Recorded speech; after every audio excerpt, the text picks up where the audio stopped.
Hello, everybody. How you doing? Good to see you all. Watching the chat here for a few minutes as I was finishing up on a call with some family.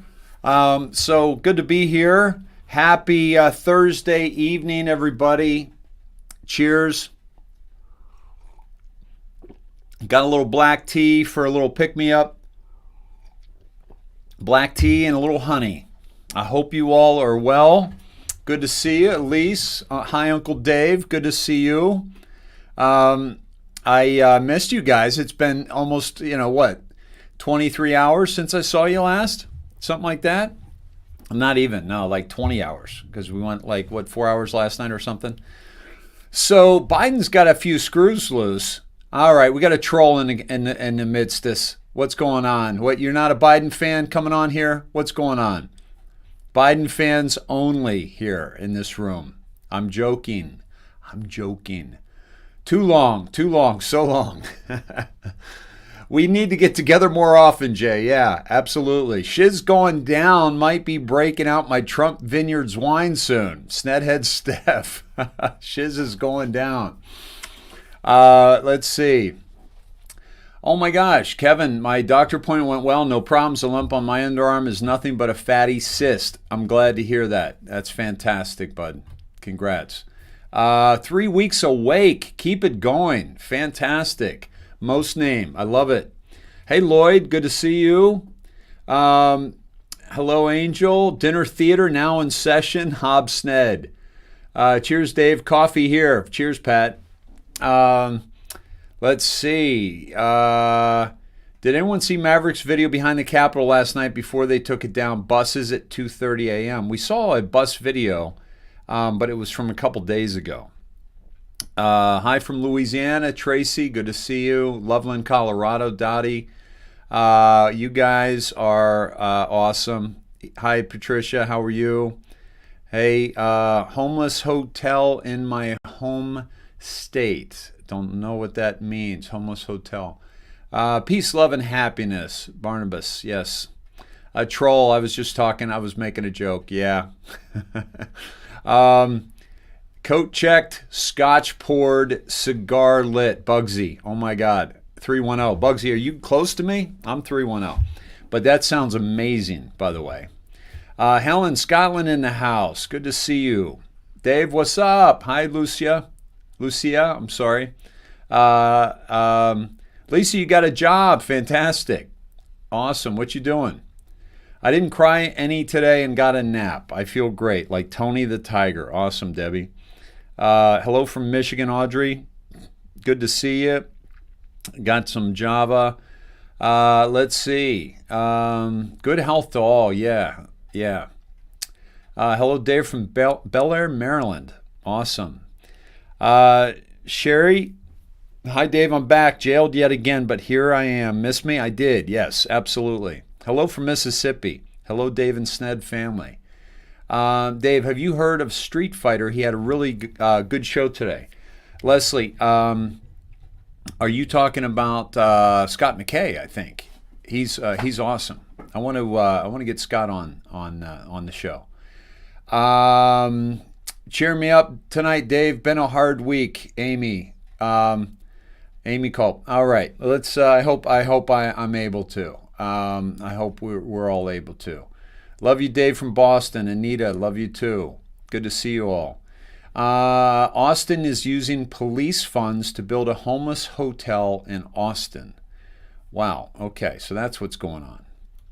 Okay. Hello, Desert, California, brick to your face. Awesome.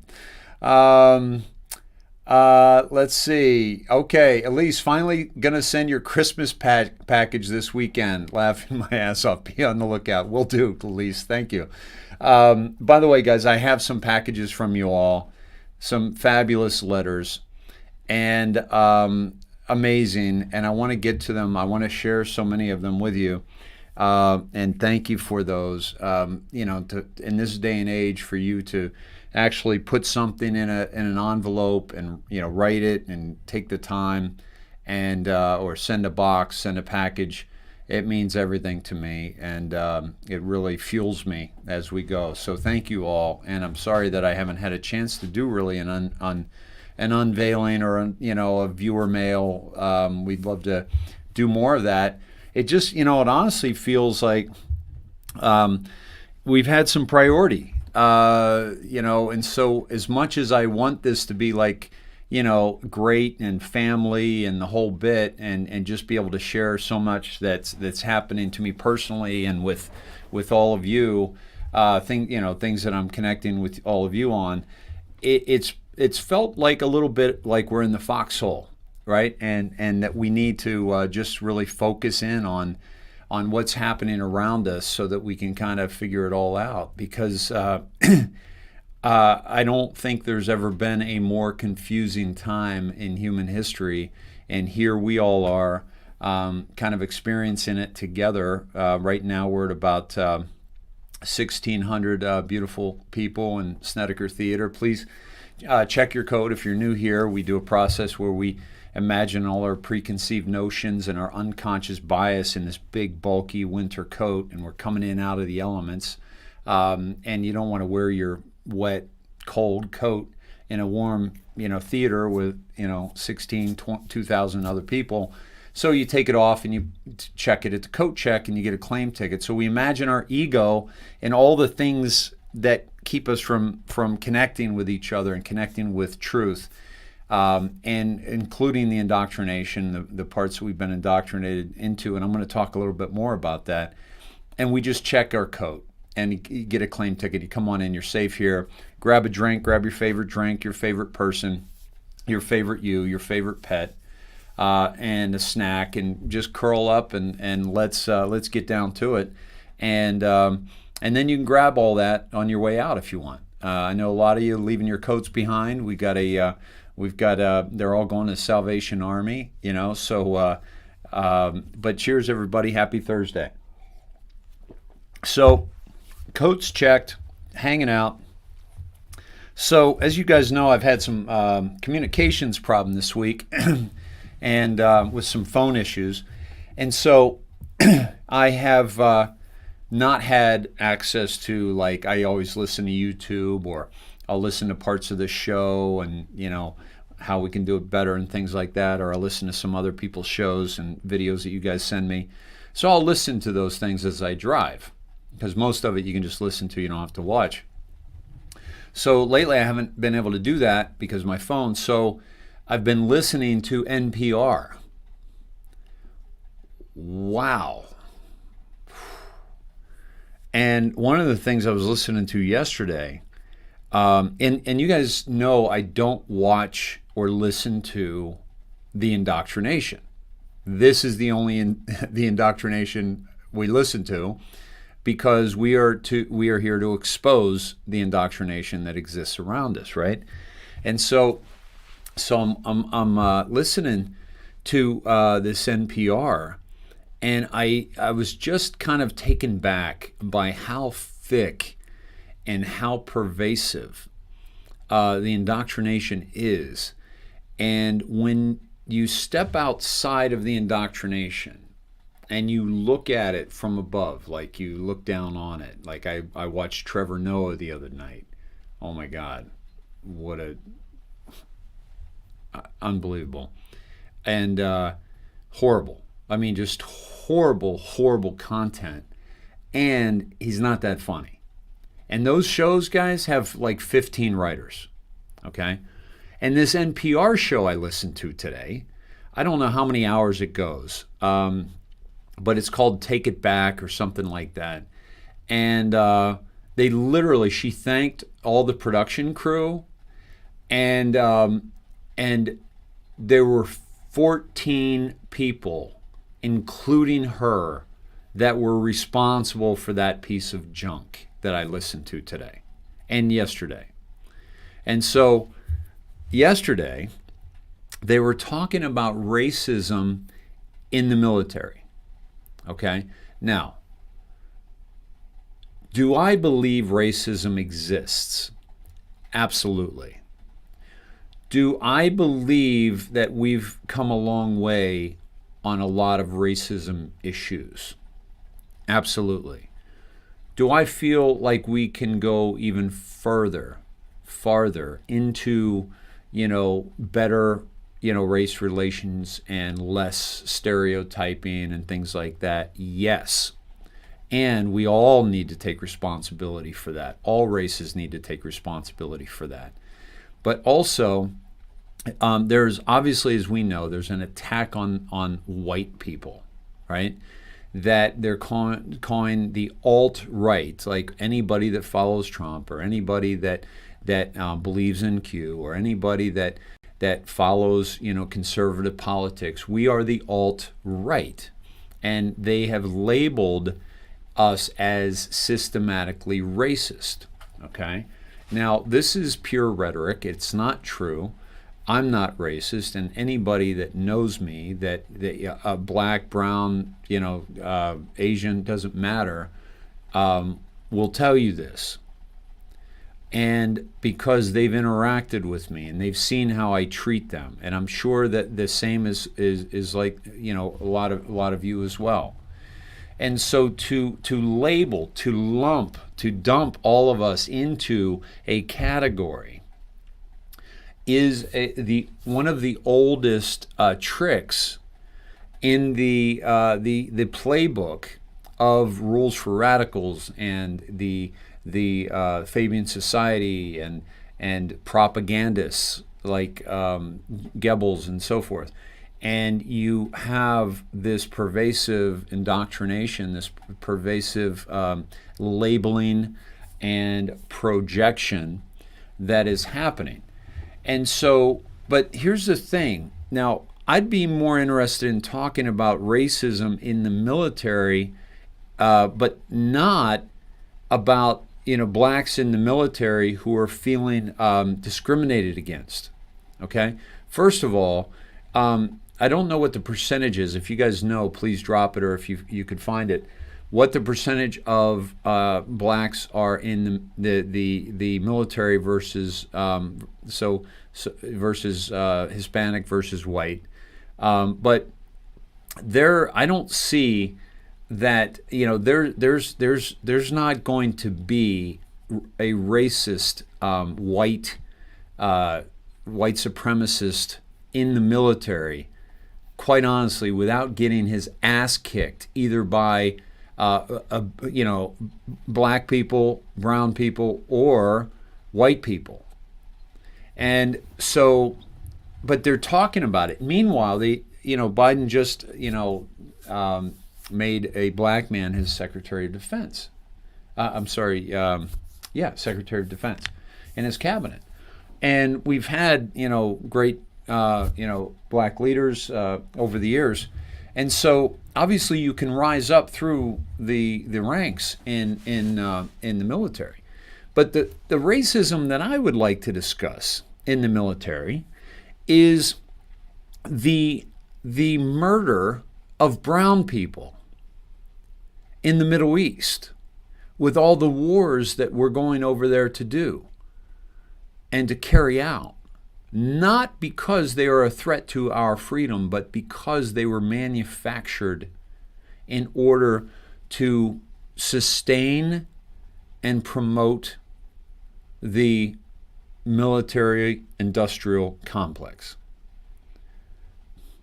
500,000 children were murdered in Iraq because of a false statement that they had weapons of mass destruction. That was uttered by criminals and repeated by criminals, war criminals, and justified by people like Madeleine Albright, who was interviewed and asked if it... Got to show you this. I'm sure you guys have probably seen this, but you got to see it to really appreciate it. What's going on? My keyboard is not working. Hold on. Let's see. All right. That's not cooperating. I think I'm going to have to. I know I got that in there. Let's see. Let me see. There we go. Okay. It's just something going on with the search bar here in my YouTube. But that's the real racism that I would like to discuss if we're talking about the military. It's like, what are we doing against others in other countries? Because in that particular situation, you're talking about like hundreds of thousands of people, and hold on. Let me see if I can find it. This was an older interview. And let me see. Okay, here it is. All right, let me hold on. Let me pull it up for you. All right. So this is former Secretary of State Madeleine Albright, and let's see. Hopefully, we have the video. Is the price worth it? In an interview with Madeleine Albright, Secretary of State during the Clinton administration, she is responding to a question about the devastating effects of sanctions imposed on on Iraq after the Persian Gulf War in 1991. According to the UN, hundreds of thousands of Iraqi children died as a result of the sanctions, and Albright is asked if those deaths were worth it to the U.S. Here we go. We have heard that 500,000 children have died. I mean, that's more children than died in Hiroshima. And you know, is the price worth it? I think this is a very hard choice, but we think the price is worth it. Wow. That was an actual interview of a human being. We have heard that 500,000 children have died. I mean, that's more 500,000 children than died in Hiroshima. And you know, is the price worth it? I think this is a very hard choice, but we think the price is worth it. Now, two things about that. One, what kind of person can actually justify that? Okay, and two, because she was being interviewed by a Mockingbird media propagandist that is absolutely, if you're on 60 Minutes, you are absolutely a paid propagandist for Mockingbird Media, CIA. And so that was Leslie Stahl, who has built a career on lying to people. So why weren't the questions like, why shouldn't we try you for crimes against humanity, and why shouldn't you and the whole administration that you represented be tried for crimes against humanity, and you know, and quite honestly hung? And then somebody can ask us, you know, was it worth it, the death of Madeleine Albright and the Bush administration and the people that were responsible for making decisions that killed hundreds of thousands of children? Okay, so this is the shift that we're entering into, because we're not going to tolerate this bullshit anymore.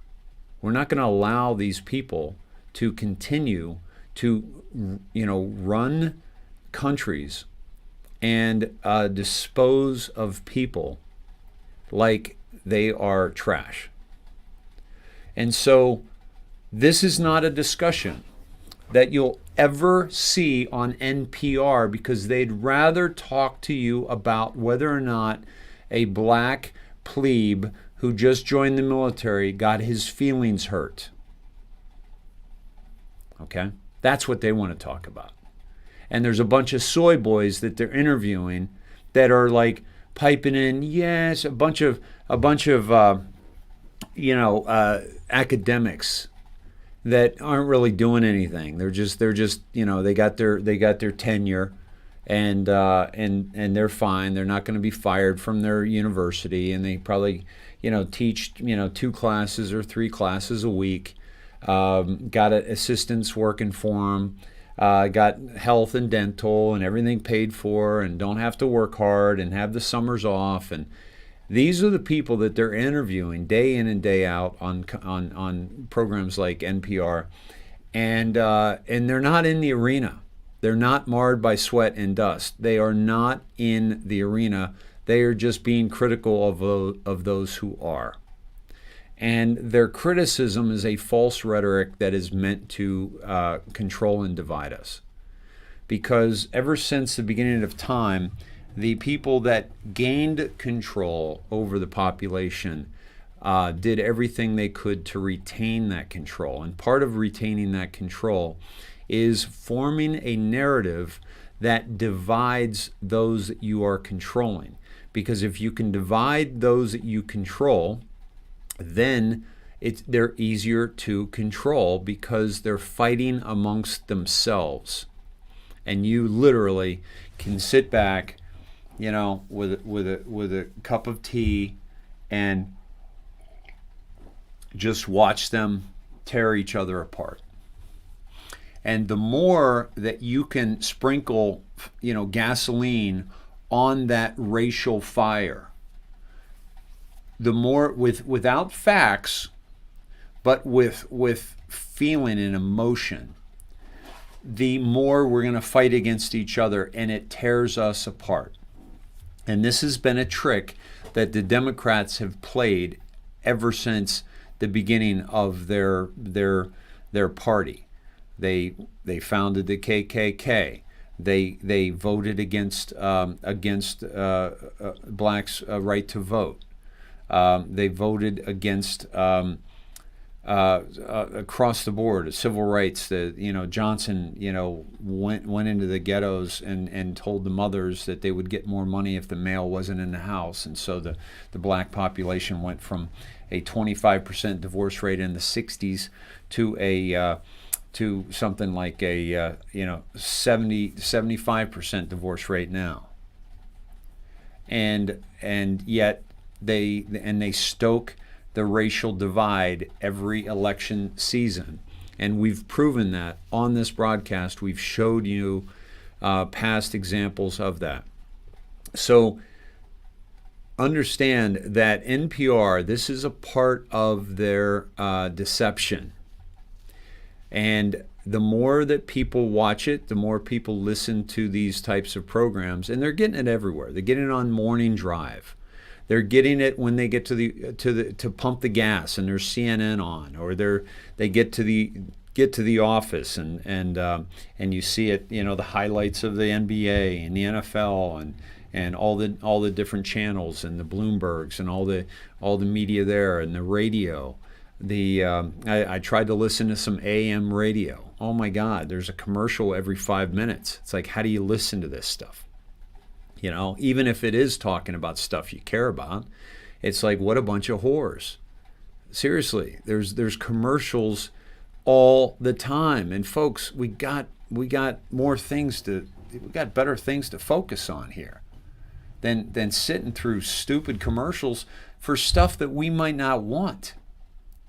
We do one commercial a show here, maybe. We ask for donations. We show you our website, theindoctrination.com, where you can go on and find some stuff that may make your life better. And we'll continue to do that, but we won't, we'll be back right after this and throw a commercial in every 5 minutes, every 10 minutes, every 15 minutes. It's just not the way that you operate if your focus and your goal is to inform the population and really connect with the people that you're talking to. So the indoctrination, folks, this experience that I've had by dipping back into it from time to time, watching Trevor Noah. And let's say Trevor Noah is I think he's a talented guy. I think all these late night talk show hosts, I think they're pretty talented. I've seen them, their wit. I've seen them quick on their feet.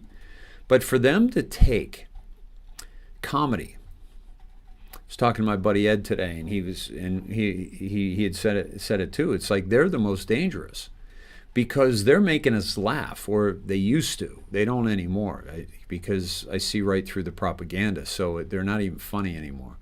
But they and then when they get all serious, oh my God. Like the siege, and they were talking about, I'd like to be funny tonight, and that's what I do, and that's my job, but I really have to talk to you about this siege on the Capitol. Oh my God, it's just what Trump did and this and that. It's like, you know what, guys, you're a bunch of jackasses because you don't even know what happened. They let them into the Capitol. We've seen video of it. We've seen evidence of it. We know who they are. And now, by the way, the second police officer has committed suicide. Do you think that maybe they're trying to tell everybody? By the way, suicide in those situations, guys, is never suicide. It's never suicide. You know what it is? It's them being murdered and calling it suicide so that nobody's looking for an outside source to pin it on. Meanwhile, the reason why they're shutting these people up or the reason why they're doing this is because they've got to shut up anybody from telling the real story, which was that they let them through the gates, they let them through the doors, because later on that night, I saw it when they wanted to keep people out of the Capitol. They were very effective. It's called tear gas, it's called shields, it's called flash grenades, and they did that, and I brought a little of that tear gas home to California with me. Folks, they were very effective at keeping people away when they wanted to, because you know what? There was nobody there with gas masks on. There wasn't like 30 people that had gas masks and shields and said, yeah, we're going to break through this because they're going to try to shoot tear gas at us and we're going to break through it anyway. No, that's not the way it went down. You had a guy getting in there with horns on his head, with no shirt. And you had these, other guys that couldn't get past, probably 5 of them couldn't get past one well-trained cop, and they're the ones that got in. Doesn't work that way. Doesn't work that way. So you got these late-night jackasses that are, they're coming on as if they're all about comedy. They're not. They're not about comedy at all. Comedy went out the window in terms of real comedy a long, long time ago on late night television. Because what they are is propagandists. And what they're doing, and this is what really pisses me off, because I revere good comedy. And I know you all do too, because we all love to laugh. And I revere good comedy. It is a craft. And if you can craft a situation, if you can craft a joke, if you can craft a story that elicits laughter from the listener or the viewer, that is to be honored. That is to be revered. But instead, what do these jackasses do? They use comedy to manipulate you. They take this ancient, beautiful craft of comedy and they bastardize it so that they can manipulate you. And they're all doing it. Why? Because they're all owned by 5 families. 5. 6 corporations, 5 families in the United States owns all of that media. They're reading a teleprompted script that was approved for your viewing indoctrination. And by the way, I'm going to make a prediction here. And I've said this same thing about like all these jackasses like Anderson Cooper and all these guys that are going to go to Gitmo. They're going to prison for if they don't go to prison, they won't be able to buy a cup of coffee in this country or maybe anywhere, because They are being exposed. I'm talking about all the CNN, MSNBC, Fox included, by the way, okay? They're going to have, and I've told you about them, they're going to have to come out and make some apologies to what, they covered up over the years and how they promoted the war in Iraq that killed, and the sanctions in Iraq that killed all these children, okay? They promoted those wars. So did many of your pastors promoted those wars. Your holy men promoted those wars. Now, we have this situation where you have this mass indoctrination, across this spectrum, and it's controlled by very few people to manipulate the population into a false narrative. And this is what people have awakened to in the past year. 2020 was when we got clearer vision. That's when we got clearer vision, because we opened our eyes and we started seeing things for what they were, because we started to see inconsistencies in the narrative that didn't serve you and I, but definitely served the ruling elite. Rules that were made for you and I that weren't adhered to by the ruling elite. Okay? These people are supposed to be our servants, and they've become our rulers, and we've allowed it to happen. And we can't do that anymore. We cannot do that anymore. And so, looking at the narrative that they're placing on us now, you have this narrative, this rhetoric of Biden is president, which is not the case. And that's going to come out very, very soon. And everything we've seen is a false rendition of that narrative, a false tell, if you will. And they're bluffing, so that, because here's people ask me, why is this continuing? Why are they going past the election? Why are they allowing Biden to come in? And I said, yes, Big Pop, I got it. I didn't get to see much of it, though. Resend the good news one. I'll pull that one up, please. Today was a very, very busy day. Thank you, though, for all that, Big Papa. So this narrative, people ask, why have they continued this narrative of Biden as president, even though he's not in the White House, and even though Kamala is not in the executive offices, which is the residence of the vice president. She's at the Blair House. And so why is he doing all this? Why is why are they allowing this to happen? Okay. Well, we know that they have to wake people up to the MSM, like what the media really is. What better way to wake people up from the mainstream media than to have the mainstream media show the population, the human population, something that isn't true? Q keeps telling us, enjoy the show, because you're watching a show. You're watching a show, whereas they have this man and this woman playing White House, and before they actually, and they're not even in the White House. And so why are they doing this? Because the mainstream media, all of it, the radio, television, newspapers, are all buying into it, and they're all selling you on this reality that isn't reality. And so when they finally break the shell of this false narrative, and you look inside this false narrative and you see what's really there, and that is that Donald Trump is still in charge, the military is in charge, and Donald Trump is going to be elected as the 19th president of the Republic of the United States of America, and Biden Harris didn't even take the oath on the 20th. The video, the inauguration was a one camera shoot, and they changed people around. And they did it so that we could see it. And so when they expose that it was cloudy on that day in Washington, the 20th, it was sunny on the day they shot the inauguration.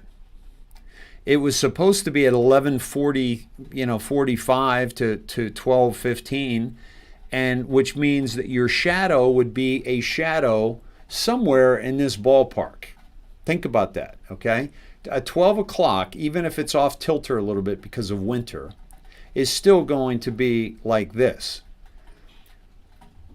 John Roberts' shadow was nearly twice the length of him, okay? So we know it wasn't shot at noon on that day, on whatever day they shot it, which wasn't the 20th, okay? We know they couldn't have shot it live because of the way people were moved around, that they had to stop, take two, and then move people, and then shoot it again from a different angle.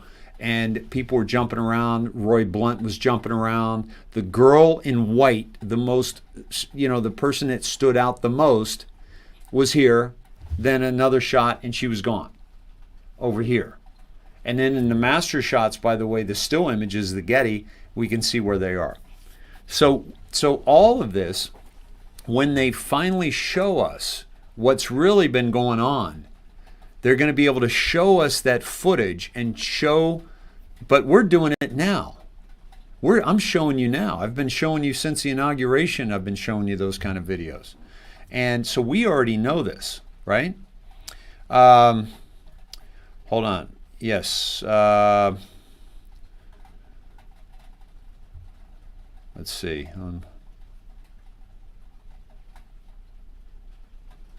Okay, interesting. Okay, so I want to get to some news here shortly, but so they're going to be able to show all this once this is all said and done.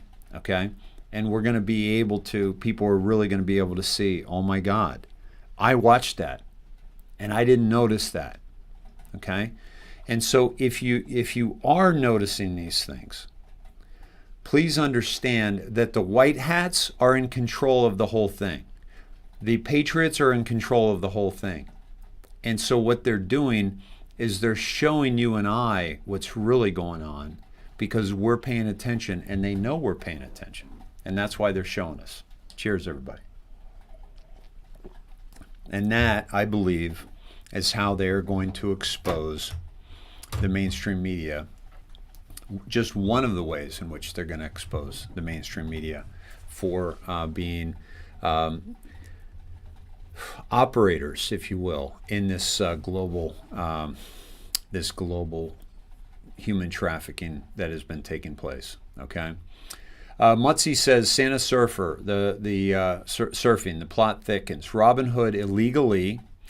I saw the interview, by the way, of Robin Hood CEO today, and on I think it was on Bloomberg, and it was basically it was a lot of rhetoric.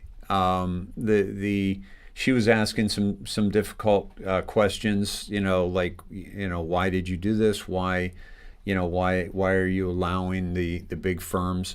Well, it turns out there's a connection to Yellen, who was paid $800,000. Janet Yellen, who was paid $800,000 by Citadel. Trust me, folks, these big hedge funds have connections with very powerful people. And so basically what happened with Robinhood is an app that you can get, and individuals can buy and sell stocks. So you don't need a broker, right? You don't need, and it's Robinhood. You rob from the rich, give to the poor. Only the Robinhood CEO has been paid by the rich and taken from the poor, okay? Because he stopped the ability for these people to trade. We'll get into that a little bit more with Todd, but that happened today, and these guys are they're manipulating us, folks. They're stealing from us, and we need to awaken to that fact. I don't know if you guys hear that or not, but it's raining here in Southern California. It's going to be raining here for the next couple of days. So I hope the noise isn't too much here in my studio. But I don't think I've really broadcast too much rain before, so we'll find out. How's everybody doing? Twitch just went off in terms of my ability to see how many people were there. We've got 900 in YouTube, another 756 in YouTube, another YouTube, and 113 in D Live, and then Twitch just went offline. We're still not able to broadcast live stream to Facebook. Yeah, so I don't know what's going on here. Let me, hold on, let me hook in, see if that makes a difference here. So, how's everyone doing tonight? Are you guys in good shape? On one scale of 1 to 100, what are you resonating at? Are you at 100? Are you at 90? Are you at 30? Let me know how you feeling, would you? Let's see. Let me see. 100, 45 April. We'll see if we can get that up here. Twitch is good, guys. Good. 7 on a scale to 10, 100%, 10,000. Awesome, Ryan. Wow, you guys are flying by. 100, 99.9. Sounds like one of the radio stations I just listened to. I'm at 92, 80, 75, 100, 95, sleepy. Yeah, I feel you. Hawkeyes, Jan, yeah, go Hawkeyes. What, did they do something today? I'm a former Hawkeye. 98%, awesome. 98.6. Daniel, good to see your temperature. You're feeling your temperature. Was Zayden about minus 50? Donkey Kaka. We'll get you up. Dave, what is that statue in front of the gallows at the White House? That is Andrew Jackson, Shelley. And by the way, who was the last president to execute people for treason. So, yeah, there you go. Let's see. 90% of our 5 p.m. news reported possible cellular outages. Interesting. CD Ship, 700 on Twitch. Thank you. Michelle, 700 on Twitch. Awesome. Good to see you all. Oh, yeah, Ellen. Christy called me today. Christy Nance Taylor called me today with some bad news that the Snedheads Facebook page, which has a wealth of information on it, is down now. They're reviewing it. So the Snedheads, Snedication Nation is down. I'll let you know. We're going to put another one up. But I just want to say to all the mods, on all the admins on Snedheads, Christy, Patty, Dixie, Cindy, and I know I'm forgetting somebody, but just that you guys have been so good at keeping content away that was going to take us down. It was still good content, but you did such a great job of moderating the content so that we didn't get crushed, and here we got knocked off. It's time to get away from Facebook, folks. We'll still be there because 17 has said stay on the battlefield, Facebook, Twitter. We'll still be there, but we need to be migrating. Please go over to the IndoctriNATION on Telegram. The IndoctriNATION. Last I checked, we had a couple thousand of you already over there. Check me out at Dave Snedeker on Twitter, and we'll get around this. We'll get around this. God's in control. Yep, God's in control. I do believe that. Just got a brand new job offer. I'm super stoked. Fred, awesome. Congrats, man. What will happen to all the residents in D.C. after all of this? Well, that's a great question. I think it'll be a very different place, and I'd like to actually see that it be merged in with maybe the Virginia and Maryland, but it's just going to be a very different place. Whether or not we still have the museums there, or if we change everything, I don't know exactly how it's going to go. Penny, how are you doing, David? Thank you for asking, Penny. I'm doing great. Thanks for asking. I am. Let me tell you about that. Because I'm asking you guys, and you guys are all telling me. So, a couple things. One, I'm tired because my schedule is very very intense. So I'm a little tired, but I am. You know how when they say when you just get lost in the stuff that you do, then you know you found your calling, or you found your jam. Well, I'm exhausted coming into this, and then I get fired up and I get lost in it and with you all, and then I crash after. And so, but while I'm here, I'm fired up and I'm enthused, and there's, I want to be here with you. And so, so I feel really, really good. I'd say, right now I'm maybe 90%, leave some room for improvement. If I was, better rested, I'd be 100, but I'm way up there in terms of certainly my vibe about what I think is really happening. I feel really fantastic about that. I mean, it's just because I know that we haven't come this far to, hand it over to Biden and Harris for 4 years. I know that hasn't happened. So I feel really good about that. Thank you, Lucinda. I'll check that out. So, you were set a request for the new page already. Good. I'll look for Christy will tell me. Yeah, in Dixie, it's been hard for you to admin from Fitmo because you were putting in Facebook Gitmo. Okay, I'll check it, Christy. I'll check it now. Thank you. So, all right, everybody, let's get down to business. And wow. Okay, hold on. I see I missed your call. Okay. Underground war. Okay, let's see. Here it is, folks. Let me pull it up for you. Christy does not mess around here. The Indoctrination, Snedhead's fan page. All right? So please look up the Indoctrination, Snedhead's fan page. All right, please check that out. No space between the E and the I, so it's just one word, which is, by the way, how I have it on Twitch and D Live as well. If you're searching for that, the Indoctrination. So thank you, Christy. Way to get on that. And so far 4 members when she took this screenshot. So we'll check in later and see how that's doing.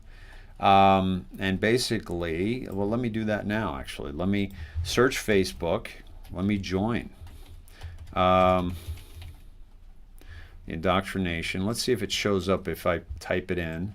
Well, you're going to see this is the Indoctrination page. And let me see.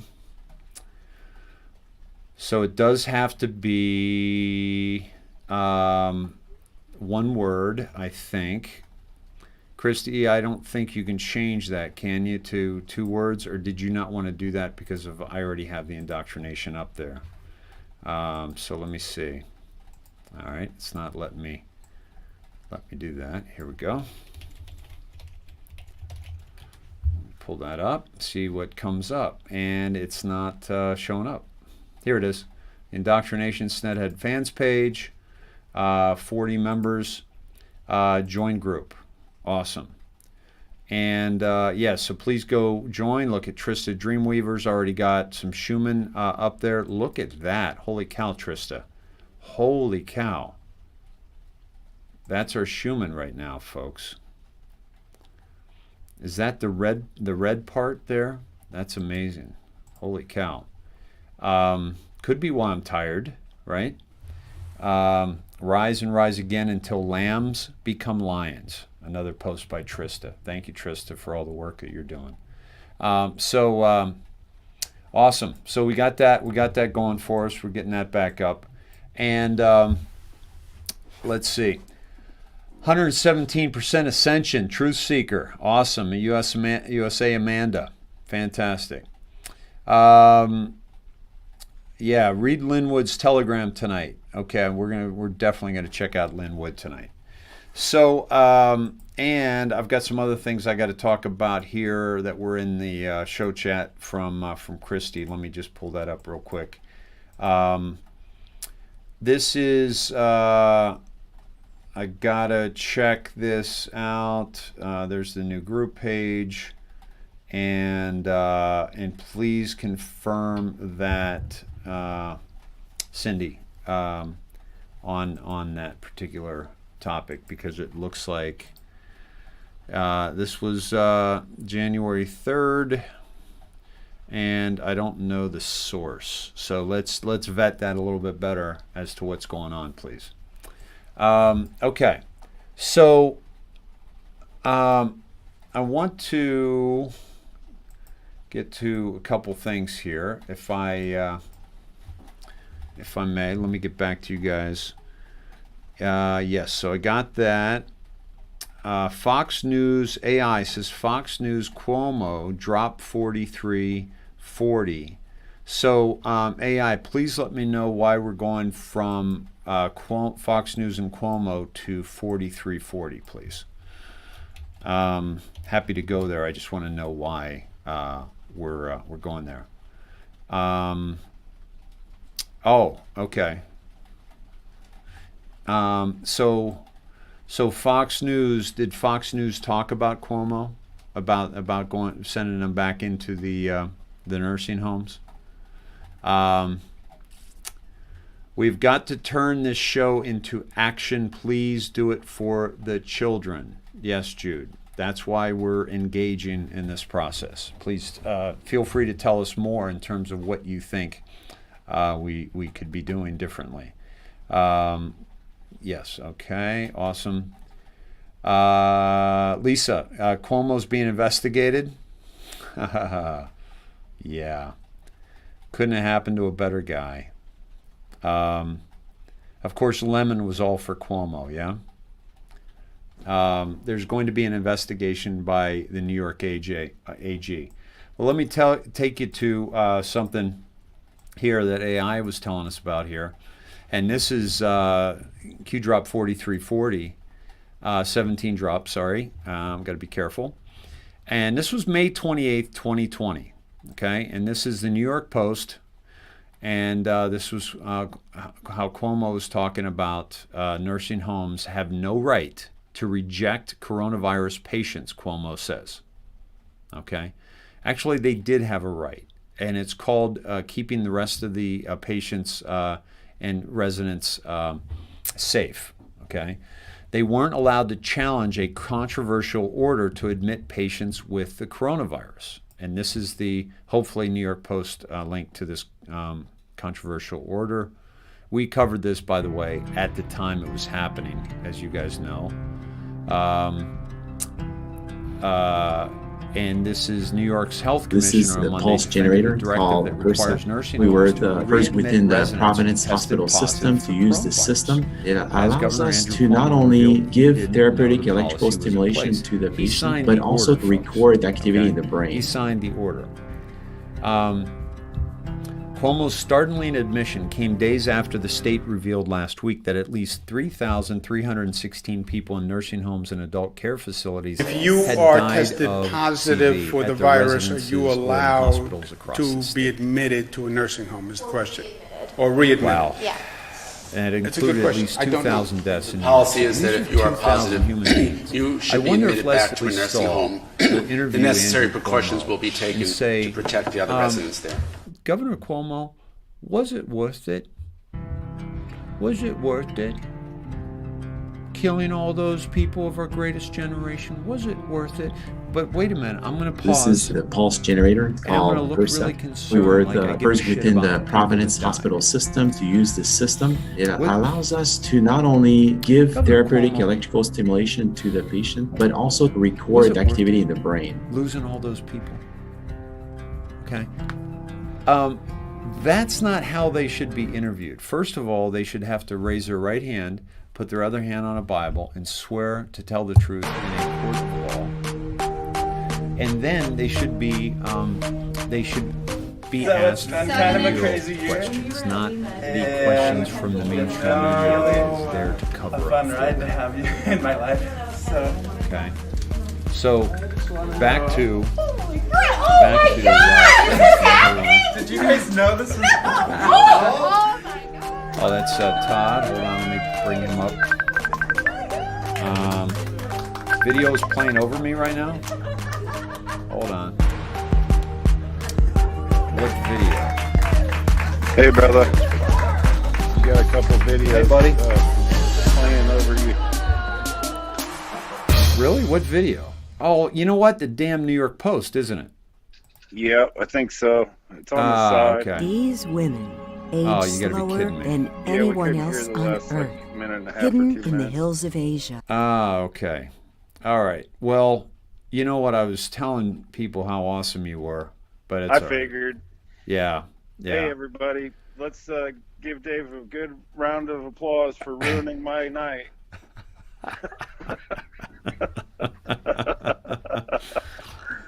Yeah, and that's funny.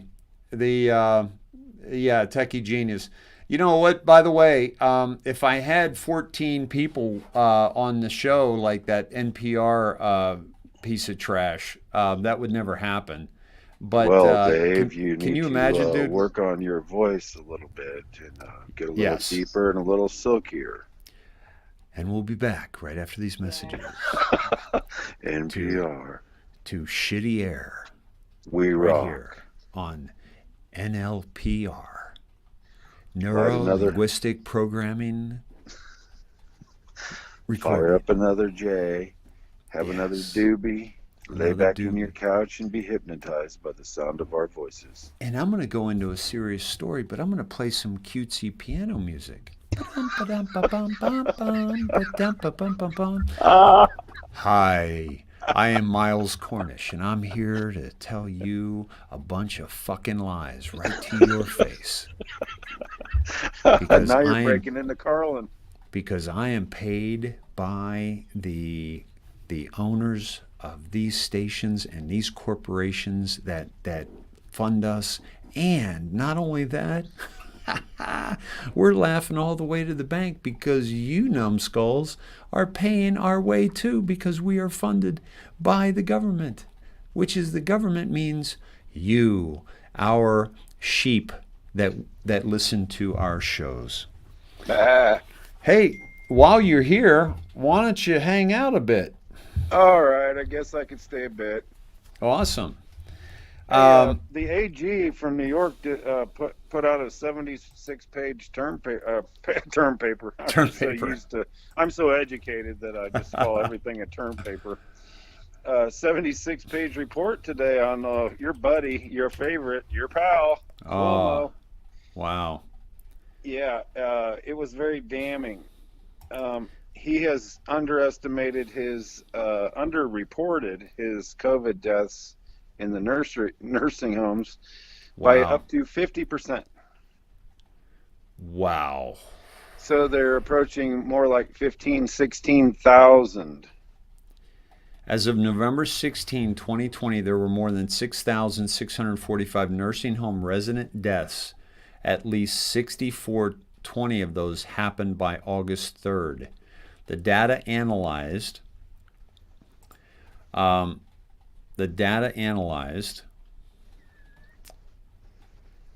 Hold on. I just lost it. Okay. And the report does not include any of the deaths that happened during the second spike of cases and deaths in December and January, when the Attorney General's investigation compared the number of deaths reported to its office by nursing homes to the number of deaths reported to the Department of Health. There was an 18.66% difference, with the AG's office receiving a higher number of reported deaths. 18 is 3 6s, 6 6.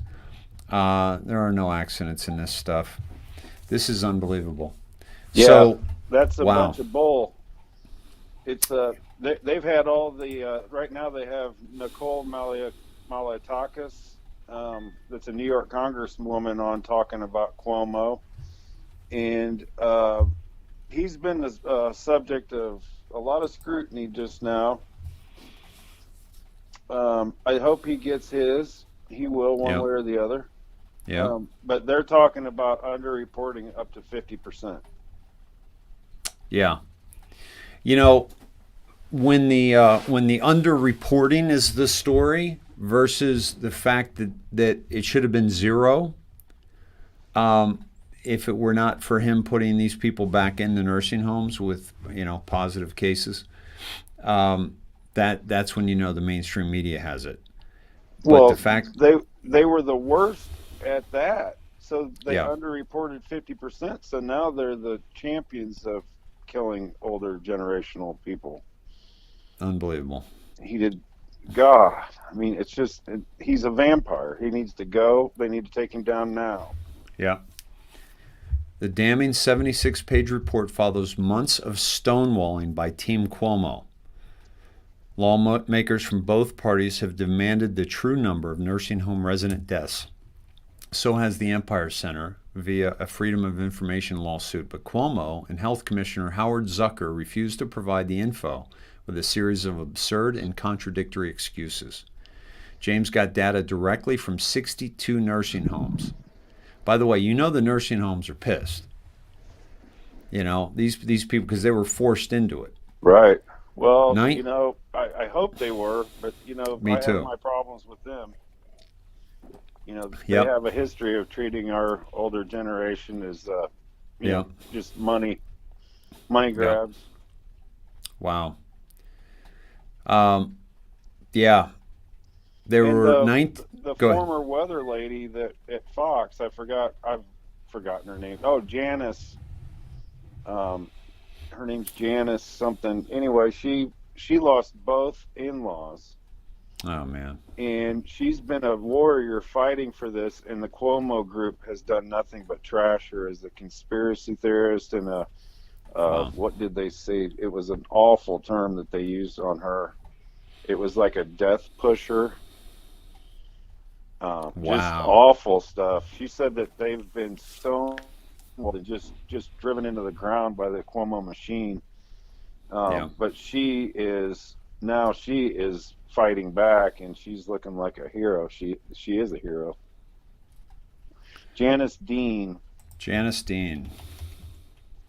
Yes. Like a week apart, they went fast, and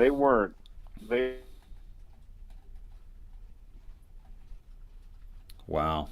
Let's watch this real quick. Let's watch this video. All right.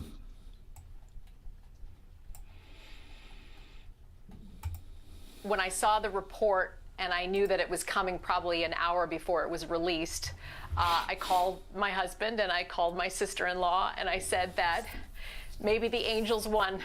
Maybe the angels will have their day in court, and maybe this governor will be held accountable, Harris. I didn't want to be in this position. I'm not a political person, but my family was affected, and I wasn't seeing the coverage. I wasn't seeing the questions being asked of this governor. He continued to pass the blame on everyone else and everything else. And he still, to this day, will not accept any responsibility. And there were lawsuits, and there were journalists that wanted to do good and get those numbers for all of the families that deserved them. And finally, today, there is a ray of light. There is sunshine in darkness. And I thank this Attorney General. I know that there have been thousands of families that have written letters and have wanted to have answers. And I'm so grateful on behalf of all of them for giving me love and support, because this is never a role I thought I would ever be in, Harris, but I'm so grateful today that justice might be served. I am with you, and I pray for you and your family every day. I do want you to hear from Governor Cuomo and what he said previously. You talked about passing the blame. Here it is. If you died in a nursing home, it's called a nursing home death. If you die in a hospital, it's called a hospital death. It doesn't say where were you before. And if I'm a nursing home operator, I say, don't say that person died in my nursing home, because they didn't. They died in the hospital. And if the hospital did a better job, they wouldn't have died. Wow. So why do I get blamed for the death when it didn't happen in my nursing home? So it depends how you want to argue it. But he mandated putting them there. Janice? Yeah. He did. March 25th, for 46 days, there was an order to put infected patients into nursing homes. And he blamed everyone else. And he even investigated himself and absolved him of any guilt whatsoever. And we've been trying to have a bipartisan investigation into this governor. I've had support from both sides. Both sides of lawmakers want this investigation to happen. There has to be subpoenas. We have to get Howard Zucker on the stand to tell the truth. And this might be the first step to that happening, Harris. I don't want to call it a win. I just want to call it maybe some justice. I hear you. Governor Andrew Cuomo said, quote, nursing homes are safer than senior citizens at home. Don't get it twisted when he says it's other things now. Those are the facts. Janice Dean, I hope that the facts can bring you some comfort. I know that they will never bring those beautiful in-laws back, but it's a start. Great for pushing. We're pushing with you. Thank you, my friend. I love you. Thank you, Harris. I love you too. All right. Good to see how Harris Faulkner reacts when she actually has some skin in the game, when she actually loves the person who's putting this information out there and trying to wake people up. Because as we've seen before, Harris Faulkner is she is a deep state player. She has suppressed some information in the past, and so don't be fooled by her. But she's doing some good work here because she has an audience, and she's giving this woman a platform. And Mike, you said it's so easy to see how genuine she is compared to most that you see on the news. Absolutely, Mike. You can see the genuineness. Yeah, this is, Todd, we covered this stuff when it was happening in March, when Cuomo put those orders out there. We covered it, we covered the other states that did it. We believe that New Jersey, Pennsylvania, Michigan, and California did the same thing. So those investigations, I'm sure, are going to be coming along shortly. Yeah. Yeah, it's almost like this is coming front and center now all of a sudden, if you've noticed. And yeah. We've been talking about it since it happened. Yeah. Since the day he did that. Yeah. And even predicting what was going to happen. Yeah. Yeah. Because they had to raise the fear at the time. Well, he raised the fear all right. Yeah. Because not enough people were dying. Not enough people were dying. That's exactly right. Not to get their point across. 45% of all the deaths were something in that ballpark. 45% of the deaths were from those 5 states' nursing homes. The nursing homes in 5 states. And I don't know how Inslee gets away either in Washington. Well, and by the way, it's not both sides of the aisle that are trying to get this. There might be a few people on either side that are trying to get to the bottom of this, but this was a Democrat-controlled operation from the get-go. Well, and what are they going to say to her, Dave? They're going to be compassionate to her. They're going to say, "Oh yeah, we'll do everything we can, and then we'll shut the door. And when she's gone, we won't do anything." Yeah. And that station that she's on there pleading her case right now was the same station that should have been there for her the whole time. Absolutely. As a platform. Absolutely. How many people would have been saved, Todd, if Fox stepped up and said, "You can't do this"? Yeah, you're right. Washington, Jay Inslee is, he's I think he was part of it too. Yeah, because the first 24 deaths on our soil were all in one nursing home. In the nursing home. Yep. Yeah. That's how it got started. Mm-hmm. Yeah, Fox, that's the thing. The mainstream media, I've said this again. I'll say this again. Thank you, Jessica. I'll check that out. But Todd, the mainstream media is going to come out and be like Harris Faulkner. She's going to come out and she's going to, seem all sympathetic. Now, I haven't seen Harris Faulkner's reporting on this before, but the mainstream media is going to come out and be like, oh my God, Todd, I can't believe this happened. How could we let this happen? These people have to pay. No, you assholes, you have to pay too, because you're the ones that had an opportunity to get the word out to the humanity, to the population, and instead all you ran was fear porn all day, when in actuality you could have gotten to the heart of it and looked at real executive orders by the governors and said, this doesn't make any sense. This is stupid. Just like wearing a mask is stupid. Just like, 6 feet of separation is stupid. We need our immune systems to fight this thing off. That's how you get herd immunity.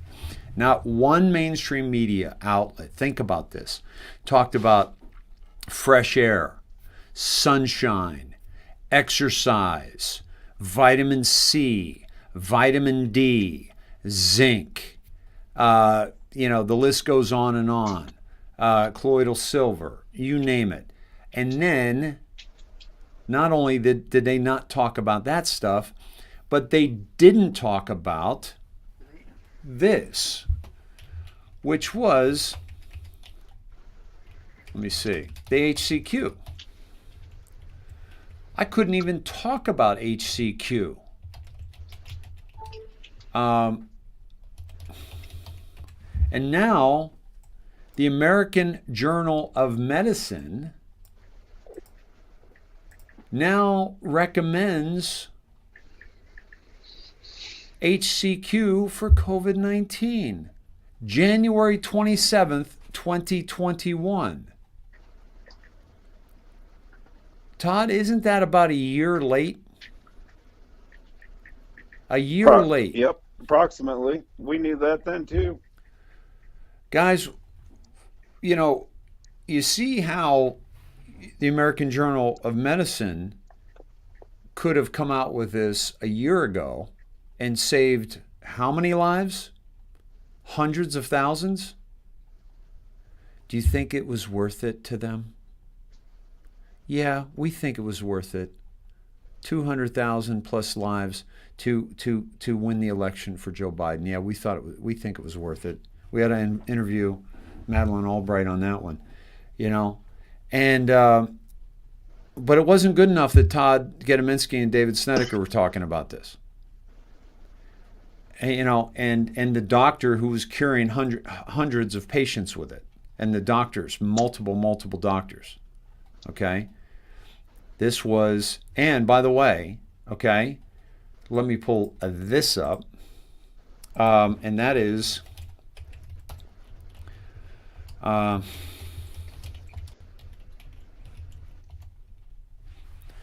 there was a study done on, and I'm going to have a difficult time.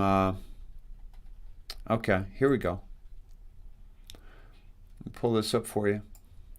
So Todd, if the American Journal of Medicine knows about this now, so that's going to come out now because, okay, Joe Biden's in, they've solved their problem. Yep. Okay, right?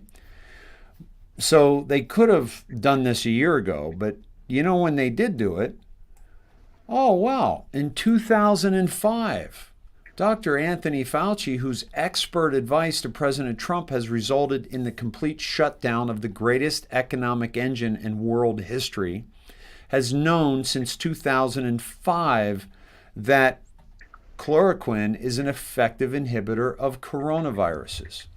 How did he know this?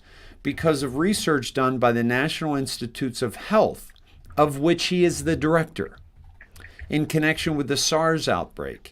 caused by a coronavirus dubbed SARS-CoV, the NIH researched chloroquine and concluded that it was effective at stopping the SARS coronavirus in its track. The CV19 bug is likewise a coronavirus labeled SARS-CoV-2. While not exactly the same, it is genetically related to it and shares 79% of its genome. The Virology Journal, the official publication of Fauci's NIH, published what is now a blockbuster article on August 22nd, 2005, under the heading, get ready for this, chloroquine is a potent inhibitor of SARS coronavirus infection and spread. Shocker.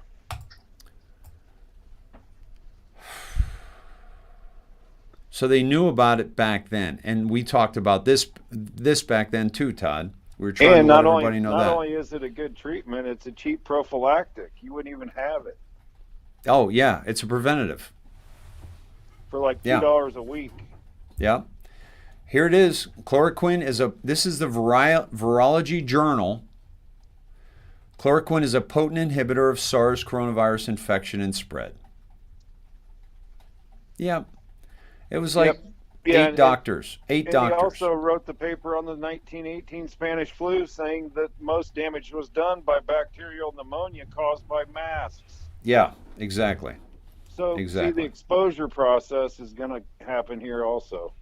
Yeah. So this is when the medical field gets exposed. This is when the governors get exposed. We've got Wall Street getting exposed. Yeah. This is all it is. Yeah.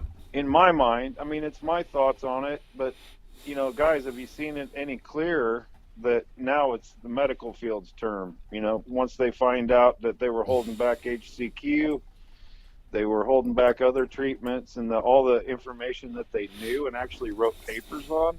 Yeah. Once that hits the the public, you know, we can tell everybody we know, and I did. Mm-hmm. And we can scream it on the show, and we did. But we didn't have the reach that the mainstream media, so guess who's in the crosshairs afterwards? Yeah. They're all going down. Yeah. This is going to piss a lot of people off, and I hope it does. But god dang, I've been there long enough, and Dave's been there long enough, and a lot of you have been there long enough. It's like, wake up. Todd, you know who knew about this even before Fauci in 2005? Let's watch this. This is my old neighbor, just Anthony Michael Hall. Start. Well, he saw something. What is it? I saw a virus. I think some kind of disease. A virus? Like what? Like SARS? I don't know. All I know is that it's highly infectious. And it may be fatal. Right now, we could all be infected. If we take this outside, we risk the whole town.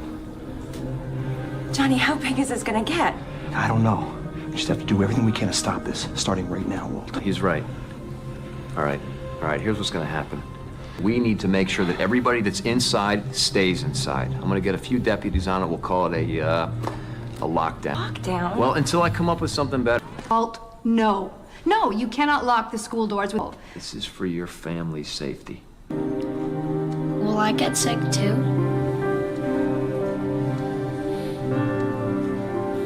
Yeah. Maybe we should wear masks. What difference does it make? According to you, we've already been exposed. Let's get one thing straight, Mr. Smith. I'm responding to political pressure. You have no reason to be scared. Let me ask you something, Amy. Animals.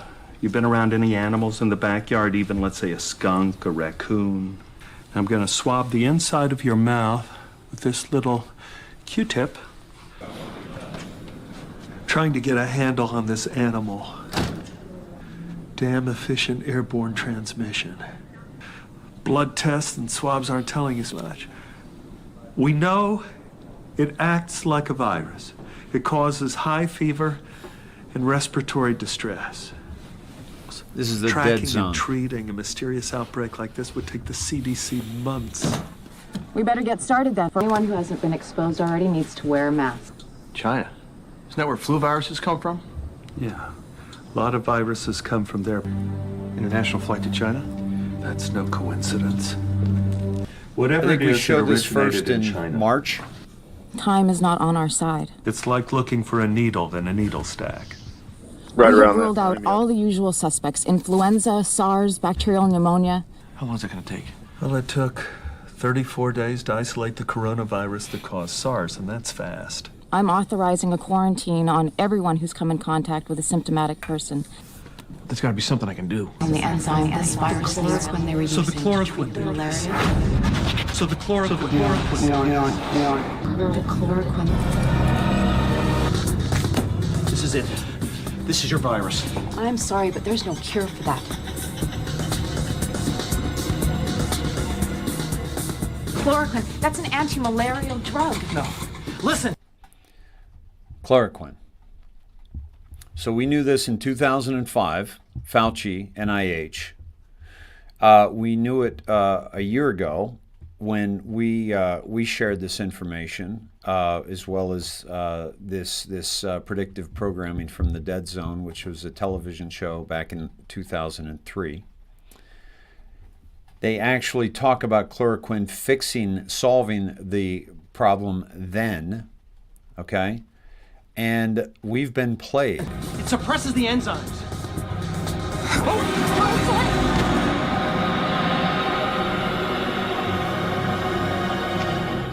Yep. We've been played, folks. And guess what? Why were we played? So that they could get Joe Biden in the office, so that they could crash the economy.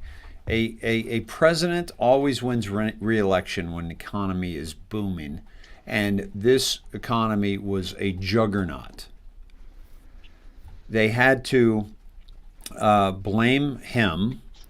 They had to do mail-in voting that they were talking about, 6 months before November, before they even knew what this was going to turn out to.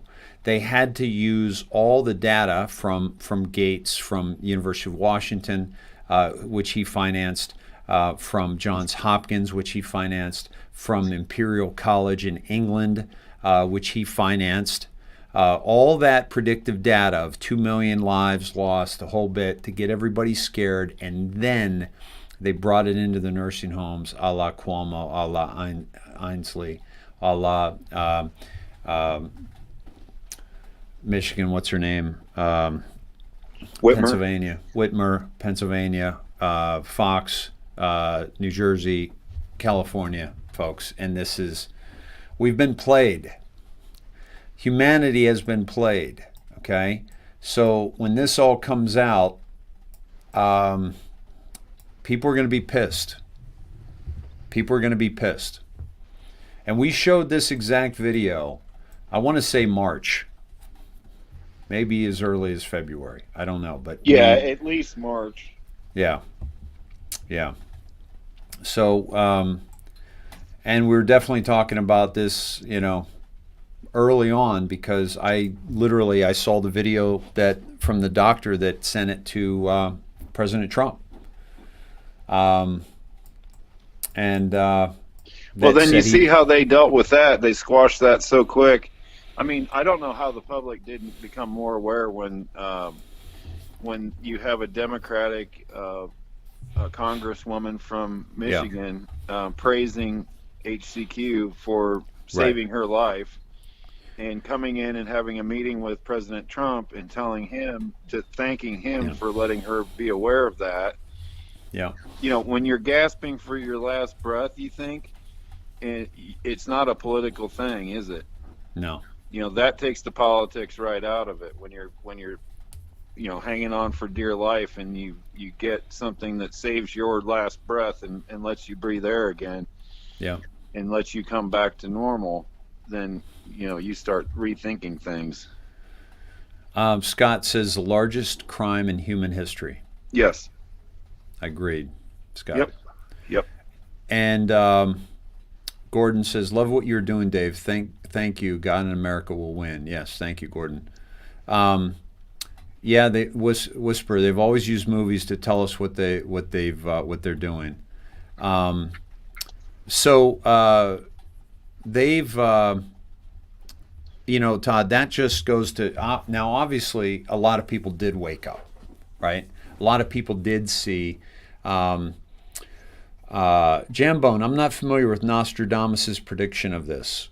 Can you send me maybe a link to that? But Zuckerberg says he made a mistake on Hydroxy Now on Telegram now. Wow. Oh, does that bring the people back? Yeah. Karen says she got kicked out of Twitch, could not get back on Twitch, so came here. Something's going on. Yeah, they're not reporting the numbers to me from Twitch. So I wonder how many days before we get kicked off there. So the thing about the awakening, Todd, that happened in 2020, that so many, we have this greatest crime in human history to thank for that, because people were seeing that, oh my God, this is ridiculous. Why wouldn't we take something that costs pennies, that has been used for decades and decades with no side effects, that this doctor is saying works, that these doctors stood up in white lab coats in front of the Supreme Court and said works?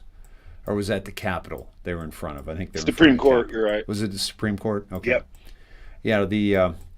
Yeah, and by the way, we shared that video on this broadcast the day it came out and talked about it at length. And guess what? Taken off YouTube. Yeah, America's First Doctors. America's First Doctors. And we were taken off YouTube. And by the way, this will probably be taken off YouTube as well. Yep. I think this broadcast right now. Yep. Why? Because we're talking about a truth that cannot come out. Because if it does, look out. The fallout, and it will, by the way, you're not going to keep this truth buried. It's already starting to come out. But the fallout that is going to happen from this is going to take out the mainstream media, like Todd was just saying. Mainstream media, Todd, the Western medicine, the doctors that did not stand up for us, and the nurses who did not stand up for this and had their heads shoved so far up their pharmaceutical company funded asses, are going to be discredited like they should be discredited. You need to have a bone set, go to the doctor, go to the hospital. You got a gunshot wound, a knife wound, yes, go get stitches, go to Western medicine. But you have to understand that there is so much that we have to do through real healing that has nothing to do with Western medicine. And the fact that they have not stood up and fought for the truth in this whole pandemic will be their downfall. And I was saying these same things last year. I said this will be the death of Western medicine. Rightly so. And all those who did not stand up and speak out. Yep. Yeah. So this is amazing. I wonder if this is part of, if the mainstream media is actually going to start, especially with this stuff going on with Cuomo, if that's the tip of the iceberg to things to come. Yeah. Because for you can only hide it for so long. Once this erupts, once this starts blowing up, they can't control it. No, it's gonna be like a wildfire, and like Richard said, yep, no more Rockefeller meds, guys. When you understand where Western medicine came from one of the worst humans on the planet, like John David Rockefeller, that's a good start. is just to realize where Western medicine came. Now, given my criticism, my harsh criticism of Western medicine right now, I am very, very grateful to the things that Western medicine can do that other modalities cannot. So I want to be very clear about that. And if I come and I'm in bad shape into an emergency room, I hope that doctor didn't watch tonight's show. That's all I want to say. That's all I want to say. Yeah. And doctor, it's Gedaminsky, G-E-D-A. Yeah. Why can't the music be playing over me now? It's a good thing that I never hurt myself. I'm in a bubble. I'm in a bubble, Dave. Yeah, exactly. Yeah, americasfrontlinedoctors.com. Julie, thank you for that. I'm going to take us there just so you guys can see it. And wasn't one of their members arrested recently, or I saw a report about that? Yes. Yes. Who was that? Arrested for being right? Let's see. America's...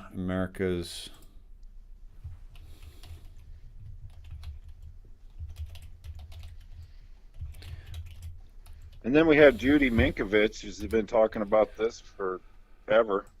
Oh yeah. She talked about how Fauci murdered people with the AIDS virus because he ran the same kind of pandemic back then. Welcome to America's Frontline Doctors, the trusted name for independent information. Oh, they've got vaccine information too, and the vaccine Bill of Rights. Interesting. Memorializing resolution urging states to immediately enact the vaccine Bill of Rights. Yeah. You got if there's risk, you got to be able to say no. You got to be allowed to say no to a vaccine, guys. There's no question about that. That's another word that's going to get us thrown off YouTube. Yeah, we're going for it tonight. I don't even care anymore. Nope. You want to kick me off, people? Fuck you. Zuckerberg, you want to kick me off? Fuck you. You know, it's you want to stop the flow of information to free human beings? Fuck you. We were due to have one of these. Yep. Yeah, we were. You know, I'm done pity-patting around their shit. And yep. I think the more that we speak out and the more that our friends that are listening speak out, and the more that this is shared out and the more people that hear this and the more people that get pissed off, then that's when we're going to have a real great awakening. Yeah. And I think that's why we're having trouble on Twitch right now. Yep. Because no doubt. The sniffers. Yeah. We're at 2,000 without Twitch. How many people are on Twitch right now, folks? Video feed is frozen. They cannot stop what's coming, Tammy. We got to keep remembering that. That's absolutely true. Mary says, shadow ban on Facebook. Let's see what we got on Twitch. We're at 6:55. Thank you, Valona. I'm on D Live, and Dixie D Live is up to 127. So guys, if you get kicked off of Twitch or can't get back in, you can get back in on D Live, the IndoctriNATION, or obviously YouTube. Please like this video and subscribe and hit the bell notification, guys. Please do that. If you're watching it on TV, I do that a lot, and you can't really do that. Would you just pick up your phone, look us up, look up the show on the broadcast or your iPad or whatever, and just hit like, subscribe, and bell, because that makes a big difference as to how this is viewed and how this is treated. Wow. So God bless this woman for, first of all, for losing her loved ones, but also for putting up this fight. And I'm looking forward to seeing that report. It's this guy, the AG, notes that the Department of Health report blamed the home's staff for infecting patients, but also points out that it gave only circumstantial support with no presentation of additional evidence. She also flags how the DOH report skipped over the fact that homes were forced to accept many patients while they remained inside the 9-day window for still being infectious. This was an intentional murder of these, our greatest generation. And wow. When Representative Scalise demanding release of all nursing home data in New York. Breaking news. Wow. Too bad they didn't listen to us earlier. Yep. Yep. Steve Scalise demands answers from Democratic governors. Here we go, folks. Here we go. Over heartbreaking COVID-19 nursing home deaths. Too little, too late, folks, because now they're dead. And you know the worst part about it, Todd, you know, people of this generation, certainly they're going to die. But the greatest... The years of their life when they can finally just relax and enjoy family, enjoy camaraderie, enjoy playing cards, watching television, not having to work, not having to be somewhere, not having to take care of somebody else. The golden years of their life, and taken from them. But not only that, once they got sick, although they allowed them to be exposed to other nursing home patients, elderly, that had pre-existing conditions, even though they allowed them to be exposed to them, they wouldn't allow them to be exposed to their family. So these people, not only did they die, they died alone without even being able to say face to face to their daughter, their son, their granddaughter, their grandson, their spouse. They couldn't say goodbye. What kind of human being treats others like that for political gain? One who's had and gone through a ceremony known as the satanic cremation of care, where their compassion was eradicated from their souls. Those are the people who are in control of the planet, the cabal, that we are trying to destroy. And that's what Q's doing, that's what President Trump is doing, and now you're about to see this plandemic for what it was, and that was a political tool to create what they are pretending exists, and that is a Biden presidency. And now, you know what? Let's open up the restaurants again. Let's open up this. We got to get back to business. We got to get back. Really? How convenient after all the businesses are out of business, out of all the restaurants are out of business, except the big stores. Yeah, you can't catch it in the Walmart. No. And by the way, guys, I gave my first Yelp review ever today for the guy that I took my phone. By the way, Elaine, thank you for your donation. Thank you very much. I took my phone in to this guy. He said, "Yeah, I can get it." It was just showing the Apple on the screen, and it was locked up, and I couldn't do anything with it. And I took it in, and he said, "Yeah, I think I can get that for you. It's probably going to cost you $100 to $200." Well, I didn't pull the trigger on it yet because I needed to go see if I could get my SIM card taken care of. So I went to T-Mobile. They said, "Oh, we can't get that. You'd have to just restore it, and you'd lose your voice memos, which is what I wanted to capture. And then he said also, and I also talked to the Apple store. The Apple store couldn't do it, or the Apple phone call. The Apple stores are closed. And they said they couldn't do it. And so I went back to this guy. He did it. You know, small little CompuMax in I think it's Beverly Hills. You know, a guy with a store and computer, you know, repair and things. And so I did a Yelp review, and it's like, you have all these big stores, they can't even do something like this. And this guy, he's an artisan of what he does, of his craft, and he's able to do it.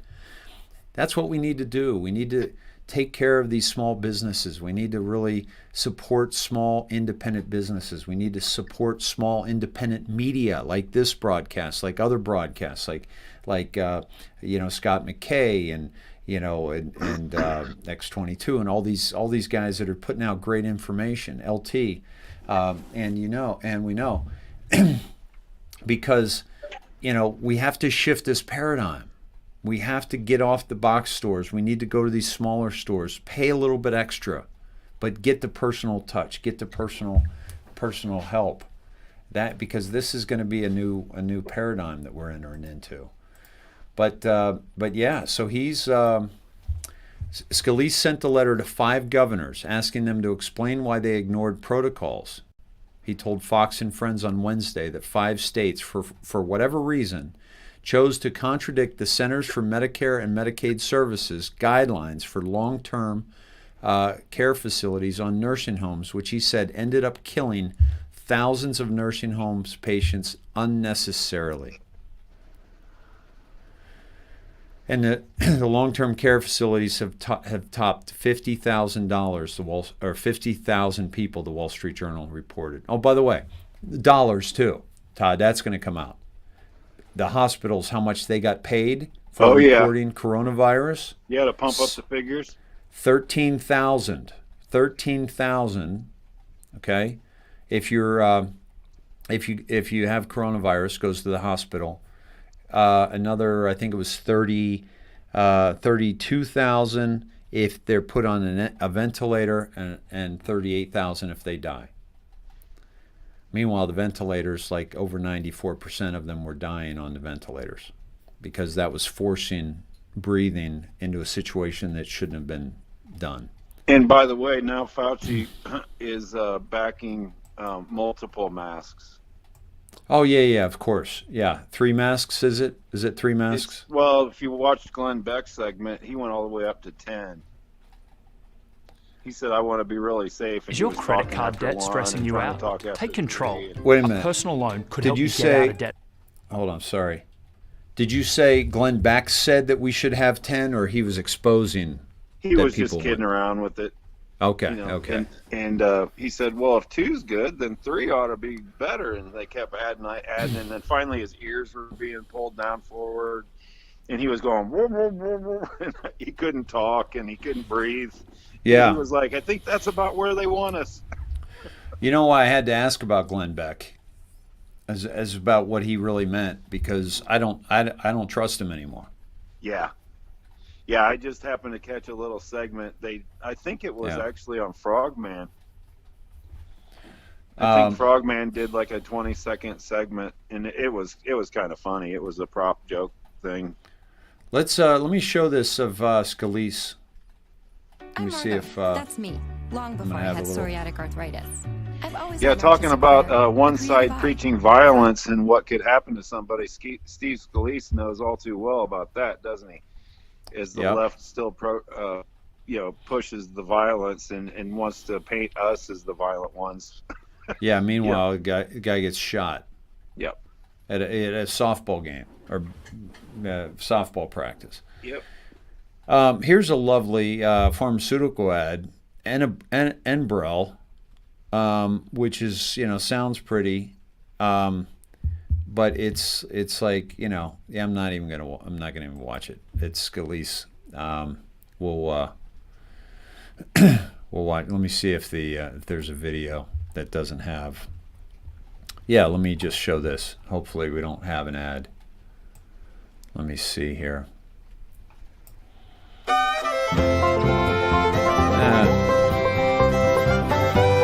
Couple second ad, can opener. That's all right. Coronavirus deaths in nursing homes and long-term care facilities have now topped 50,000. Oh, I got to get one of those. Our next guest is demanding answers I know, from right? local leaders, sending a letter to 5 Democratic governors, calling for them to explain why they ignored protocols and forced COVID-19 patients into nursing homes. Joining us now. Now, I wonder why Inslee isn't on here. Because it started with him. Maybe his job was just to get it jump started, and these guys, these jackasses' jobs were. Well, he could play stupid, I guess, because he's good at that. Yeah. And by the way, I just want to say this, that some of you are like, I understand that maybe you don't like my language when I get pissed off. These people are murderers. These people are murderers. So, I'm not picking on anybody. I'm just saying that sometimes I get angry because I know what the hell is going on. And these people are murderers, and they've gotten away with it so far. And I get incensed at the level of absolute stupidity and absolute corruption that we as a society have allowed on this planet. now is Louisiana Congressman and House Minority Whip Steve Scalise. Good morning to you. Good morning, Ainsley. Good to be. Who is this girl on Fox? Do you know her? That's Ainsley. What's her name? Ainsley. That's her first name. I forgot her last name. I don't watch Fox much. She's beautiful. Yeah, and she looks a little different than she did like a year ago. I was kind of wondering about her too. Okay. Good morning. Good to have you here. You've exposed a lot of this. You said the tragedy was avoidable. What's the latest today?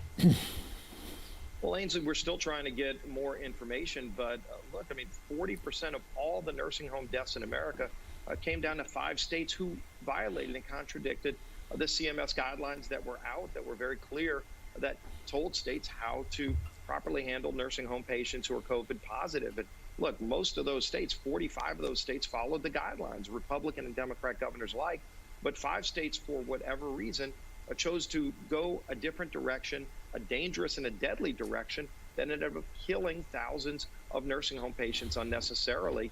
We've been calling for answers.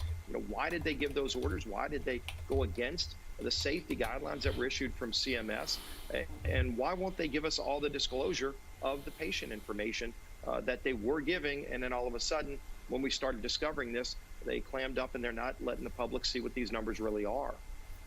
What is their excuse? What's the reason, though? 5 states, at least, when we were told that the elderly were most at risk, people with underlying health conditions.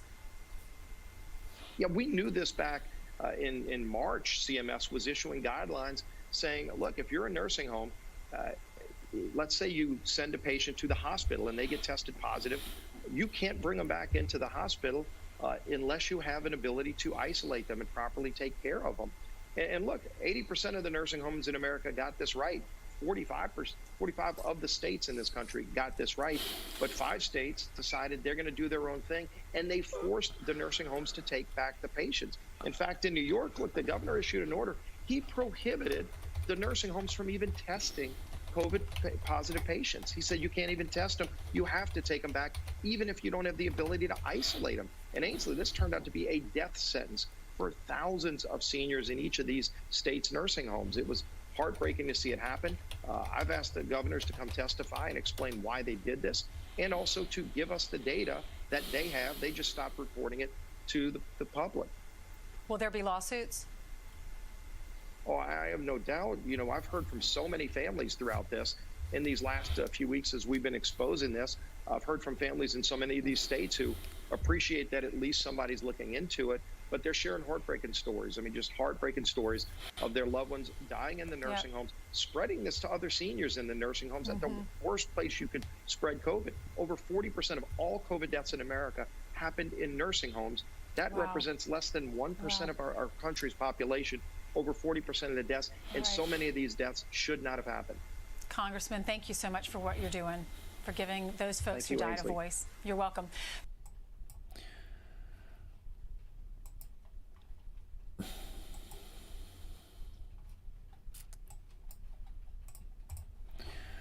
Yeah.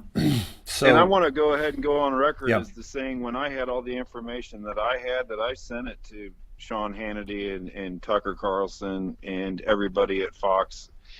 When I wasn't in Twitmo. Yeah, when you were on Twitter, you were doing that. Mm-hmm. Yeah. So somebody's reading that, and somebody knew, and I knew, and I was trying to get it to any news source that would take it. I knew it would fall on deaf ears, but at least I knew at some point I could come back and say, hey, I shared it with them. Yeah.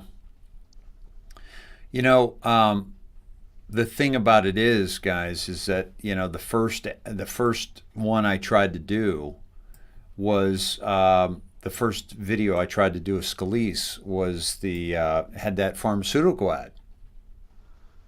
So this, in that station, Fox News, is at least 30 to 40% of its ad revenue is from pharmaceutical companies. The same pharmaceutical companies that don't make any money on vaccines. If there's a little pill that has already been tested, already been proven to work, that you can take for pennies to not only heal from it, but to keep from getting it to begin with. HCQ is handed out like candy, as well as ivermectin in Africa for malaria. The last time I checked, there were like 35 cases on the continent of Africa, which is second only in size to Asia. I believe it's bigger than North America. Definitely bigger than North America. So this is a continent that has had like 35 cases.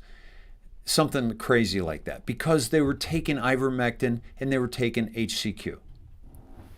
And if they passed out HCQ in the United States a year ago, which President Trump tried to do, he tried to talk about it, and they buried it immediately. They buried him immediately. And we're going to be able to go back and see how the mainstream media, who are owned by the pharmaceutical companies, tanked these stories of HCQ, and how big tech censored all of us that were trying to get this word out. The pharmaceutical companies, the pharmacies like CVS, Rite Aid, and all these pharmacies were not allowing doctors to write the scripts. Okay? Why? Because of the pressure they were getting from the pharmaceutical companies. Big tech, folks, this is the indoctrination. Okay, this was the book I already have outlined. Incarceration nation, vaccination nation, medication nation, indoctrination nation, meaning the media, education nation, where they're starting it with early on with the education and how they indoctrinate us through that. The Wall Street, the big finance nation, they're all going down. This what we're seeing right now happening before us is the toppling of the structure that has enslaved us for a very long time. And we are a part of that. We are a part of that. Well, Honey and Barry Sherman. The people of Asia were taking the dog dewormer that had the ivermectin in it because they didn't need a prescription. Yeah. They're taking dog dewormer to fight this because they know it works. Yep. Yeah, ivermectin. Yeah, Amy says, who killed Honey and Barry Sherman? Right? The Shermans had their pharmaceutical company had HCQ. How and about they just donated $10 million to the Gates Foundation like the week previous? Yep. Oh. Yep. And big donors to the Clinton Foundation and tied in with Haiti as well. Yep. Because they were providing pharmaceuticals to Haiti. Whoa. I just got my thing just fell down. My here, let me try something here. Let's see. No, that's not gonna work. Let me that's too bright. Hold on a second here. Talk to the people, Todd, would you? Talk to them. Hey, people, what do you want to talk about? There's nothing going on, so I guess we could just riff here while Dave's dorking around. You know, as a host of the show, you'd think he'd have his shit together, but unfortunately, we have to deal with take the good with the bad, you know? So while he has his headphones off and he's gone, I'm really going to blindside him now because he's not even listening. I hope he doesn't come back for about another 10 minutes because I'm going to rip into him about that cussing. Oh, my God. That cussing. Todd. He's got to stop the potty mouth. Todd. Oh, hi, Dave. Todd, I still had the headphones on.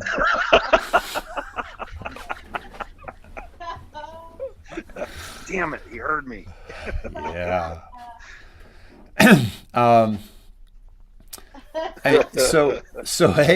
So let's jump off the since we've already destroyed the show. Pull the pin, Dave. Pull it. Yeah, pull it. Okay, we should probably end this and then come back to a new one because that one's definitely getting taken down. We better have him share that one fast. I mean, we have dropped. I dropped a few Q bombs, about 300 HCQ bombs. Oh, some Vax. Some Vax bombs. Yeah. I think we hit all the. What do we miss? While we're on our way out, we might as well hit them. What else can't we say? Oh, false flags. Oh, fuck you, false flags. Talk about false flags. Yeah. God. Oh, geez. Yeah. So let's see. Mustard Seed says Frog says he has to disappear for a while. Huh. What? Not Frog. Oh, where am I going to get my information now? I know. Wow. Let's see. Oh yeah, the F bombs. We dropped some F bombs. That'll do it. I only got one. I probably should get a few more in. Yeah. So what's going on with Frogman? And by the way, we got to talk. Let's talk about. We'll talk about Frogman, but let's go to. I want to find out more about it first. Let's talk about Wall Street, my man. Oh yeah, this is right up in my wheelhouse, Dave. Exactly. Finally, something that you can talk about with any intelligence. Go ahead. Yeah, and without any money, but knowing the system, hell yeah, I know all about it. Exactly. So yesterday's attack on the big fat cat Wall Street guys is not being digested very well by the fat cat guys. No. Not at all. The hedge fund guys and the deep state players who are used to sucking off just as much money as they want out of our stock market, that's supposed to be free and fair and open and even. Ha ha ha! It was a right. 3-card Monty. So what the boys at Reddit did is got together and that investment, the stock predictor site. They got together and attacked them on a short. And so what that means is big hedge fund money betting the stock is going to go down. And all the little guys grouped together and bought the stock and drove the price up so high that they had to leave their positions and basically lock in huge losses. $31 billion is what I've heard now. You know, just real quick, because you did such a great job yesterday of explaining it, and is that the big hedge funds were betting that the company was going to fail. So if they bet for a company to fail on a $100 stock, the most that they would ever lose, or they would make money if it goes to zero. Right. They would make that the full $100 hit. Yeah. And they don't have to invest $100 to do that either. No, they can leverage their position up to, certain percentage of you can buy like 5,000 shares in options, which is a whole different story, but it's all based on leverage in the money you have in your account. So if I have more money in my account, I can leverage more shares without physically buying or selling them. Yeah. And so, but if it goes up to $1,000, they've just lost their They've lost the difference between where they started and where they have to repurchase the stock. See, it's the opposite. When you bet a stock short, you're hoping that if it's $100 stock, you hope that it drops down to zero. Obviously, you hope it just, they have terrible financials and they just go away, they go bankrupt, and you make all the money all the way down. You make the full hit. Right. But when you short it, when that stock goes up, and it could go up to infinity, you have a lot more risk when you're naked. They call it naked shorting. It's when you don't own a position in the stock itself. And back when shorting stocks was created, it was created as an insurance policy to stop crashes from occurring. Meaning if I had, if I had 100 shares of $100 stock, and I was worried that there was a possibility it could go down, and it was a heavy position for me to have, I could buy so many shares short and just sit on them. If they don't move, you can reshort, and if it doesn't move, it doesn't ever get hit. It kind of just sits there. You're borrowing the stock. Yeah. But if it ever went down quickly, then you could actually close that position, selling it short, and protect your losses. Yeah. So your actual shares would go down. Yes, you would lose in that position, but having put a little bit in the insurance basically side of it, it's no different than insuring your house. It's putting a little per month down in case something happens that wipes out your house and you get it paid. It's kind of the same thing, only it won't cover the whole loss, but it'll cover some of it. It's just a prudent way to play it. So anyway, these guys, and people know this. You can see it. It's not something that you can't find on your own. You can find where the big cat players are short, heavy short on these stocks. It's public knowledge. Right. Because they have to file SEC forms. So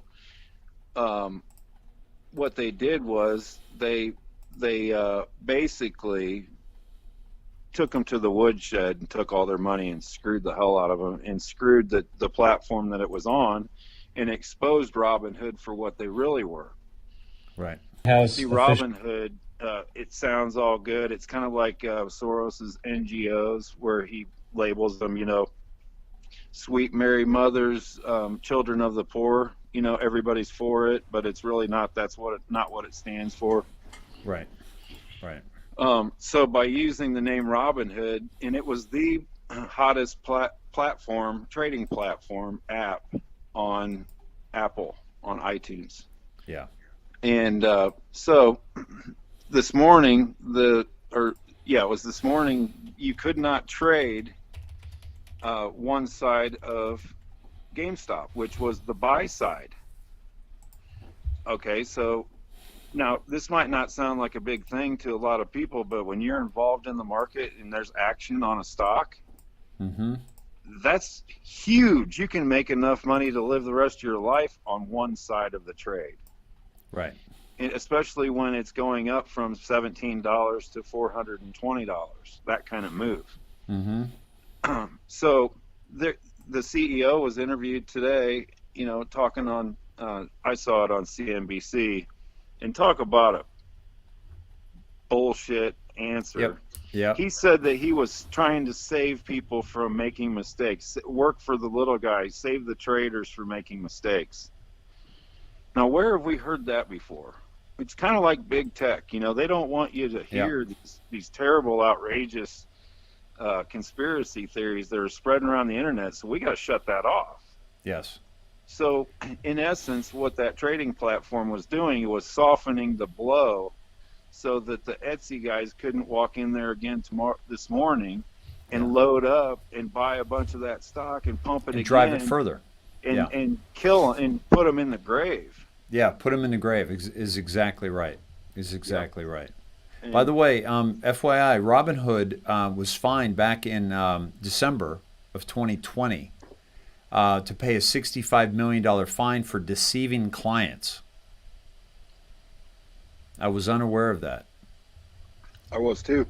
It did not disclose the receipt of payments from trading firms for routing customer orders to them and with failing to satisfy its duty to seek the best reasonably available terms to execute customer orders.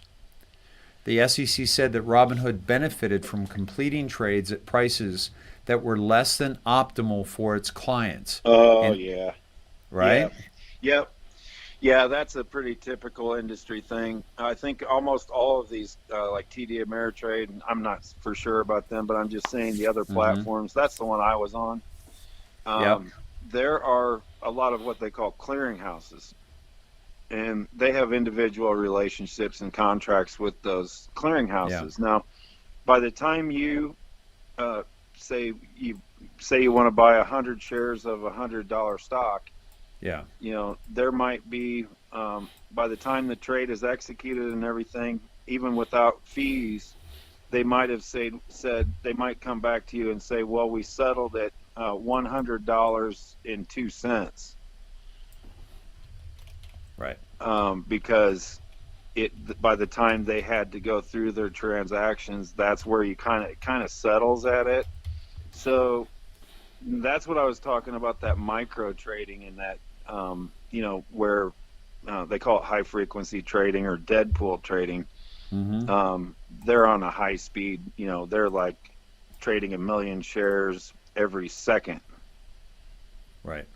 So what they're doing is sucking pennies off each stock, and nobody even notices because the stock price doesn't go up or down much, but a lot of the value of the company is sucked out. Right. And investor money.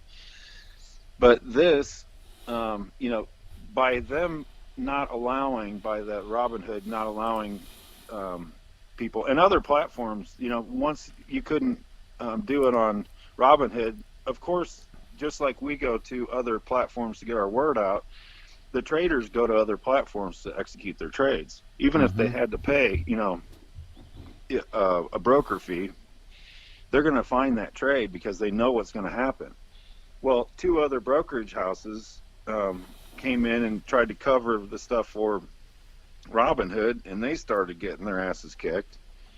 And so, then they actually started having technical problems, if you know what I mean. Like, right. Oops, we can't stop that. It's a technical glitch, just like in the election. All glitches are all the same, right? Yep. Stopping the counting at 10:30 at night. Oh yeah, people are tired. We're gonna go home. We're gonna resume counting in the morning. There's no rush. Most important election in human history, but we're gonna go take a nap. Same thing. Yeah. Only what it was, Dave. This is attuned to, say in a basketball game, a guy shoots a 3-pointer and the game's tied, and the ball's in the air, and they call a timeout while the ball's in the air. Yeah. Because that's how this works. This is right in the middle of the game when the players are playing and the clock is running. If you're losing the game, change the rules. Exactly. It's just like the Russian Olympics. Yeah. The Olympic basketball game that never ended until they won. When I was playing for the USA team in Germany in the Albert Schweitzer games, when I was this was senior year, our senior year in the spring, and we beat Yugoslavia, and it was there were 11 communist countries there. I'll never forget this, and there were teams from all over the world. Are you including the United States in that? Yeah, this was during the Reagan years, so we were good. And so we played Yugoslavia. Now this Yugoslavian team had 4 future NBA players on it: Vlade Divac, Dino Raja, Tony Kukoc, and one other, the gentleman that played for the New Jersey Nets. Great team. We beat them in overtime on a last-second shot. Wow. They went to FIBA, the Federal International Basketball Association, and said that there was a call in the first half that gave us a free throw that shouldn't have been given. That foul should not have been called. They said FIBA, who hates the United States because we dominate, certainly in basketball, said, okay, we're going to nullify that game. So they literally, after the game, they protested a call and they nullified the game. So on our only day off over in Germany, we had to play them again. This time we beat them by 13.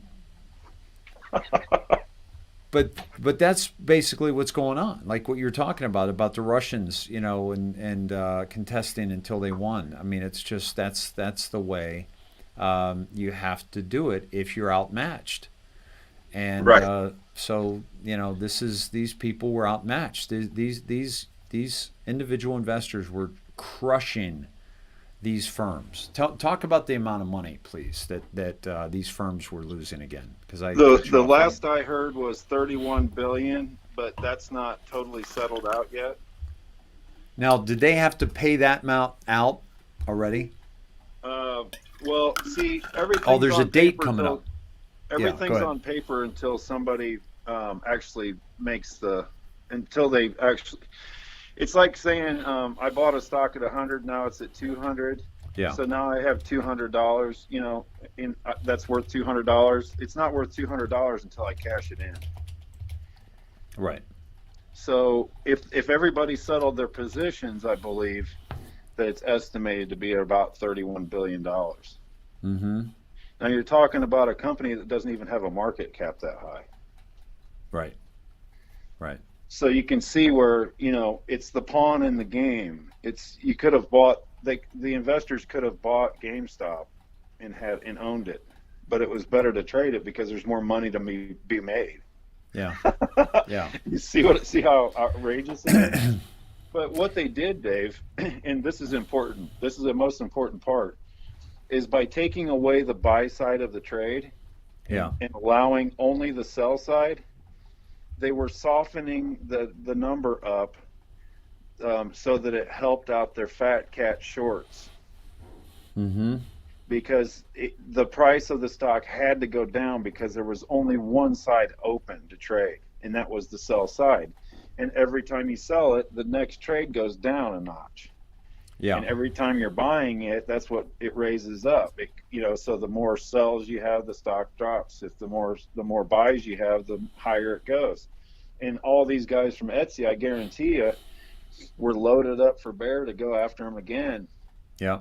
And they knew it, and they shut the game off and took away the one leg that would have, they could have drove the stake right through the heart at that point. And I think they're going to do it when it comes down to the lawsuits. Robinhood won't be around.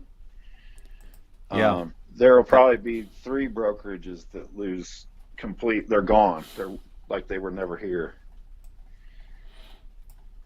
How interesting, Todd. First of all, GameStop, where all these these online dudes get their video games, right? Used, right? Yep. And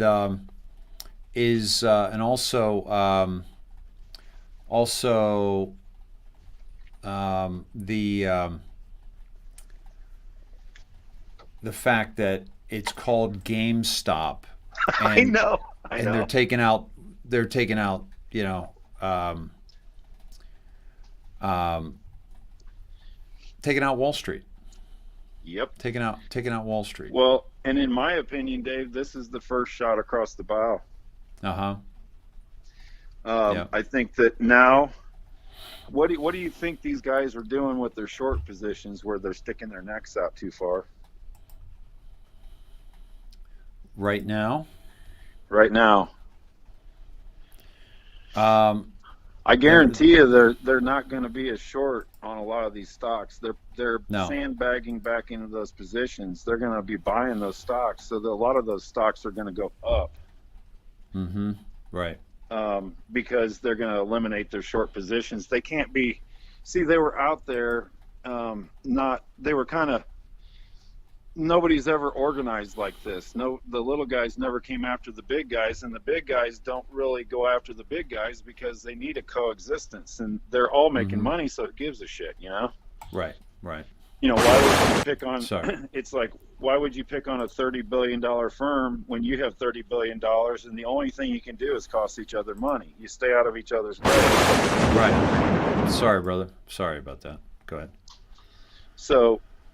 Yeah, so, you know, it's always been us against them, and there's never been so many us's together unified, and that's the difference. That changes the game.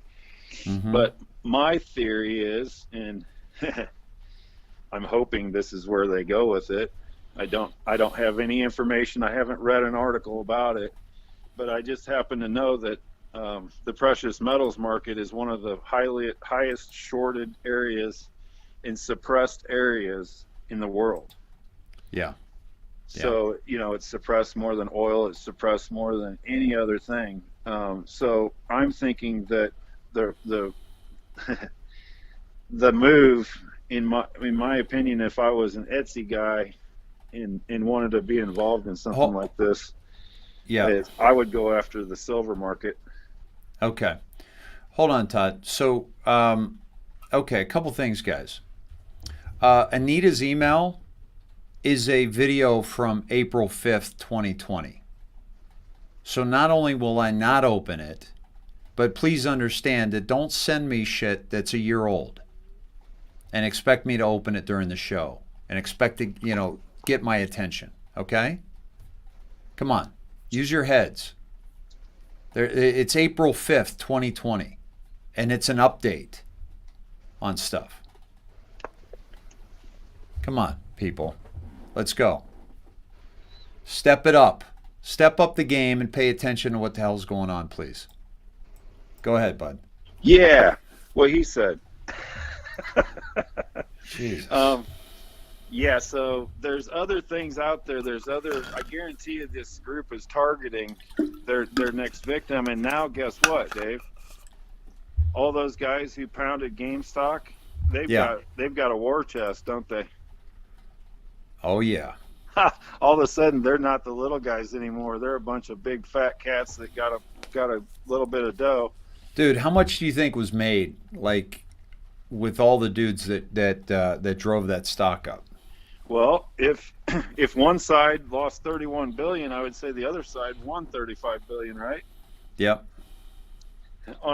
That's where that money went. A $6 billion company, or I don't even know what it is. But see, you know, it made sense to short a company like that, a brick and mortar that is usually outside of a mall area. That, you know, you can order those games online now. Everybody, it was on its way out, and that's not the point. Right. You know, right. The point is that they do this to a lot of good American companies too, just to make money, and it doesn't have anything to do about their business. It doesn't have anything to do about where they could be and what they should be worth. Yeah. It's just whoever they feel like depressing their stock, they can go and do that because they're market movers. Yeah. Yeah. And then you have CNBC who lauds the positions, and you'll have your guys that come on and preach the doomsday in the stock area. Yeah. And what happens? The guy watching TV is going, man, I got a lot of money in that stock in that area. If that's not where I should be, maybe I should move it. So what do? They get scared, they sell, and it's a self-fulfilling prophecy. Yeah. So, go ahead. If Dave has a company, and I've got a bunch of short shares on it, and I get a chance to go on mainstream media and say, Dave's company is terrible. It's on the rocks. It has financial problems. I don't know if they're going to make it another 6 months. What do you think is going to happen? There's going to be a percentage of the investors out there that look at that, they get scared, and they sell their positions, and then all of a sudden I profit because I was a doomsday predictor. Yeah, yeah, exactly. And that's what they do. Yeah. And they've been doing it since the crash. Exactly. I mean, it's and that's the reason. Like, guys, if you think about stocks, right? Like when people say to you, oh, this company's bad, this company, don't invest in this company. It's like, don't listen to them. Just do your own damn homework. Just like research. Stop listening to other people telling you what you should think.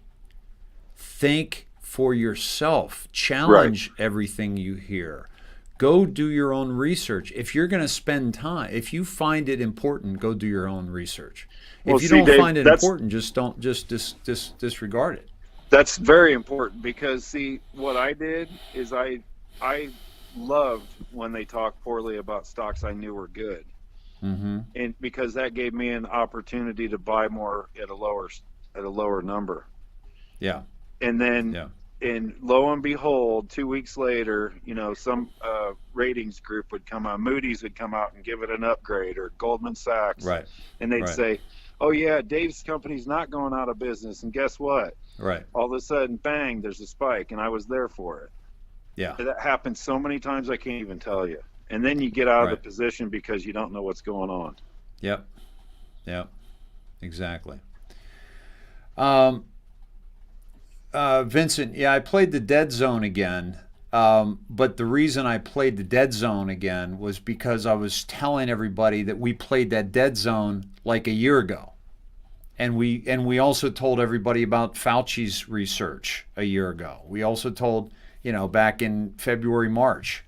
So we were doing, the point of showing that was that, hey, wouldn't it have been nice had everyone had their head out of their ass last March, and then we wouldn't have lost so many people, right? I mean, that's the whole point of showing an old video.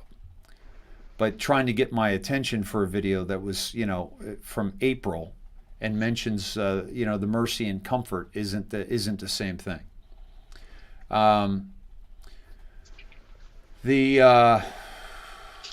Let's see. So anyway, to wrap this up, it's just this is definitely part of the awakening, and this is part of showing Main Street what's been happening on Wall Street if they didn't know. Yeah. Which a lot of people don't know. Yeah. A lot of people just know 30% of their check goes into their retirement fund, and when they're retired, they get X amount. They don't realize that they probably should have, in reality, gotten double or triple that when they retired. Mm-hmm. Right. So it sucks. And this is all exposure. So we're in that exposure part, just like we did with the legislators, just like we did with judicial.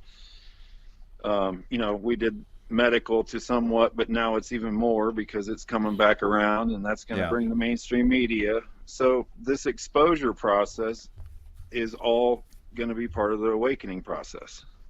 Yeah. But I can't wait to see what they do next because they're not going away. There's going to be another one. I think they're going to hit tomorrow because these guys are not playing around. Well, supposedly Robinhood has to that they're going to release that hold tomorrow. Yep. They did it with 13 companies. Yep.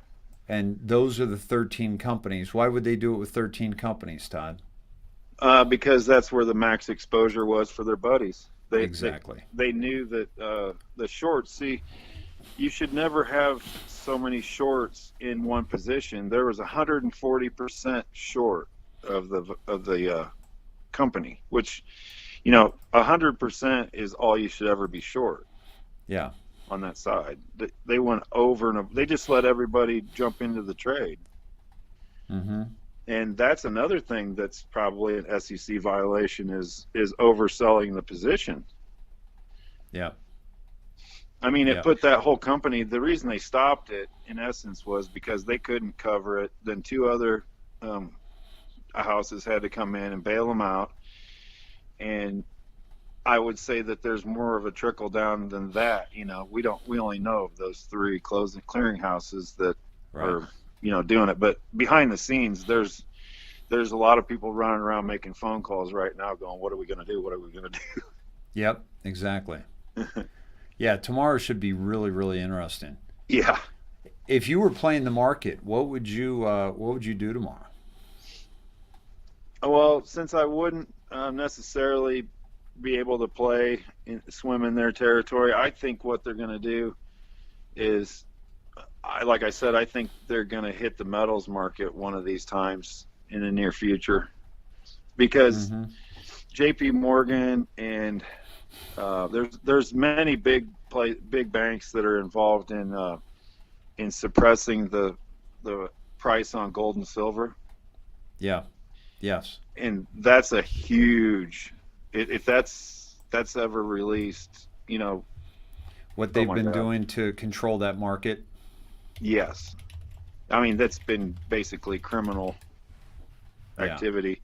I mean, silver should be at $1,000 right now. Wow. That's how much of a foot they have on that. They have a foot on the neck of silver right now. And if that ever breaks, it's going to be the same thing in silver. It's going to be the same thing in gold and somewhat. I mean, it's just a better position, and I'm not giving anybody advice. I'm talking about myself. If I were to get involved in it and it was me, for one thing, if I'm wrong in the trade, what am I going to lose in silver? It's going to probably stay static. So what? And it may go up a little bit naturally. But if I'm right, then all of a sudden I'm rounding third and heading to home with a grand slam.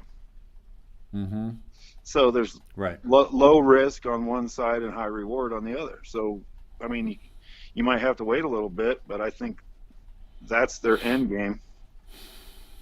Yep.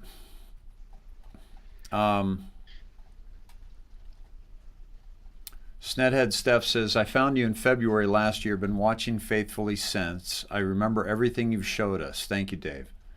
You're welcome, Steph. Thanks for hanging. That's awesome.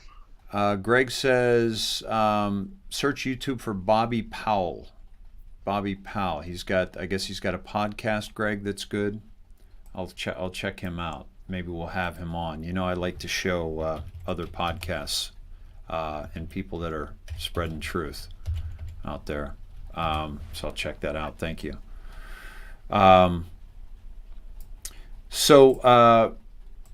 Hey, Dave. Yeah. Cindy keeps asking me about. You may want to look at your show messenger. Chat. Is it in the show chat? Well, I sent it to him in email, but I'll send it to him now. I'll check email, Cindy, if that's easier. Well, say what you want. I don't even know what it is. Well, it's about the Apple update. I see it. Okay. Let Day me. One Trumpet. Came from Trumpet. All right. Yeah, about the so 19. So also from Lindsay. Thank you, Lindsay. So this is interesting. What's going on here? Hold on. All right. So update to iOS 14.4 immediately to address critical vulnerabilities. What is happening? Apple released iOS 14.4 for iPhones and iPadOS 14.4 for iPads to address 3 critical vulnerabilities in its mobile operating systems that may already be actively targeted by hackers. The vulnerabilities target the kernel, the core of iOS, and WebKit, the web browser engine behind Safari. You can read about the specifics of the vulnerabilities on Apple's support site.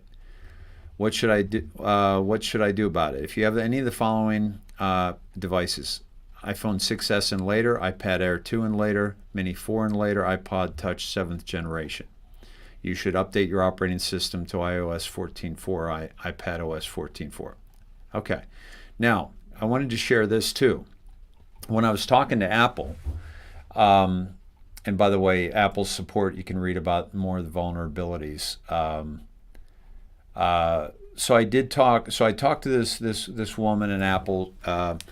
She was awesome, and I told her, we talked about, like, masks and stuff, and like she can't really say anything as an Apple employee, but she was like agreeing with me and about this whole ridiculousness. But so what she told me, and I said, the reason why I haven't updated, and you guys locked up my phone when you tried to force an update, which is the second time that's happened to me, by the way, where Apple has forced an update, because I don't do updates, and I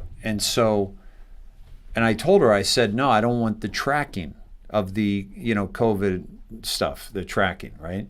And so she said that she gets it, she understands, but you actually have to turn it on and then connect it with an app, like connect it with the health department app for it to work the way that I don't want it to work. So she said, so you're safe to update because you have to actually manually do that. And I'm like, yeah, but that's one step closer, whatever, So basically, she said that if we don't update it, so I don't know if you guys have found that as well. Yeah, you can turn that off, right? Okay. Well, and the thing is, if they can go in there and force update when you don't have update automatic on your phone, yeah, then they could turn it on anyway. Michelle says, yeah, exactly. Apple has forced updates several times on me also. Kathy says you have to activate tracking yourself.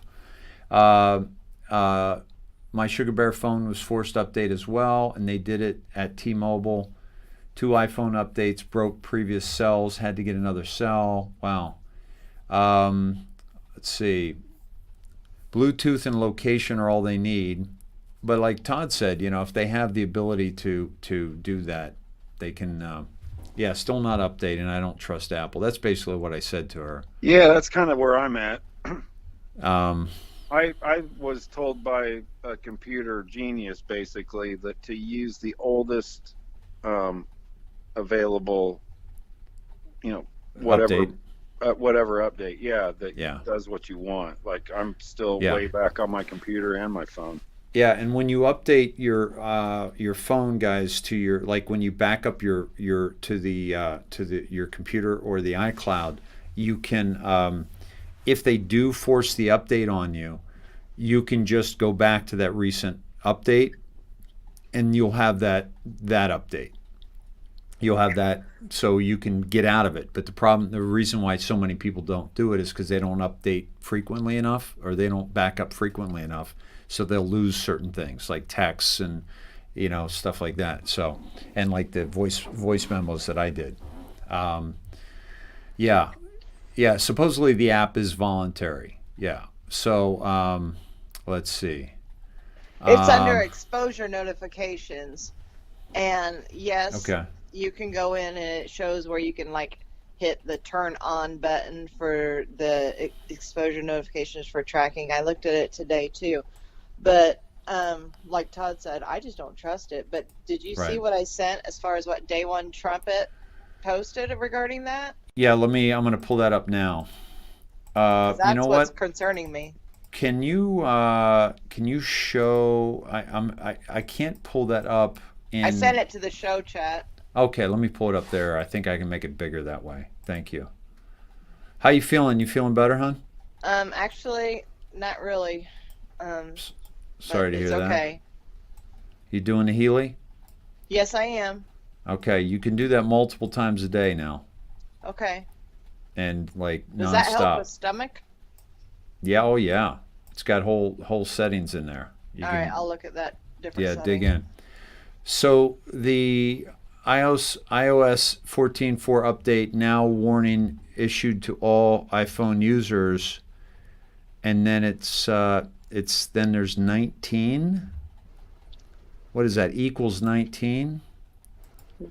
1, 4, and 4 is 19. 1, 4, and 4 is 19. Well, the 4 and 4 is 8, and 1. That's 9. No, I guess that's not how it would be. I don't understand where it's coming from. What's the intention here? What are you trying to show me? Like, what's the day trumpets? The next post, he says 5.5, and at 5.5 is in loud and clear. Let me show it to. Let me send the next one to you. What is that? What is that? What's he on? Is that Twitter? That's Day One Trumpet on Twitter. All right, let me go to Day One Trumpet. Well, actually, I'm here. It's up right away. Here, let me pull this up. Day One Trumpet. Let me see if I can find it.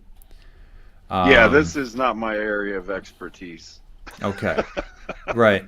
So, okay, let's see. Okay, this is iOS 14.4 update now warning issued to all iPhone users.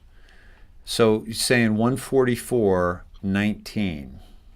Okay, then. And we can go to those drops, and then 144.19. I don't know why he's doing 144.19, and then 11.19, 11.22. Yeah. So I don't know. Yeah, I don't know what this is.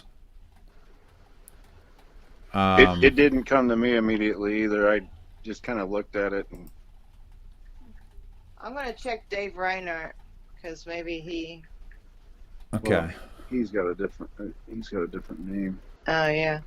It's I can look him up. Did I dream this, or did you hear something about Apple was going to, anybody that had Telegram was going to delete that from there? Did I dream that or something? I think I heard something about how they're going to get us off Telegram as well. Yeah. That you dreamt it so loud we all got it. Yeah. Well, basically, we're crushing it on Telegram. I mean, the dude's the Real Great Awakening, the stuff that's being dropped on there. Lynn Wood. We got some incredible stuff coming out of Telegram right now. They've got to shut it down if they're going to control this narrative, which they've lost control of a long time ago, but they're still clinging on for dear life. Or, I mean, the bottom line here is they're showing us so much of this draconian measures, Todd, that they're and Cindy, they're trying to wake people up. I think somebody said earlier that Biden is red pilling people.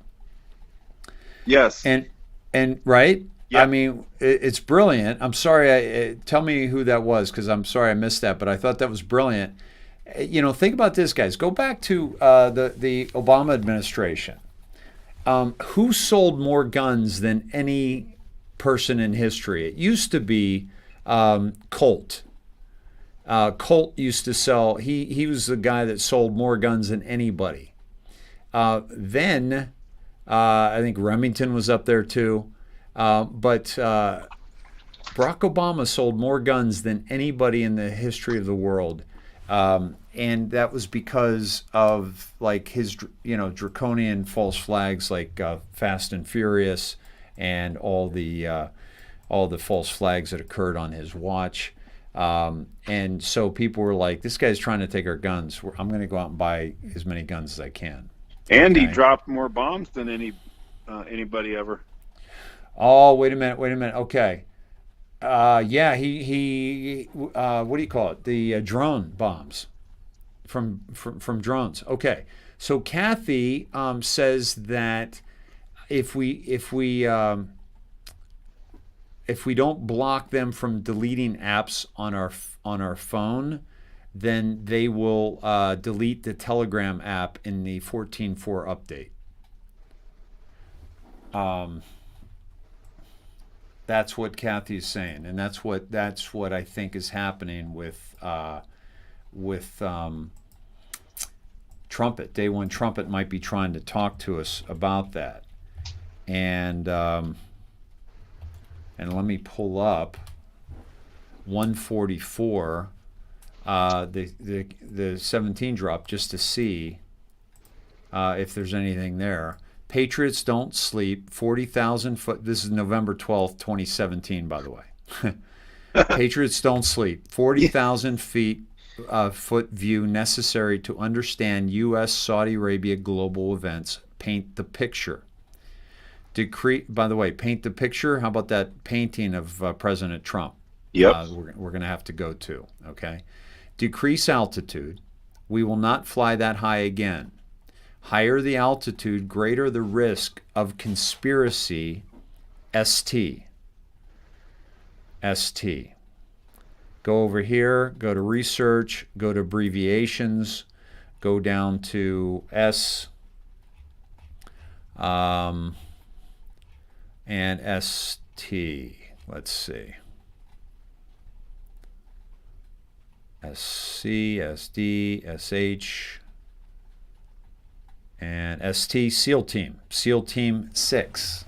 Example, SEAL Team 6. So SEAL Team, okay?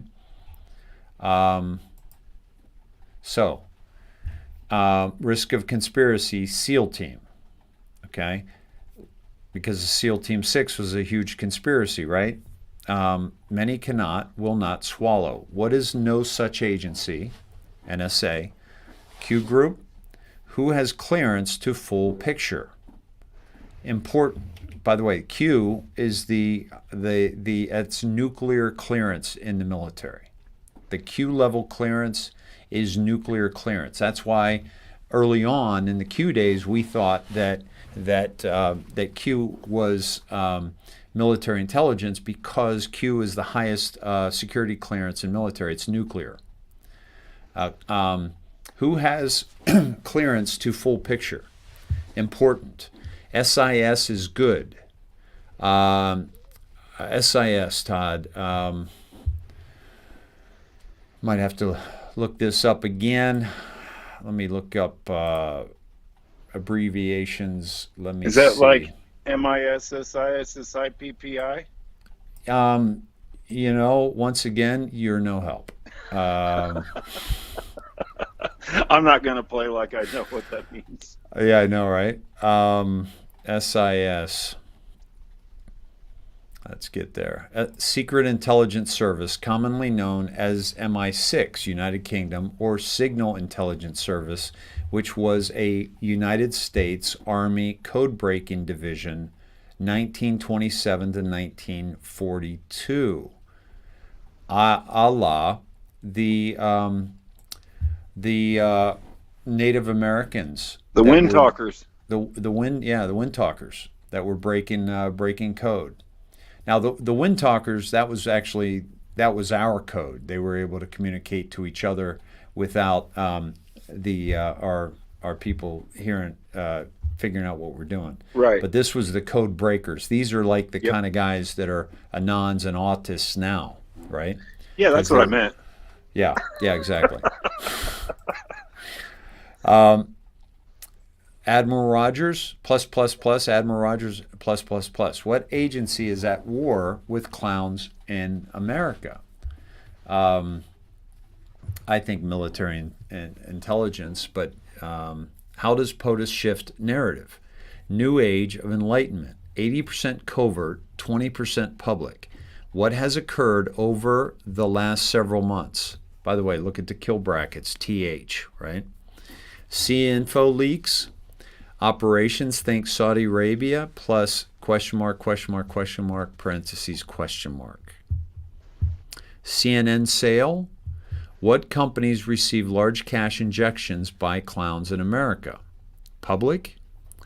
Yes. Why? Who does it hurt? Who controls the MSM?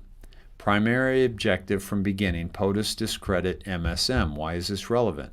How is this information transmitted through him directly, Twitter, right? Large part of it. How are people informed? Why was Sarah A. Carter attacked? Hack attempt? Why was Operation Mockingbird repeated? Why was Jason Bourne CIA dream repeated? Think social media platforms. Who are the wizards and warlocks? We were just talking about this the other night, Todd. Was it last night? Last night. What council do the wizards and warlocks control? Council. Council of Rome is one of the councils that's key to all this. Think Snowden. Inside terms dropped. Alice and Wonderland understood. Snow White understood. Iron Eagle. Godfather 3. Speed.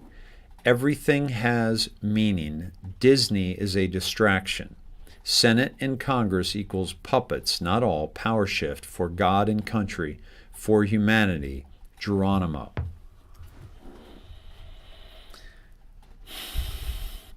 And then all these letters in kill brackets spells out the following.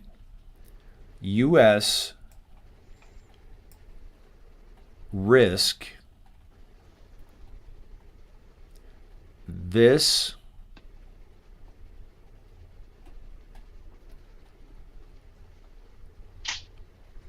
week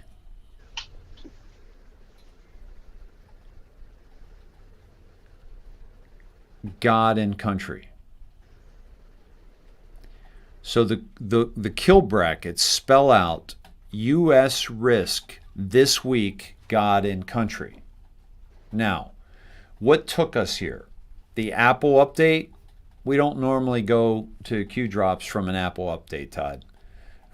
Maybe there was that one time when we updated from the iPhone 3, but it's been a while. Yeah. I'm kidding. We've never done this. You know, all things relevant. It's like I catch myself now doing timestamps and off of things that are just appearing in the news. You know, like we did the Catherine Herridge timestamps. Yeah. And so I guess you know, we're starting to reach farther and farther, but I think he's talking about expanding even further. You know. I think that we're hearing that Tranquility Base and some of you guys are saying between Lynn Wood and Mike Lindell, they're saying that this is to remove Telegram, that this update is to do that, or to allow them to remove it maybe. Yeah. Let's see.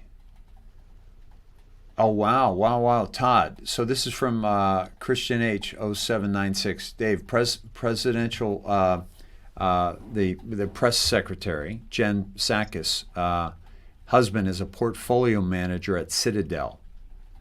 Wow. And the White House is dark for the 9th consecutive day. Christian, that's huge. Let's wow. Let's pull. They're all, it's follow the wives. Follow the wives. Yep.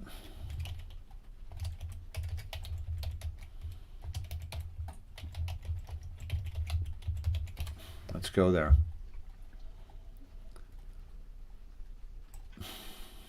You mean the Citadel that gave Janet Yellen $90 million or $900,000 for a speech?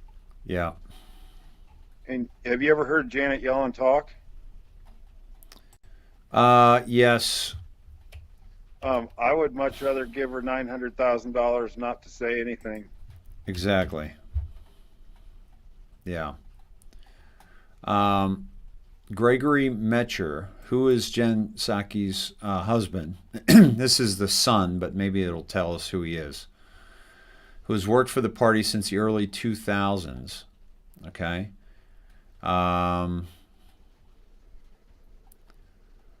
Worked for Ken Lucas.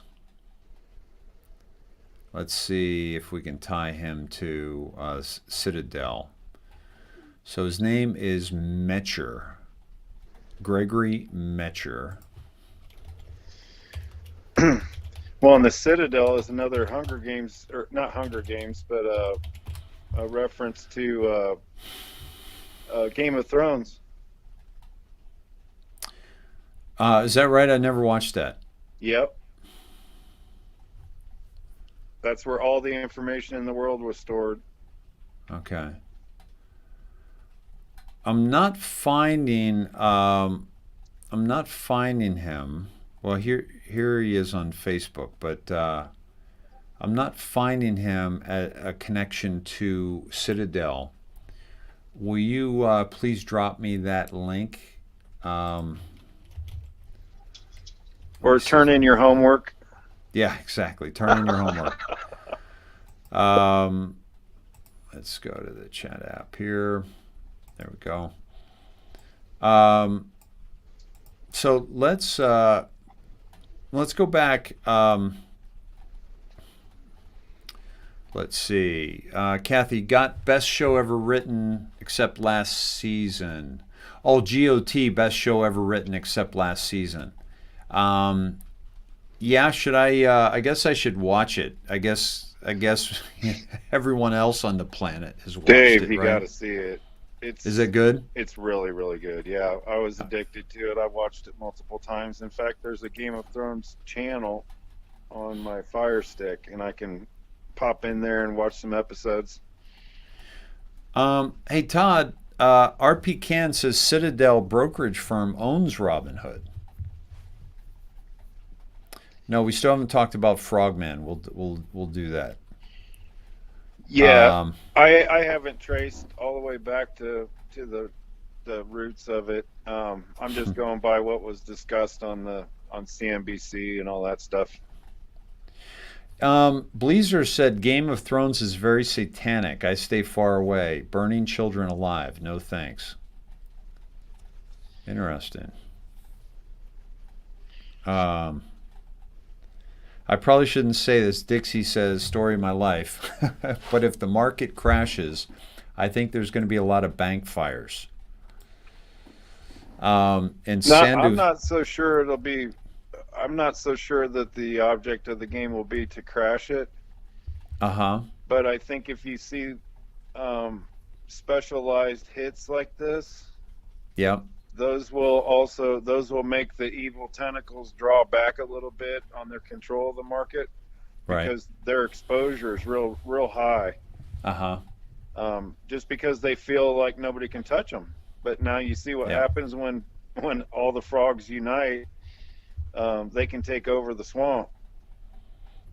You know, if all the frogs jump on the same alligator, they can weigh him down and kill him. Hey, CM Myers says, could the One Trumpets post be in reference to the statement released by Trump today, Matt Gaetz speech in Wyoming, timestamps? Could you do a dig on that, Bud? Just this Trump statement, and if there's any connection to this. I saw that, and the interesting thing about it was that I found is when they mentioned President Trump, they didn't say former president anywhere. Ah, interesting. Interesting. I'm going to have to dig that little piece of information up again. Yeah, they were talking about the meeting that he had with dang it, I always get him and Meadows mixed up. McCarthy. He met with McCarthy today at Mar-a-Lago. Oh, right. Okay. And what do you say out of that? They supposedly worked out an amicable direction for the party to go. Not much details were given.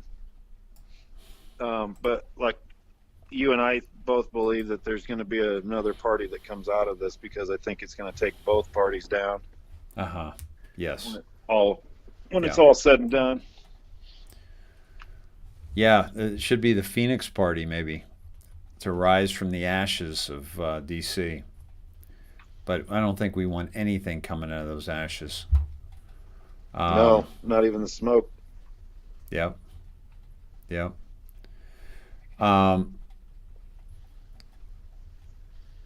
Yep. The higher the GameStop and AMC rises, the faster the rest will cave to the point of bankruptcy. That means Rothschild Bank dies. Yes, Vincent. Yep. Yeah, see, you don't have to crash the whole market to really get these guys because they're so heavy in their positions. They're so heavy and so visible. You know, you don't have to play whack-a-mole. You just have to hit them right where it hurts. And we know where it hurt right now. Oh, yeah. That's why I'm saying they're probably looking at those positions going, you know what? We have our testicles hanging out on the chopping block right now. We might want to back out. Do you think they got rid of those? Do you think they took care of that today? No. There's too many. They can't do it all at once. You know. Hey, bud. Go ahead. It's you can't just unwind like that when you're that big. Mm-hmm. You can't just say, close all positions. Because that would just be a jolt on the market. Mm-hmm. They have to file the SEC forms and do all the. They're bigger, but they're going to be slower in and out of a trade, like that. Yeah. Once they're in for billions of dollars in positions, it takes a while to wind those down. Yeah. You know what I'm saying? Whereas individual investors can come in there and they can snipe at them. It's kind of like the birds, attacking an elephant. The birds can come in and hit them and fly away, and the elephant's just going to be kind of swinging its head around. Yeah. That's kind of, and they know it. They know after this attack, it's not over. Guys, the J.P. Morgan Bank fire in Houston, that was 10 years ago. Please double check dates before you drop something. Just a waste of time and energy. So let me go back to the Q drop of 19 to see if there's any connection. Why did Dems want to control the black population? We've been down this one many, many times. Yep. And I was talking about it. They formed the Confederacy, the KKK, opposed all things pro-black. They've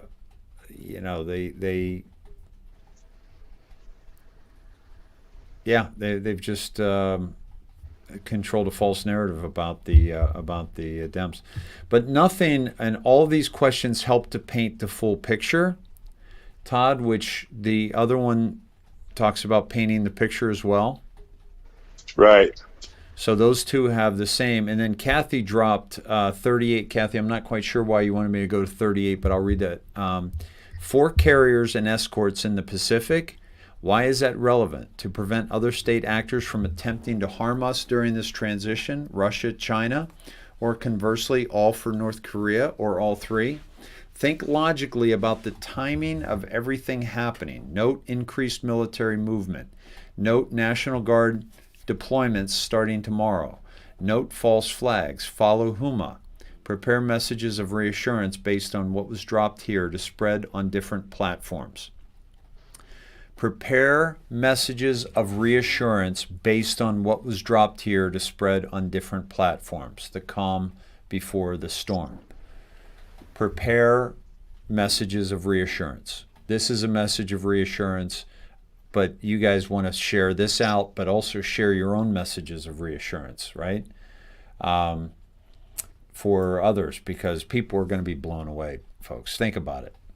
Think about how people are going to be blown away when they think. Having no basis of information to start, they're going to be just like, oh my God. When I awoke 14 years ago, I was devastated. I was, oh my God. I thought this. I was, everything I knew was a lie, and I realized, I was like, oh my God, you got to be kidding me. I have not been living with any clue about the reality around me. Zero reality, right? And zero clue.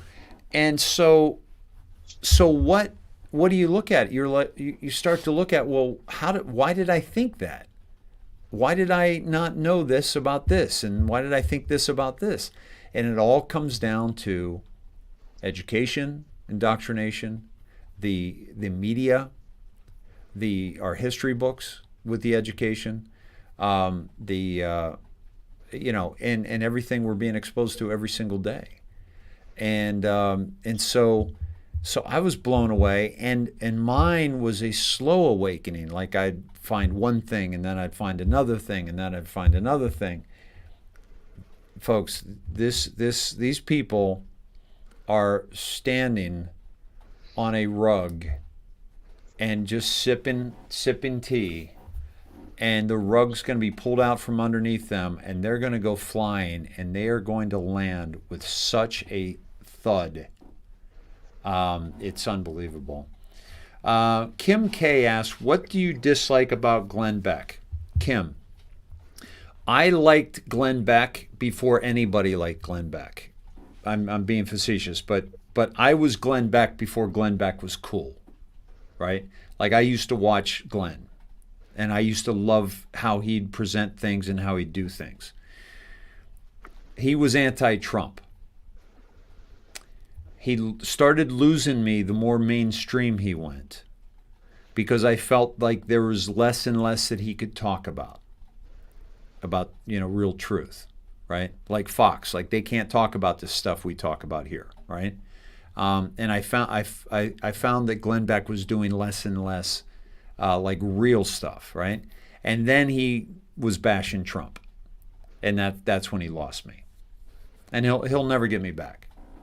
He'll never. He's doing some good work, but he won't get me back.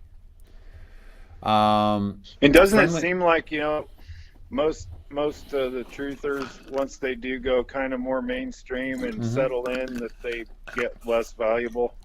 Yeah, absolutely. I used to listen to Joe Rogan. Used to love Joe Rogan. I wouldn't spend a minute on his podcast now. Yeah. Not 1 minute. It's funny. It's like they get to a point and they're like, well, do you want to struggle anymore, or we can maybe help you out, give you some money, make you comfortable. Yeah. And you can still do partially what you do, but you just can't go this far, Exactly. Yeah. Oh my God, this was hilarious, by the way. Julie, I got to show this. I was thinking the same thing. Friendly Magus says, I woke about 15 years ago too, Dave. Been a long ride. Yeah, it's been a haul. No question about it.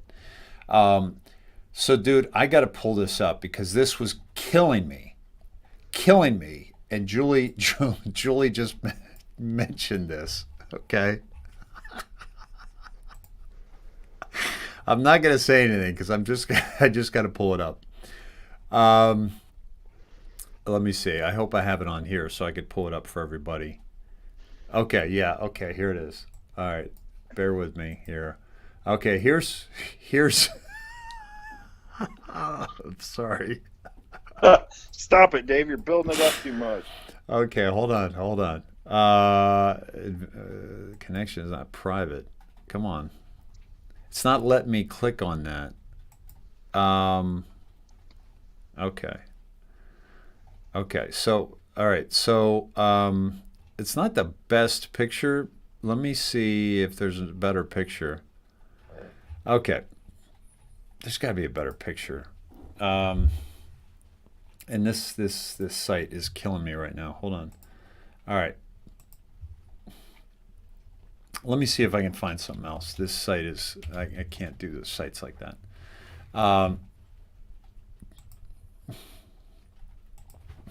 Okay. All right. So let me.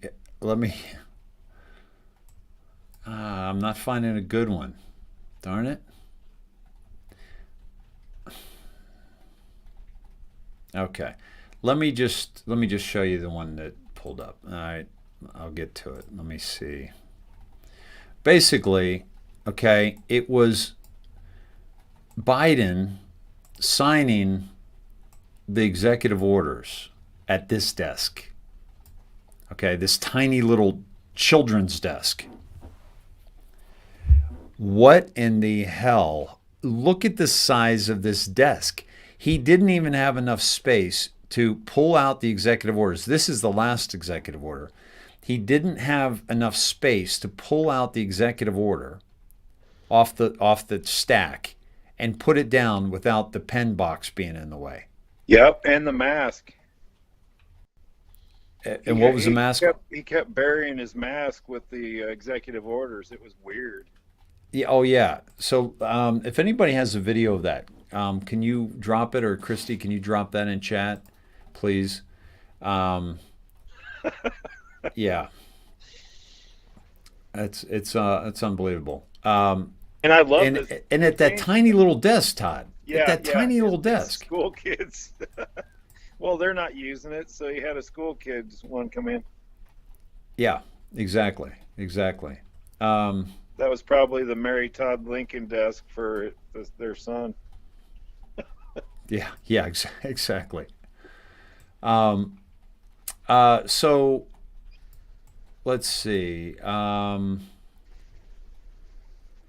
Okay, so let's go to. Hey, I sent you my homework in your messenger, your private, to Dave Snedeker. In show or private? Okay. Just your messenger. All right. I'm not used to the show chat yet. That's all right. You and I can do this, and we'll leave that to the gals to drop me stuff. Okay. So, you dropped. Which one do you want me to open first? Alana Siriani sent me you wanted there's the statement from the president's office, along with talking about the meeting with McCarthy. Wait a minute. Are you dropping this to me from your phone or Cindy's? From my phone.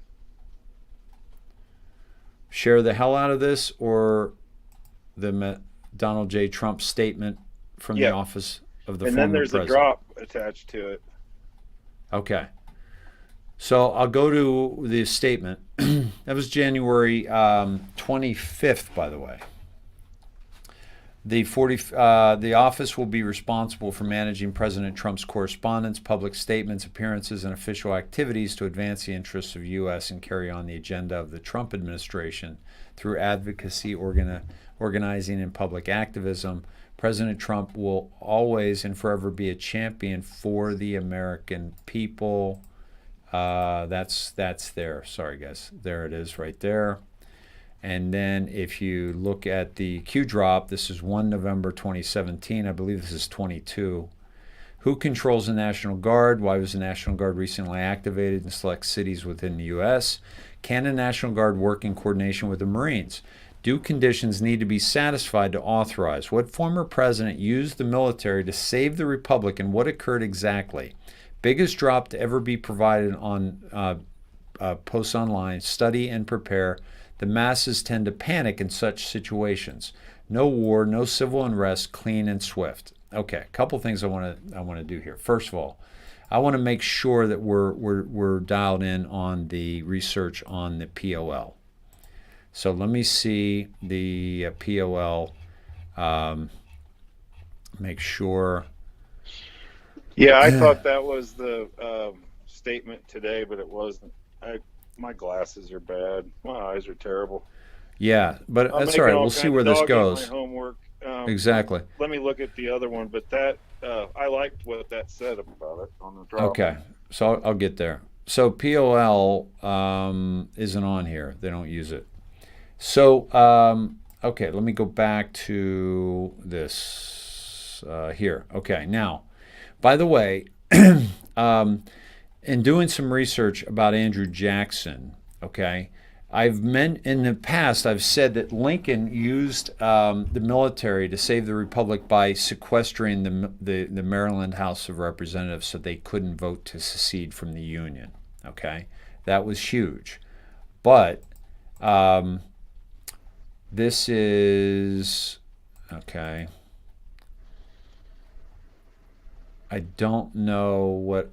I don't know what this connection is, so I don't know where this is going. Other than, did it go to this post, 35715 timestamp, because of the timing of this release? Because Alana, can you are you on? Can you confirm that?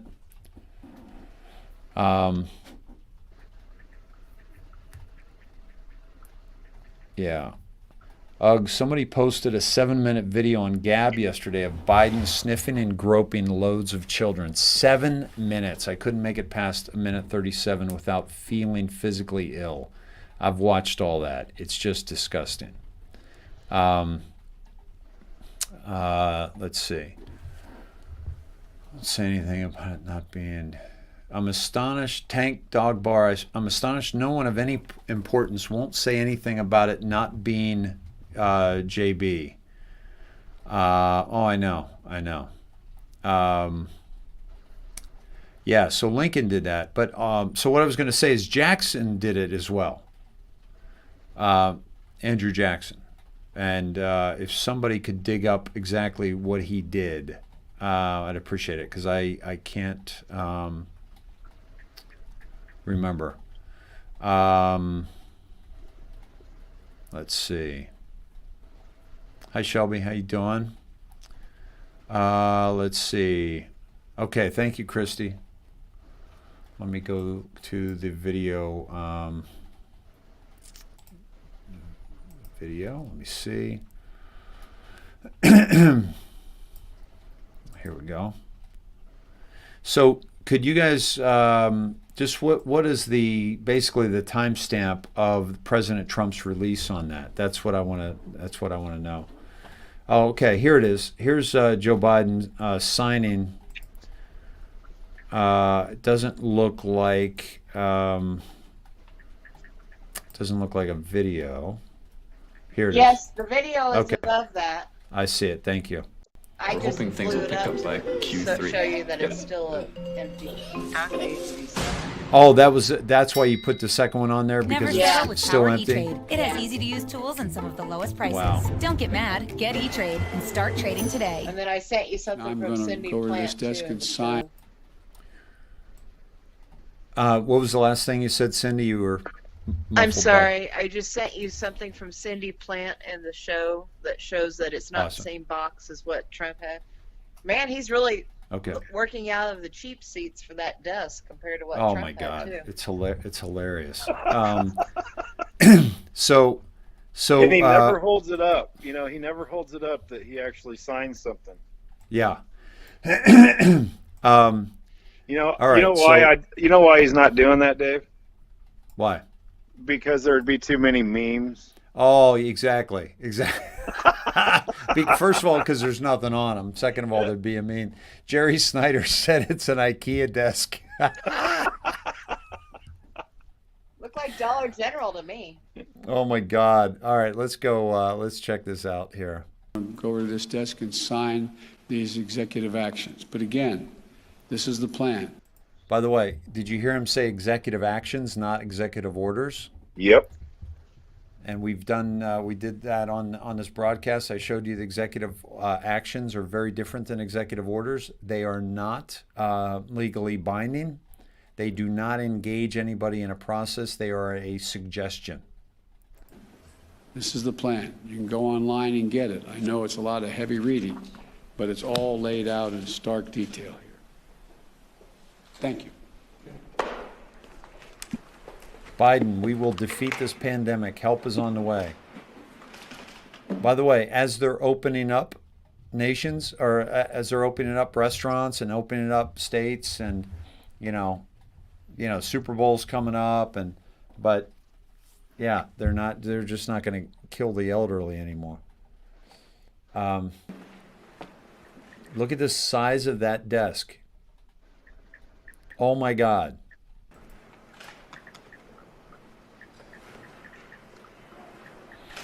This executive order I'm signing is strengthening the supply chain. President Biden signing executive orders there, having just made some remarks saying, "We will get through this. Help is on the way." He had expressed that the death toll likely to top 500,000 in the U.S. next month, expressing that while the U.S. is 4% of the world population, 25% of the... Okay, now we do see writing on these, folks. We do see there's typing on there. Confirmed COVID cases and 20% of the confirmed. But you know what it is? It's that like Latin-looking verbiage that you see on websites before you're ready to launch them. It's like filler language. I'm kidding. I don't know what's there. Deaths and saying that it will take months before the majority of Americans are vaccinated. In the meantime, wearing a mask is the single best thing to do and could save as many as 50,000 lives between now and April. Some of these executive orders are designed to encourage more mask wearing, adding to the one signed yesterday. Oh, by the way, couple things. Biden's not wearing a mask, right? He signed an executive order making it mandatory to wear masks in federal buildings. You know what they're telling us here? He's not in a federal building. That's the message that we need to get out of this. And he's a little boy. He has no power. These are executive actions being signed with a false signature because it's not the same signature he's used before. At a little tiny desk. On a little tiny, tiny desk. The world population, 25% of the confirmed COVID and cases. By the way, this English guy is pissing me off too. Now, I love the English people, folks, but I don't want you talking to me about our president. I don't want you talking to me about our nation in a way that is condescending. The masks are going to save 50,000 people. They haven't saved anybody yet, jackass, because they don't work. Because COVID is too small and it goes right through the mask. It's like trying to keep mosquitoes out with a chain link fence. It doesn't work. And obviously it hasn't worked because of all the people that are supposedly dying from it, even though we lost fewer people last year than we have in the past 10 years. But here's the other thing. Excuse me. The English, Ferguson, was the one that said this was going to be devastating to the planet. That was the Imperial College numbers that were funded by Gates. But, so I'm not going to listen to some guy with an English accent telling me about what the hell I should be doing when they've gotten it wrong. These guys gotten it wrong. Don't get me wrong. I love my English brothers and sisters, 20%. But it's the people. It's your damn indoctrination of the BBC that is completely propaganda. And people are like, give it credibility. There's no credibility. There's no more credibility to the BBC than there is CNN. Of the confirmed deaths and saying that it will take months before the majority of Americans are vaccinated. In the meantime, wearing a mask also pushing vaccines, obviously, is the single best thing to do and could save as many as 50,000 lives between now and April. Some of these executive orders are designed to encourage more mask wearing, adding to the one signed yesterday. Now listen, nobody said anything about wearing a mask. I'll wear a mask, Todd. I just won't wear a mask. I'll wear a mask. I'll wear an Islamic church on my head before I wear a mask.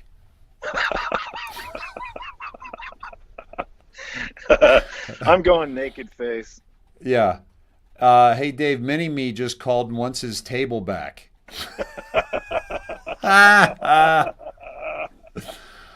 Yeah, mask working as good as a screen door on a submarine. Yeah. Yeah, Christy says the guy's reading a script. Yeah. Yeah, that's right, Dave. When I was in Ireland the first time, and every time after that, the BBC was on, and sometimes CNN, all lies. Yeah, that is definitely not Biden. Foggy diaper. Yeah, it's a face diaper. You got to be kidding me, guys. Yeah, Look at the list in front of him. He needs it to call out what he's signing. Exactly. Because God forbid he actually opens it up and reads it and says, oh, this is this is this. Just oh my like God. it said, salute the Marine. Yeah. Guys, that would be like if I sat down at that desk, like my knees would lift it up. It would be like this. It would be wobbling, and I'd be like grabbing my pens, and things would be sliding around. It's like being put at the kiddie table at Thanksgiving, you know? Yeah. And then look, they show us Shepard Smith right after that. Yeah. Freaking tool. One of my favorites. He is a soy boy if there ever was one. I'll tell you. Oh, this is hilarious, dude. You just sent this to me. Oh my God. All right, let's listen to Fauci.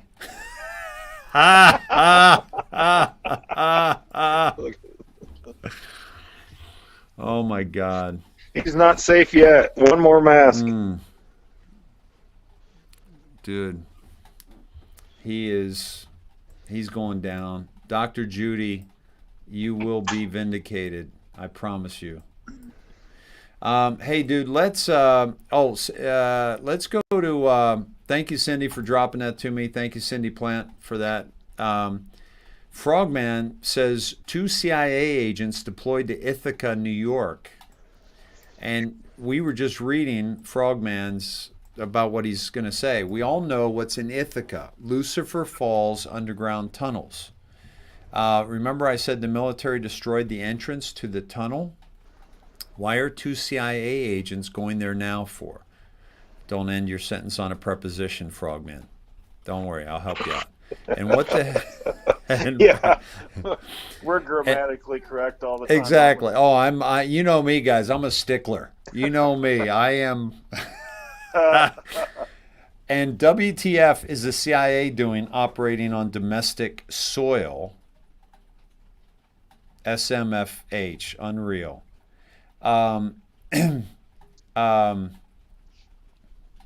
It's kind of funny that he's pointing it out. Like, you know, what did they have to wear their clown suits? You know, do they have to wear their makeup? Yeah, right. You know, it's pretty much just saying, hey, we saw you. Yeah. What are you doing? Yeah. And Joe Bob says, could you elaborate now on vaccines? Some have gotten it. We're told not to. Frogman says, use common sense. The bioweapon wasn't the virus. It's the vaccine. That's absolutely true. Now, let me take you to this. That's another reason why I think we're on a ticking clock. Yeah, exactly.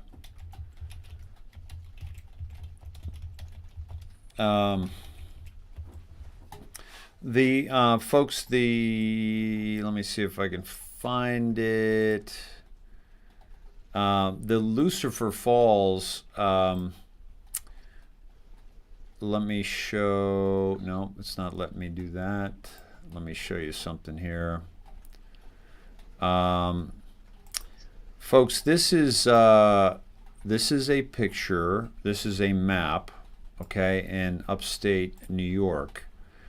This is Lucifer Falls. Actually, one of these is Lucifer Falls. It's a horrible map, but let me see if I can just pull it up on. That was on the back of Hunter's map.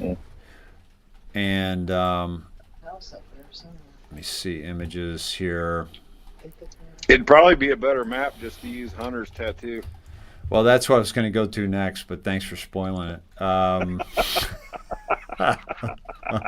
You're welcome, buddy. Yeah, appreciate you. Hey, once you send that to me, would you? And I'll pull it up while I'm looking for the Lucifer Falls map. I think it's in the Frogman. Is it in his tweet? Yeah, I think he's got it in there. That's let me go back to today, that then. Let me go back to that. See, he did the homework for us. I like that guy. Yeah, no kidding. Me too. Where did he go though? I lost him. Frogman. Now this is okay. So Let me see.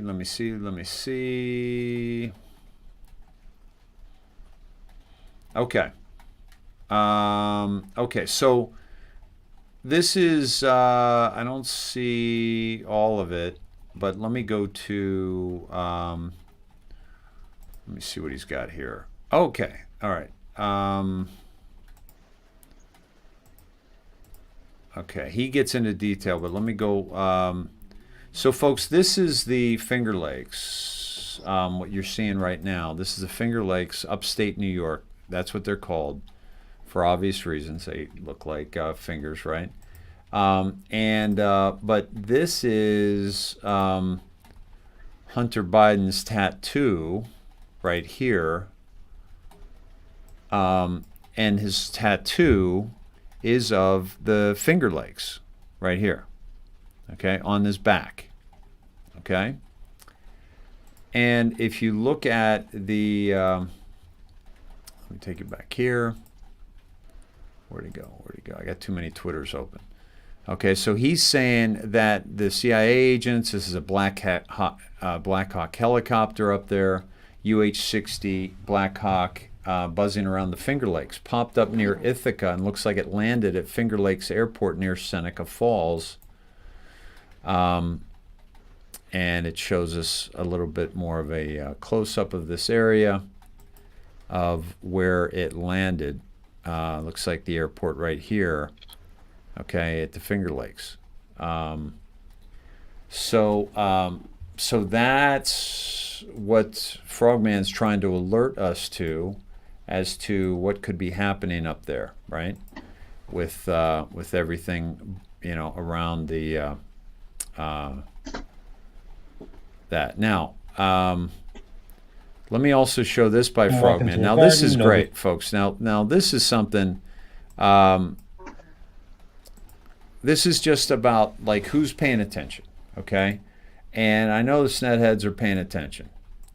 And I know you guys are digging, and I know you guys are not trusting anything you see. So here's an example of that, okay? All right, so I strolled over to the White House official page for the Biden-Harris campaign. Saw this picture of them walking through a garden, no big deal. Then I read the description. After a busy first few days, President Biden and Vice President Kamala Harris took a walk through the White House grounds after their first weekly lunch on Friday. 4 days ago. White House grounds. No jackets. 4 days ago. It's winter! It's fucking winter. Yeah. All right, so I strolled over to the White House official page for the Biden-Harris campaign. I think they go in deeper on this. I think they go in with the, how the... It's middle of January. It's freezing outside. It's overcast and cloudy. Okay, and it looks like a freaking springtime picture. This is a show, folks. It's a show. When the storm is swept by, the wicked are gone, but the righteous stand firm forever. Psalm 28. Beautiful. I love that.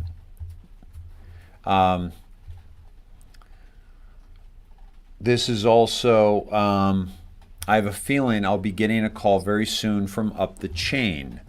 Now, this guy is supposedly military, right? There's things happening behind the scenes, and I might have to go away for a bit.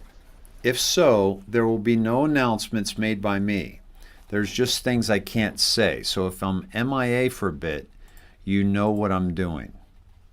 Actually, we don't, but that's okay. Suicide Week. Oh, this is great. Okay, I can't play this song, even though, okay. I do not have the rights to this music. I'm using it under fair use practice, but I'm going to play it without the music. GameStop, Reddit is crushing it. Reddit, Melvin Capital. Yeah. Suicide Week. Dude, it's going to get interesting. Yeah. And WSB chairman said they just bailed out the hedge funds and screwed the people. And here come the blackouts at the White House again. The shot heard around the world.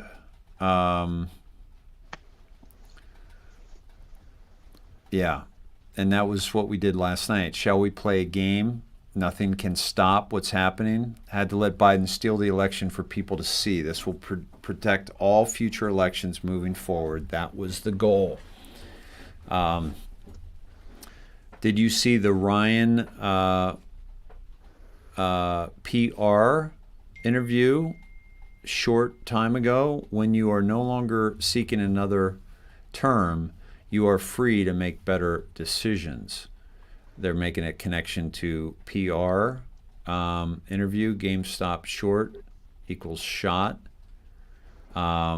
Take away the P, take away the R, you have shot. 572, the shot heard around the world, the Great Awakening, a week to remember. Okay. When you are no longer seeking another term, you are free to make better decisions. A little bit of a stretch on some of these, but I don't mind them so much, pointing us in the right direction. 10 Days of Darkness. This is the White House, which is dark again. And there you go. We can see it right there. I don't think they can't do it to me without an ad. So let me just pause that. And yeah, a lot going on. Let me get back to the chat. Let's see. Karine says, as an Australian, we pronounce mask like that too. I know. I'm busting your chops. You know that. You know I love you, Karine. And all our Aussies, and all our Brits. Let me see. Let's see. Okay.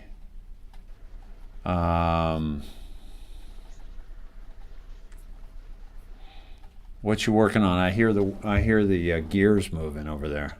Yeah, I'm working on some timestamps. Nothing's hitting yet. Okay. So this is the White House right now. This is the 9th day of darkness. Tomorrow is the 10th day of darkness. Do we have 10 days of darkness and then all is revealed? We don't know. But what in the hell is the structure in front of the White House? Right? Oh, I was watching that, Dave. What were you watching? The structure? They were dismantling that today. I sent you a picture. Okay. Let me see. I'll find it and send it to you. Oh, by the way, somebody said the Clintons have a place in Ithaca. Yeah, I think they do, yes.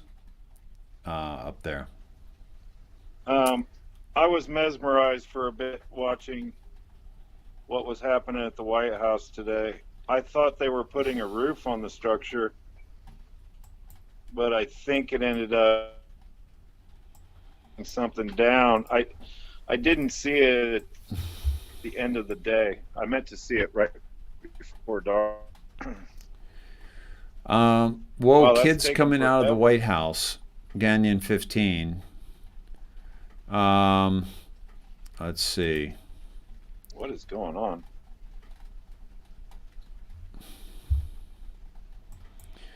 Somebody said, hold on. Kitschy Bang Bang, I found it was a normal booth they have there every year. For what? I found it out it was a normal booth. So what are they using it for? Let's see.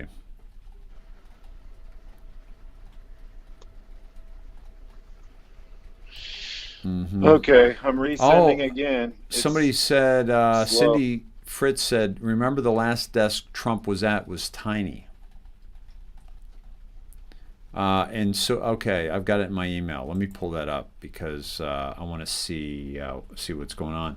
Maybe that's a message, right? Let's see. Julie said it's portable. That way he can take it everywhere to sign. Uh-huh. Okay. Wasn't that in the Oval Office? No, I guess not. Or was it? It's not in the Oval Office. But I guess they take it around. I sent you 3 pictures of what I saw today. Thanks, live okay. at the White House about the structure. Is it? Do you definitely see it going down? Well, there were parts of the walls, the side walls that were gone. They removed them. Now I don't know if they removed them to add to go up, but I think they were taking it down. I didn't see anything being added. Well, I know at some point they got to drop the floor.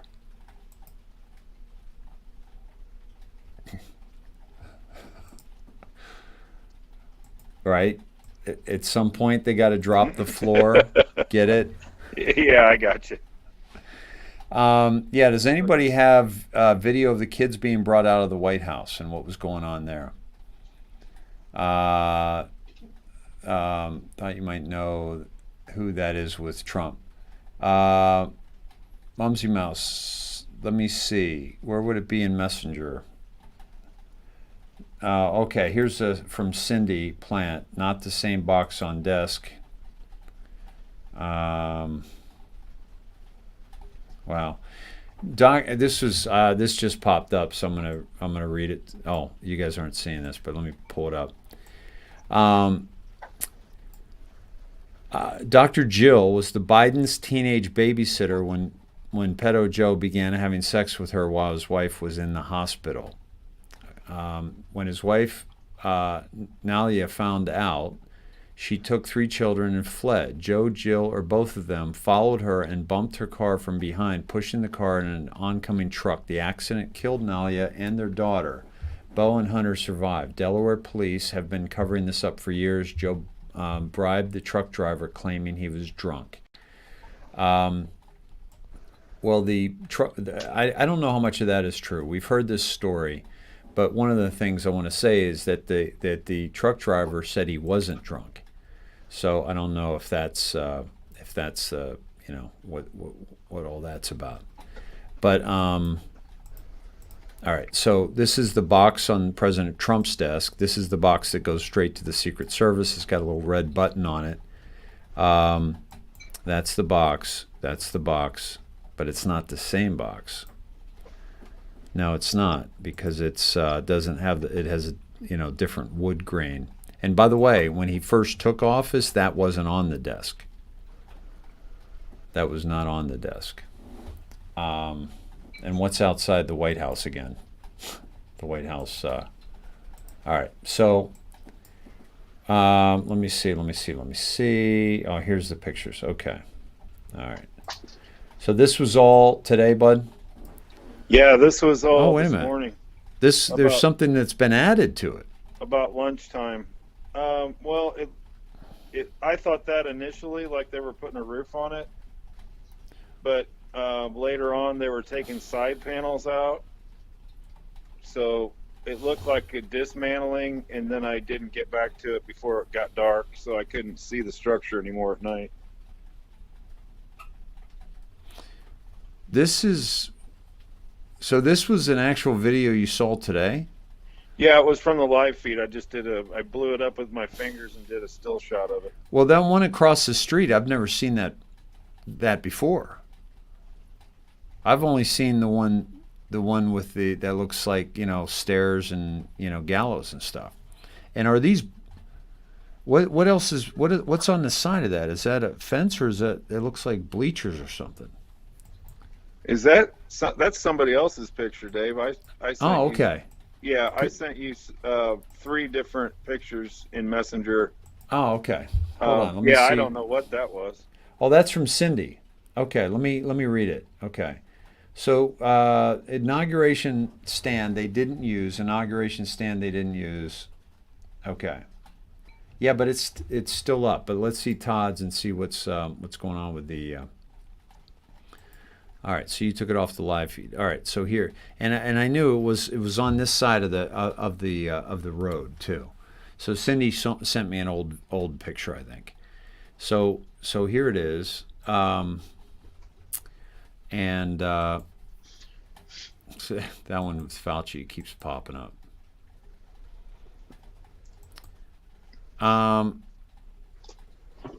Was there a roof on there? Well, there was a flat spot where people were walking the other night when all that hubbub was going on with all the cars at 2 a.m. Yeah, but I thought that was underneath those things. Well, there were people standing on top. The top was flat. Okay. And there were people running back and forth on the top of that too while all that was happening, like looking at the cars and trucks. Okay. And stuff. Excuse me. So let's keep an eye on that. So I think they're dismantling is what I'm saying. I couldn't tell if they weren't expanding, I don't believe. Yeah. Chris, you want me to mention that the Kleinsmith sentencing is tomorrow, which would be 11/3. Right? Yeah. Yeah. That could be significant. And then verified 11/4. Yeah. Which would be Saturday, and then it skips to the 6th, right? To 6. Yeah. Which would skip Sunday. So let's go to 11/3. 4621 placeholder indictments tracking non-civilian set 1 Kevin Kleinsmith KC 11.3. This was August 17th, 2020. And these are the indictments, 6 indictments tracking civilians. Okay. And then 4524, good catch coincidence, important people understand for future events, assumption or intel based, all assets, foreign, domestic, deployed, Dems plus China equals 11.3. D plus China equals 11.3. I don't know, but that might be, C before D class, is that what he's trying to get at? Possibly, yeah. I don't think so. I don't either. I don't think so. That doesn't make much sense to me, that one. So here, let's back this up. So 1518 on June 16th, 2018. To all those not getting it, 11.3 equals when Huber made a sealed indictment. 11.6 equals when Huber made a sealed indictment. Okay. Okay. Well done, Anon. Shows commitment. Okay. Also June 16th, 11.3, Podesta indicted. 11.6, Huma indicted. Do they know? Okay. And then Q Clearance Patriot, number 34, my fellow Americans, over the course of the next several days, you will undoubtedly realize we're taking back our great country, the land of the free, from the evil tyrants that wish to do us harm and destroy the last remaining refuge of shining light. On POTUS's order, we have initiated certain fail-safes that shall safeguard the public from the primary fallout, which is slated to occur 11/3. Upon the arrest announcement of Mr. Podesta, actionable 11/4. Confirmation to the public of what is occurring will then be revealed and will not be openly accepted. Public riots are being organized in serious numbers in an effort to prevent the arrest and capture of more senior public officials. On POTUS's order, a state of temporary military control will be actioned and special ops carried out. False leaks have been made to retain several within the confines of the United States to prevent extradition and special operator necessity. Rest assured, the safety and well-being of every man, woman, and child of this country is being exhausted in full. However, the atmosphere within the country will unfortunately be divided, as so many have fallen for the corrupt and evil narrative that has long been broadcast. We will be initiating the Emergency Broadcast System, EMS, during this time, in an effort to provide a direct message avoiding the fake news to all citizens. Organizations and or people that wish to do us harm during this time will be met with swift fury. Certain laws have been pre-lifted to provide our great military the necessary authority to handle and conduct these operations at home and abroad. Think about it logically. The only way is the military, fully controlled, save and spread, once 11.3 verifies as first marker. Biggest advance drop on Paul. And up here we see 11.3, Kevin Kleinsmith. Okay. Hold on one second. I want to see. Hold on. Okay. Lindsay is sending me, see what is Paul. Thank you, Lindsay. Are you ready to hold the, I don't know. Well, it's just a bunch of polls, but it doesn't tell us what poll is.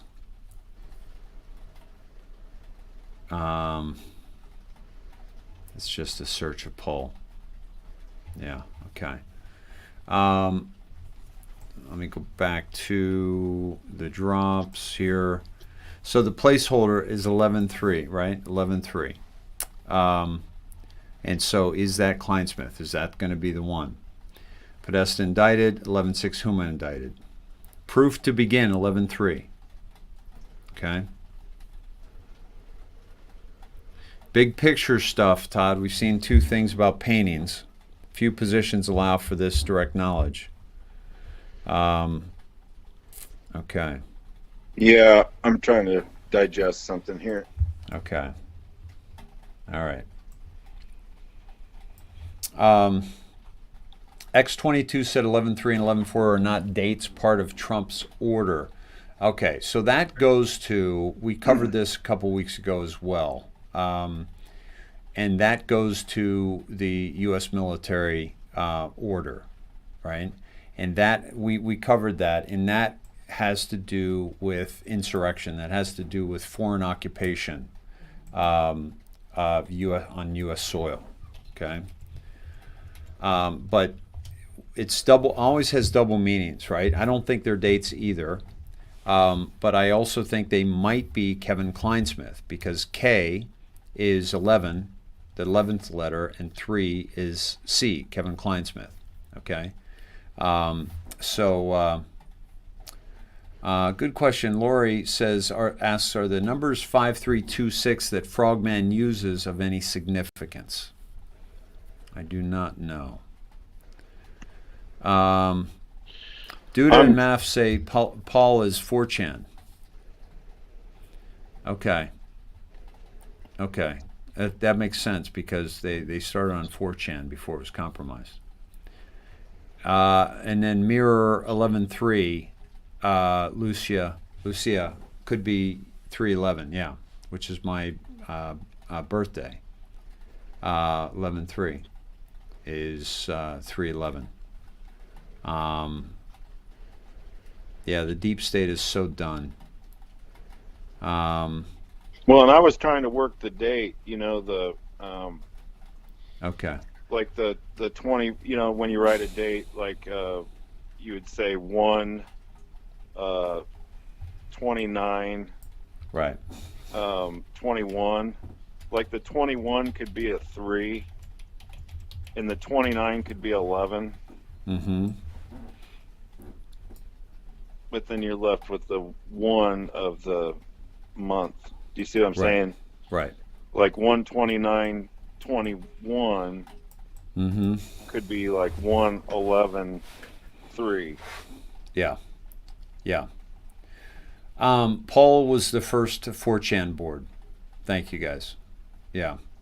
Who is Kevin Kleinsmith? Kevin Kleinsmith is an FBI lawyer who falsified 302s, which are the documents that you fill out from an interview, an investigation interview. So he's going down, but he's probably taken some people down with him. Yeah, that was particular to Carter Page in his direct contact with CIA before. Right. He changed it from yes, he was in contact with the CIA and possibly an agent, to no, he wasn't. Kind of a big thing. Yeah, and and also didn't reveal that Carter Page had reason to be in connection with them. Yes. Yeah. He just turned it from a yes to a no. Mm-hmm. No big deal. Yeah, exactly. So these people are going down. These people are going down, dude. All right. What I've got some stuff in some emails that I haven't been able to get to a lot of them. This is okay. This is Trump using the same little desk, which, let me see. So this is this is the portable desk, I guess, that they take around with them. So and he looks tiny on that desk, man. That looks ridiculous. That almost doesn't even look like a real picture, but I'm sure it is. Okay, so we got to the bottom of that little desk. Thank you. Hey, our buddy VK is, I don't know that he's taken down. But all of his posts are gone. I don't see him on Twitter. Yeah, it's his pictures there and his little statements there, but I don't get it. Tweets are gone. What was his @ symbol on that? It says account suspended on @VK. Oh, now it says that. Yeah, mine just switched to account suspended.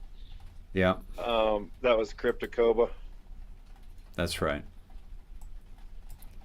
That was weird because he was there and then he just disappeared.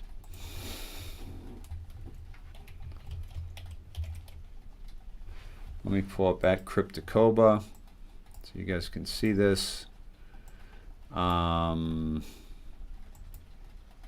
Account suspended. Yeah.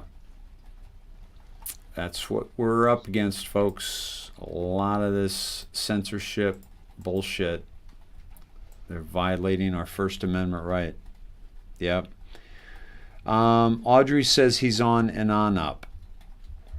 Oh, wow. Elon Musk has a couple of tweets that I thought were interesting. Okay. And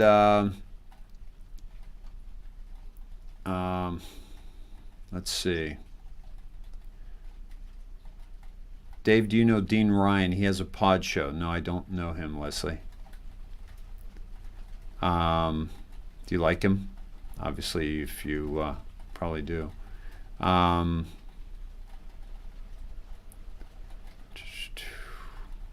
Let's see. Dog comms. Yeah, the 11.3 and 11.4, Tracy, could be military comms. I was going to pull that up.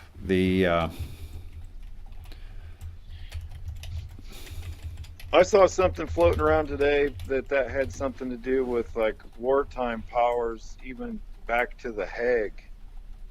Right. It has to do with occupation code, right? The occupation, right? We read that. When did we read that? That was weeks ago.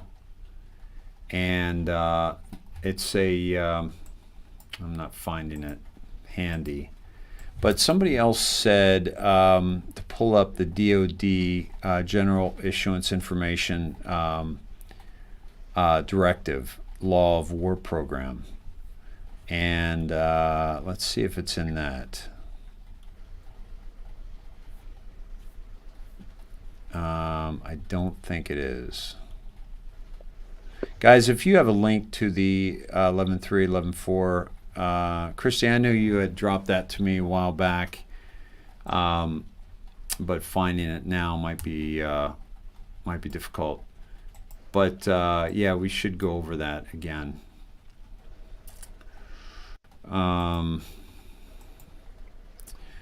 And you were saying Elon Musk, go to Musk's Twitter.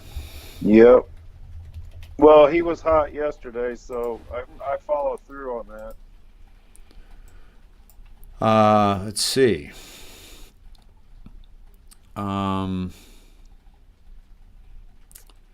So this was yesterday, the Plaid Model S. You can't sell houses you don't own. Can't sell cars you don't own, but you can sell stock you don't own. This is BS. Shorting is a scam, legal only for vestigial reasons. Interesting. There we go. Here comes the shorty apologists. Give them no respect. Get shorty. I like it. Guide to the perfect game of catch, dog. Oh, that's hilarious. 10 tips on how to get the best treats. Playing with fetch with Sinza Whippet. The goodest issue. Ball, frisbee, or stick. The ultimate guide to the perfect game of catch. That's hilarious. So that's his latest tweet. Not latest. He's got one more. With Cyberpunk, even the hot fixes literally have hot fixes, but great game. Okay. Yeah, there's a lot of speaking in there. Yeah. In fact, I did a drop. I looked up his drop at, what was it? The first one. The first one today was at 9 hours. You can't sell houses. Yeah. And that was done at 3:34 p.m. Yeah.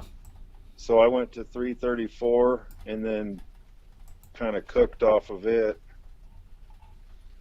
It's pretty good. Follow the pen. Yeah. Merry Christmas, Q. Why do you suppose? What led you to follow an Elon Musk timestamp tweet? Well, dog comms, and really, there's not a lot of us left out there to follow. He was so relevant in the news yesterday. News unlocks the map. Yeah. Attention drawn to him. Mm-hmm. And we know that he's mentioned in the drops and also mentioned in with actual game and stop. Right. So, you know, when 17 That's true. draws attention to a character like that in the play, yeah. You know, you got to pay attention and follow through on him. So, out of that, I went to 820, which is in the 334 blue. I see it, 820. Yeah. And that goes back to the, you'll see it. No coincidences. Expand your thinking. SEC test. Securities and Exchange Commission test. Yep. Nice. That hits right in the bullseye. Yep. And then I went to Good 82. Call. 82. Oh, because you dropped the 0. Yep. Okay. Repost things need to be solved to understand what is about to happen. Let's start with Alice and Wonderland. Hillary Clinton and Wonderland by Lewis Carroll. Saudi Arabia, the bloody Wonderland. Yep. And a lot of mention about Saudi Arabia. Yeah, and that continues on the next. I went to 56, which was alone on the 334 Indo. But it's a long one. But it talks about the Clinton campaign and Huma Abedin, family ties, all the stuff we know. Uh-huh. Media matters. Benghazi. Uh-huh. I mean, this is all the stuff we already know, but you know, it's not giving us much more meat than we already have. But it's relevant. You know, it's relevant to the players. Yeah. I really like the SEC test because that's what they're doing. I know, right? Meow Scott says Elon is doing the same with crypto as the stock market. Dogecoin. I don't know much about the crypto. Yeah, I just know that I wouldn't want to be involved, just me personally, only because of what they're trying to go with the tangible assets backing things. Yeah.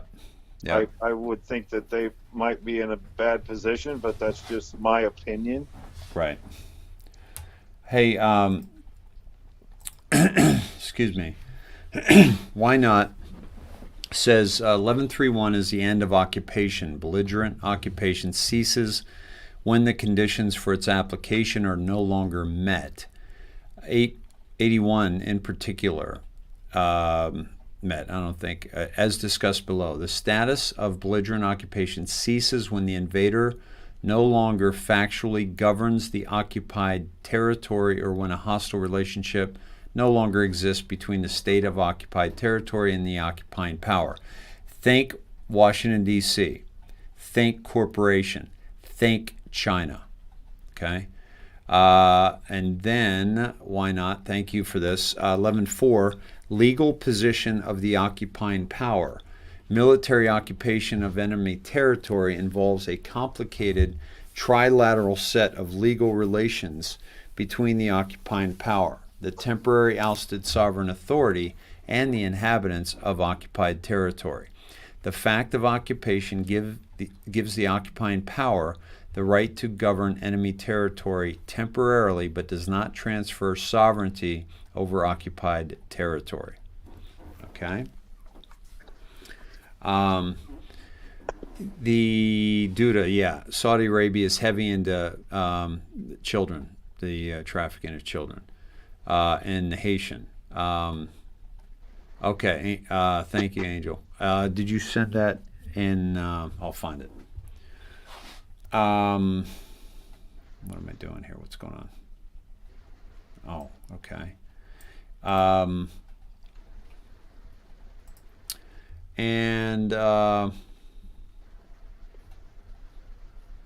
Did you find 11.6?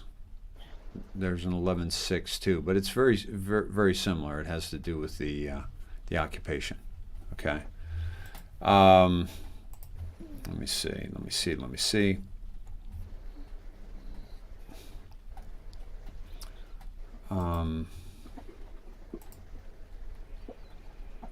Okay.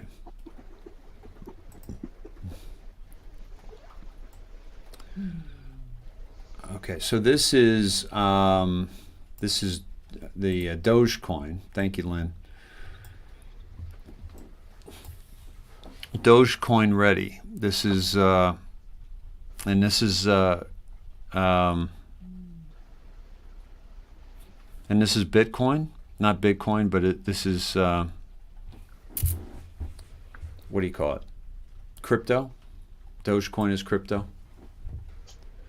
As I understand, yeah.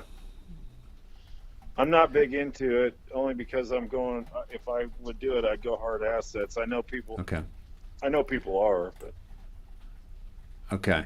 What were you reading, Dave? Nancy, that was, it was the, I'll look in the table of content for the 11.3, 11.6 projection of the population of an occupied territory under the law of belligerent occupation. Under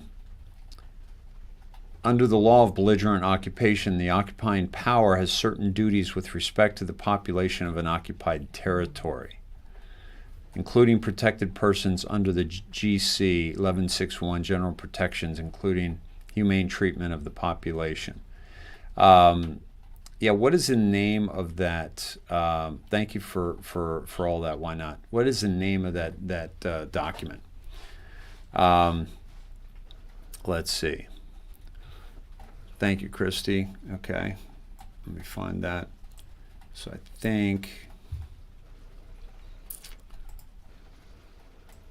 Okay. Let's see.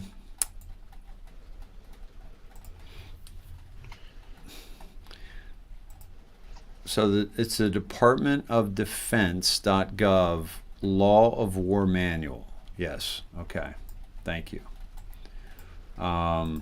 This is what we're reading from, the Department of Defense Law of War Manual. And this is what I was looking at on the other one, but I couldn't find it. I couldn't find the 11s. Here we go.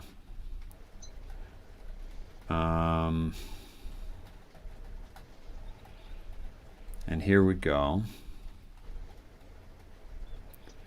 Military occupation.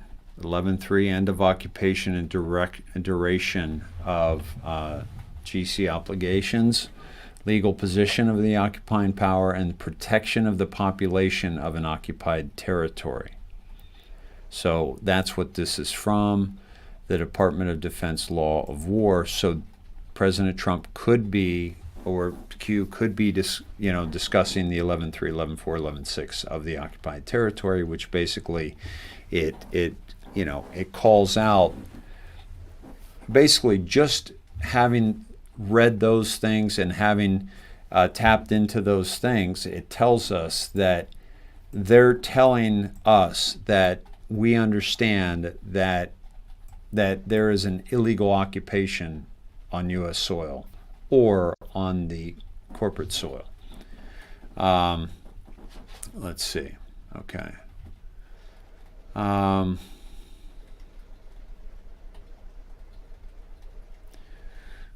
Cindy says they broke agreement of caring for the people properly by letting the women and children be raped and sold as slaves. So they broke the agreement to take care of the occupied lands, according to the GC. Are we talking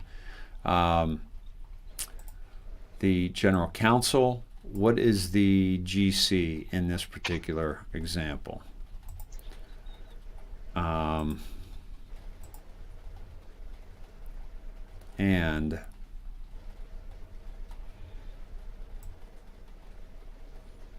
yeah, we'd have to get down to it. Let me see. Doge started as a joke and then they went to crypto. Yeah, DC is illegally occupied.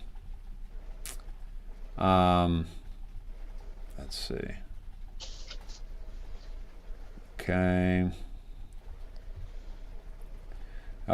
Q-Tip has the video of the children coming out of the White House on Telegram. Thank you. We haven't even gone to Telegram yet tonight. Let me pull up Q-Tip. Right here.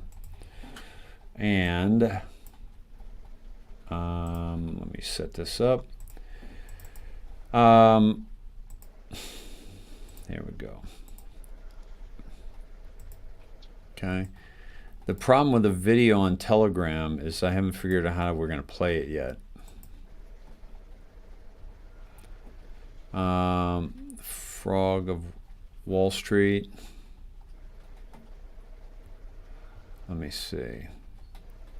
Traders in meltdown as Reddit forum leaves hedge fund on the brink of bankruptcy. This is the Biden drop.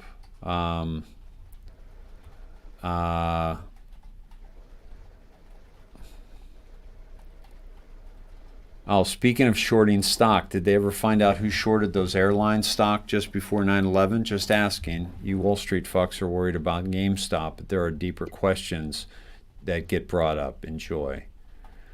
Let's see. Yeah. How to legally decline a vaccine. I read this today. I've read this before.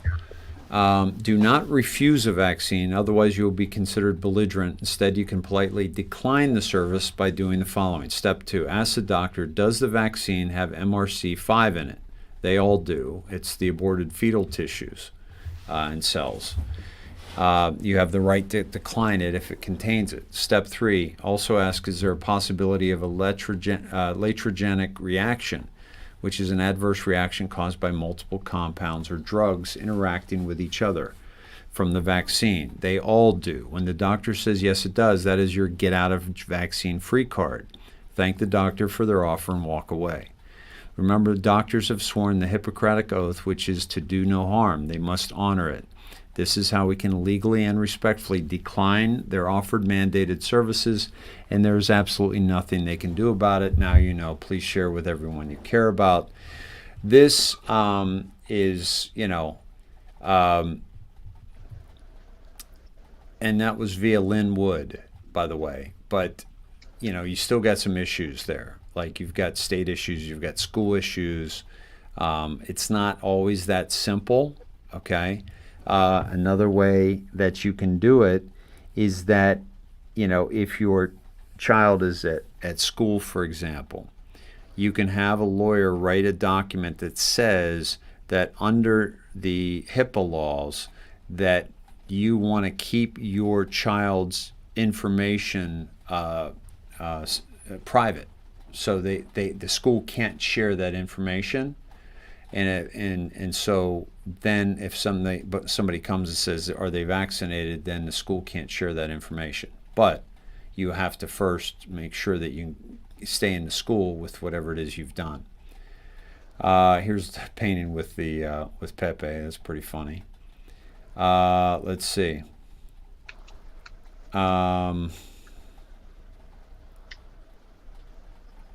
Let's see. 347. I think we got a handle on it. ABC News president will be stepping down after 17 long years. What are you hiding there, Jimmy? Another one bites the dust. He was at ABC for 17 years and was president for 7 of those 17 years. Also president during the time when they did not run with the Epstein story that they had, and they buried it. Why? Because they are owned by Disney, and there are a lot of pedos in that whole group. 11.3 is also a Confidentiality of Investigations Act, according to Cornell University, Dr. Jay Blazer. Legal Information Institute. I'm not going to be able to show this to you, but I'll read it to you, okay? All information and documents obtained during the course of an investigation, whether or not obtained pursuant to subpoena, and all investigative proceedings shall be treated as non-public by the Commission and its staff, except to the extent that the Commission directs or authorizes the public disclosure of the investigation. The information or documents are made a matter of public record during the course of an adjudicatory proceeding or disclosures required by the Freedom of Information Act and the rules adopted by the Commission. Therefore, 17 CFR Part 145, procedures by which persons submitting information to the Commission during the course of an investigation may specifically seek confidential treatment of information for purposes of Freedom of Information Act disclosure are set forth. A request for confidential treatment of information for purposes shall not, however, prevent disclosure for law enforcement purposes or when disclosure is otherwise found appropriate in the public interest and permitted by law. So this gets into just confidentiality, private information, but that's coming from the power of those that they're going against, and this is also in a normal court of law, which is controlled by England, but it's not in a court of law. It's not in a military tribunal, certainly, and a lot of the information needs to be public. So let's see.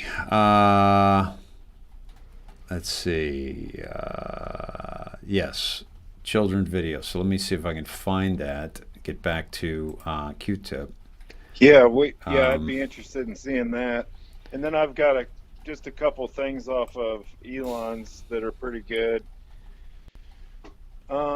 Nothing that we don't know already, but interesting that he led us there with these timestamps. Okay, Wall Street MBA is going to work today after being outsmarted by r/thickdaddy69 and r/potato in my ass.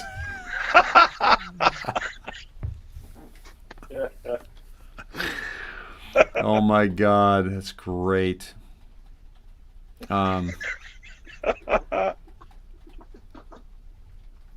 Let's see. Where is this video? You guys said it was on Q-Tip, but when is it? Breaking 911 says DC will beef up security even more due to the potentially volatile events. That was today. All right, here it is.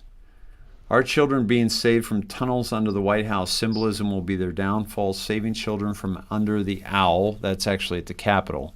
Must explain, but this is at the tip of the pentagram. Must explain to military all over D.C. The White House has been dark every night this past week. Operations at nighttime. This is from the White House. Does that look like children being rescued? The video is very weak, but you can see that there's an adult and maybe some smaller sized individuals, like children. And this is possibly when it went dark. I don't know what's going on, guys. Children coming out of the White House. Yeah, guys, just a quick video, guys. This is from the White House. Does that look like children being rescued? The video is very weak, but you can see that there's an adult and maybe some smaller sized individuals, like children. And this is possibly when it went dark. Yeah, I'm open to the possibility of that being the case, certainly, but and certainly there's something going on at the White House. But you know what happens, guys? I can't play video. Just a quick video, guys. When I play video on, so basically you have to see it as it is right there. Like, I can't make it any bigger. And you can't hear the audio, but basically this is the video right here of supposedly the children coming out. That's it. It's not a very good video, and it looks like a tall person there, maybe shorter people there, or children. But even if they were bringing children out of the White House, I don't think they'd just be walking in front of them. I think they'd be helping them. This doesn't speak to me to be that be the case, but something's definitely going on there, right? 4340, we went to that earlier. Cuomo, at what point should this be reclassified as murder? At what point is ignorance, common sense no longer valid excuse? Evil surrounds us. And so, and I told you guys, this isn't about like Cuomo stepping down and these governors stepping down. This is about them stepping into the leg irons. You can save to your device, then play from there. It's quick. Thank you, Kathy. Let me see if I can do that. I tell you, that video isn't much though, but I'd love for you guys to see it, and it's a little bit bigger so you can judge for yourself. Let me see if I can get you there again, and let me see if I can save it. Okay, so. It just gives me options, copy share link, but then that takes us into the same damn thing that we were just at. Hey Dave, have you mentioned this? The head of ABC News is stepping down? Yeah, I just read that whole thing. Oh, did you? I was working on something. Okay, no worries. The same guy that was the head when they buried the Epstein story. Yeah, I got you. Okay, so let me see if I can pull it up from my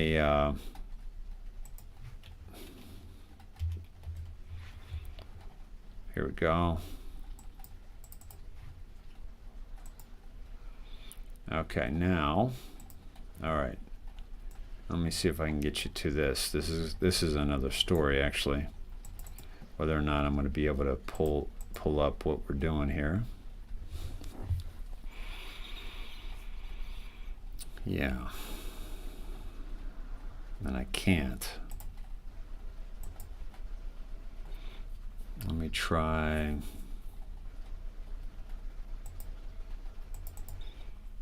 No. Might be able to do. Yeah, I can do this. Okay. All right. Let me do this and transition, and then make this big, and you guys should be able to see it now. Okay. Let me get the audio.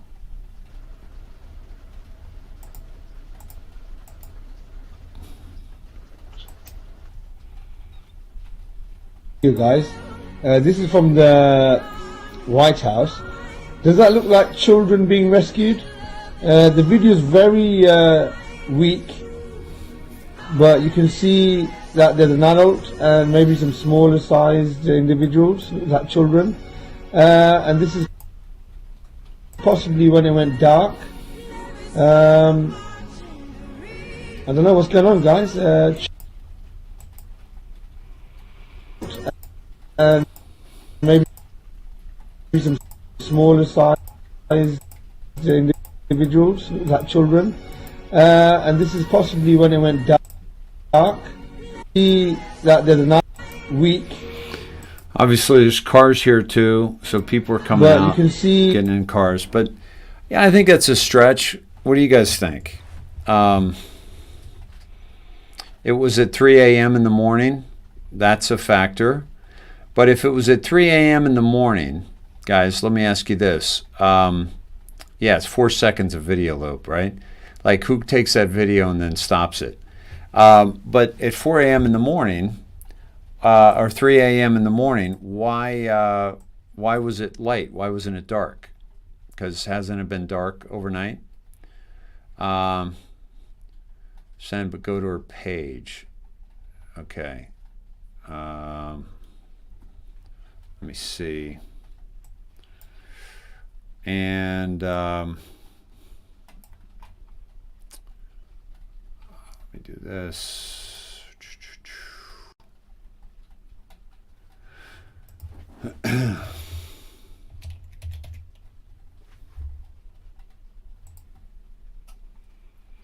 Let's see.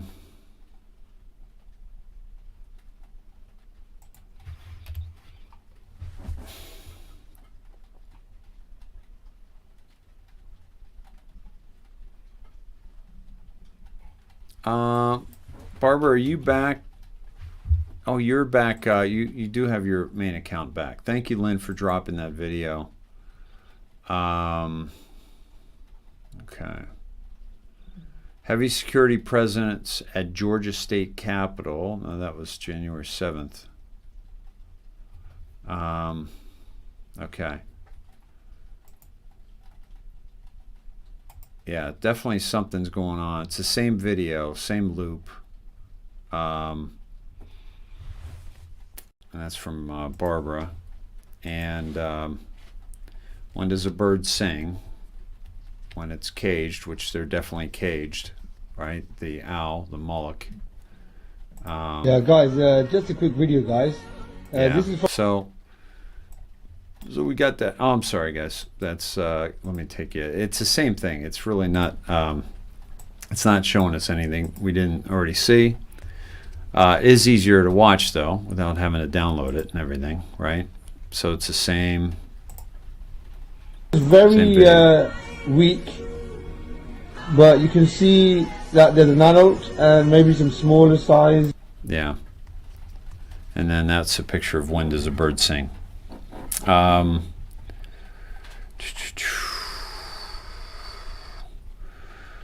Vincent, let's see.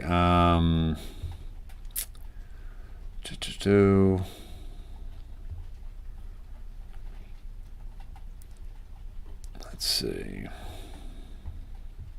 Yeah, I'm not falling for the video either. Yeah, what do you guys think?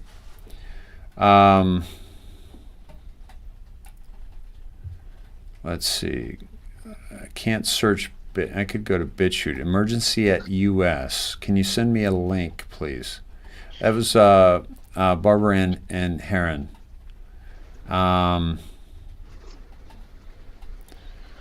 Yeah, Dave, I'm not... Amy said if there were actually children under the White House, why would they wait until Trump is gone to rescue them? I'm calling bullshit. I agree. Right. Yeah. 3 a.m. dark, and that looked like natural light. It also looks like it's taken from the Earth cam across from the White House. Yep. Yeah. Okay. Yeah. So, Dave, what did you do before? You look familiar. I've done a lot of stuff. Basketball. I was an actor. I made movies, but not much that you've probably seen. But okay, I'm not going to go to another video just because I don't think it's what it is. Yeah. Okay. Yeah, the owl is the that's the Moloch. That's the shape that it was given, so that everything that Congress does is from the heart of Moloch, their satanic deity that they pray to and they make sacrifices to. Yeah, brother, I'm not having much luck here. Okay. I think I'm gonna wrap her up. It's 1 o'clock here. Yeah, dude, get some sleep. You working tomorrow? Get the kids off to school tomorrow. All right, pal. Thank you, man. So, yeah, thanks, Schnetheads. Love you guys. Talk to you tomorrow night, and stay in those foxholes. Yeah, I think we're gonna shoot for taking the weekend off for real. Yeah, I'm gonna be shot by tomorrow night. So. Well, hopefully tomorrow night we get what we want. I know, right? 11:03, Kleinsmith maybe. Friday before POTUS departs, maybe we'll see. And POTUS will be Biden. So watch his Twitter. Exactly. Watch Biden's Twitter, folks, because supposedly it's POTUS, and also tomorrow is the 10th day of darkness, night of darkness. So it wouldn't be until after tomorrow night. Yep. So, all right, pal. Love you, man. Have a good night. Okay. Love you guys. Talk to you tomorrow. All right. So this is from Linwood. I'm going to use this from Ruth. Thank you, Ruth. I'm going to share this to my followers. I really care about you. I feel your pain. This was on, I think it's Telegram. I feel your pain. I saw this mess coming months ago. For the last many months, I've worked 20-hour days. I speak truth. The truth is, I am tired. I am fighting battles on every front. The State Bar of Georgia told me today they would demand a mental health exam from me if I wanted to keep my law license. Are you serious? Oh my God. This political correctness, this posturing is unbelievable. My mind is sound. I have broken no rules. I asked what I had done wrong. I was only told it was about my social media comments, my speech. I try to live a principled life. There is no basis for the bar's demand, but am I choosing my battles carefully? I do not believe God has brought me this far to stop fighting now. I know He did not instill within me a spirit of fear, and I know I have never been a quitter. But I need to spend some time tonight talking with my perfect Father and my best friend to ask Him what He wants me to do about these attacks, including those by my own family. I am going to turn off the phone at 8 p.m. for 12 hours and spend some quiet time in prayer and reading God's Word. Pray for me tonight. Pray that God will make clear to me the path He wants me to take, the battles He wants me to fight. Whatever He wants me to do, I will do it. I will obey Him because I worship Him. He has done so much for me. I never want to let you down. You have written so many kind and loving words to me. You have lifted me up when I was weary. God works through His children. We will talk tomorrow. God bless you. God bless America. Please know this is not about me. This is about you. We are all in this together. Thine hand shall be lifted up upon thine adversaries, and all thine enemies shall be cut off. Micah 5:9. No weapon that is formed against thee shall prosper, and every tongue that shall rise against thee in judgment thou shalt condemn. This is the heritage of the servants of the Lord, and their righteousness is of me, saith the Lord. Isaiah. We are troubled on every side, yet not distressed. We are perplexed, but not in despair. Persecuted, but not forsaken. Cast down, but not destroyed. 2 Corinthians. Cause me to hear thy loving kindness in the morning, for in thee do I trust. Cause me to know the way wherein I should walk, for I lift up my soul unto thee. Psalms. Thank you for that, Ruth. Appreciate you taking those screenshots and making that easier for me to see and pull up. I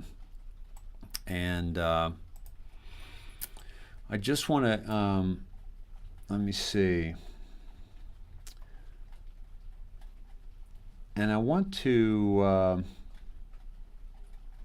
yeah, Brian, we just read those passage dates, the 11:3, 11:4, etc. But always something to remember, guys. Something to remember, that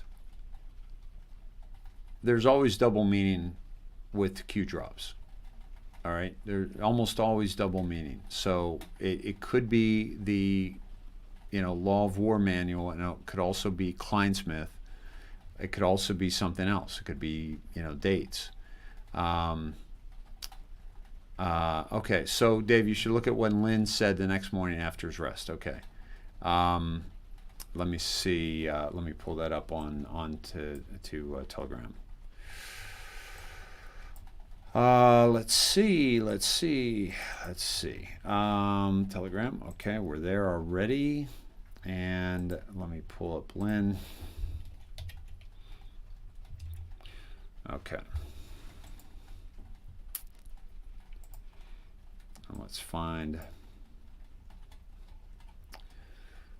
now. Okay.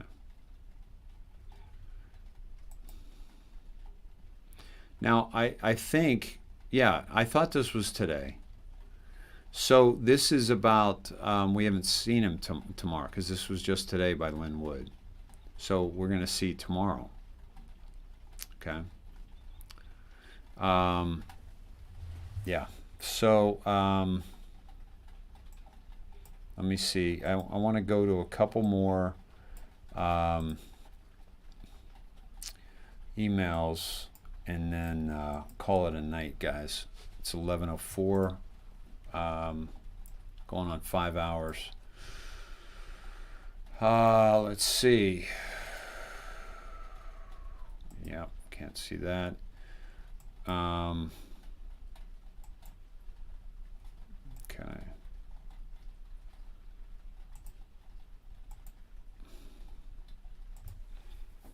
Hold on. Let me find a few things. Let me see.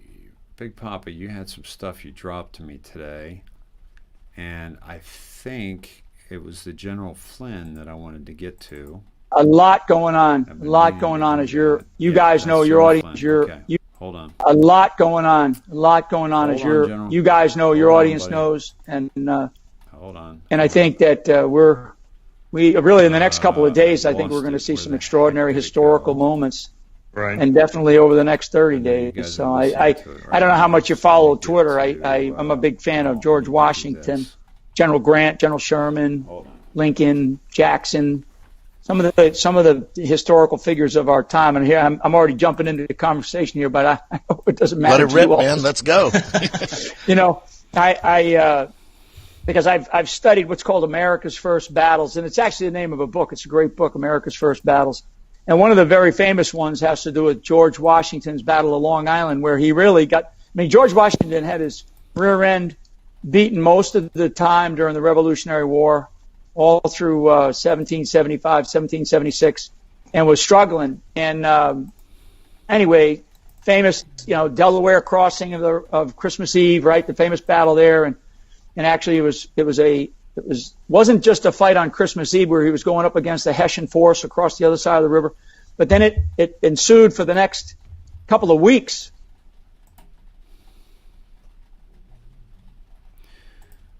Yeah, I'm trying to get you guys the video, and it's not letting me do it. Hold on.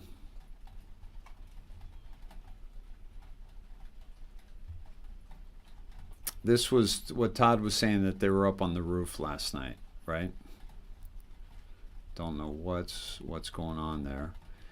But what I think, this was, this is General Flynn. But A lot going on as you. Hold on.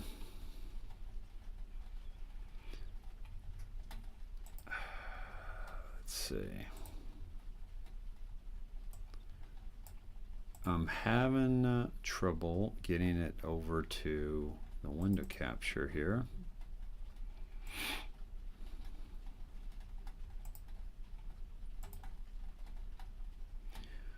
Yeah. Oh, here we go.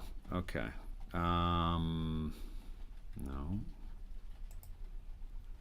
Desktop. Messenger call calculator. Yeah. It's not working. So that was just the audio of General Flynn. You guys know, your audience knows, and I think that we're. Big Papa, what was he on? Do we know? It's just him reading. So we really, in the next couple of days, I think we're going to see some extraordinary historical moments. Right. And definitely over the next 30 days. So I don't know how much you follow Twitter. I'm a big fan of George Washington, General Grant, General Sherman, Lincoln, Jackson, some of the historical figures of our time. And here, Jackson, who hung people for treason. I'm already jumping into the conversation here, but I hope it doesn't matter. Let it rip, man. Let's go. You know, because I've studied what's called America's First Battles, and it's actually the name of a book. It's a great book, America's First Battles. And one of the very famous ones has to do with George Washington's Battle of Long Island, where he really George Washington had his rear end beaten most of the time during the Revolutionary War, all through 1775, 1776, and was struggling. And anyway, famous, Delaware crossing of Christmas Eve, right? The famous battle there, and actually it wasn't just a fight on Christmas Eve where he was going up against the Hessian force across the other side of the river, but then it ensued for the next couple of weeks. Okay, so that was January 5th, yeah? Somebody said that interview. John, is that right?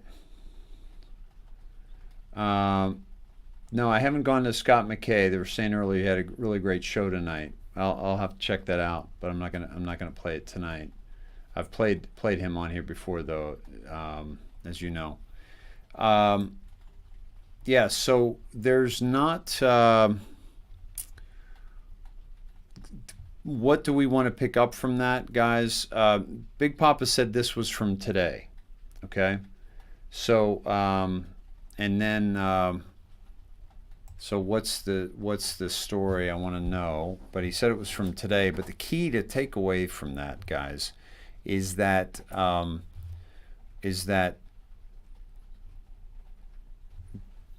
General Washington, the Battle of Long Island, how the next couple of days are going to be epic, right? And so those are the key takeaways: is find out a little bit more about Washington and what he accomplished, especially regarding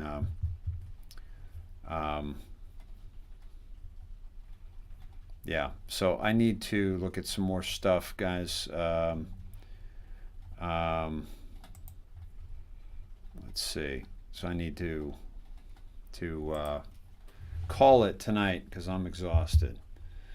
I'm going to just make sure I'm not missing.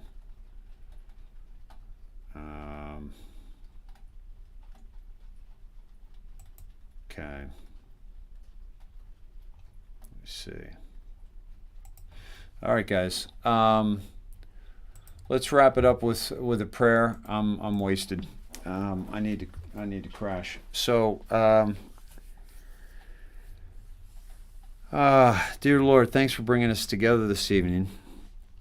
Thank you for our friendship, our connection to truth, and our connection to each other, and our connection to our bright future.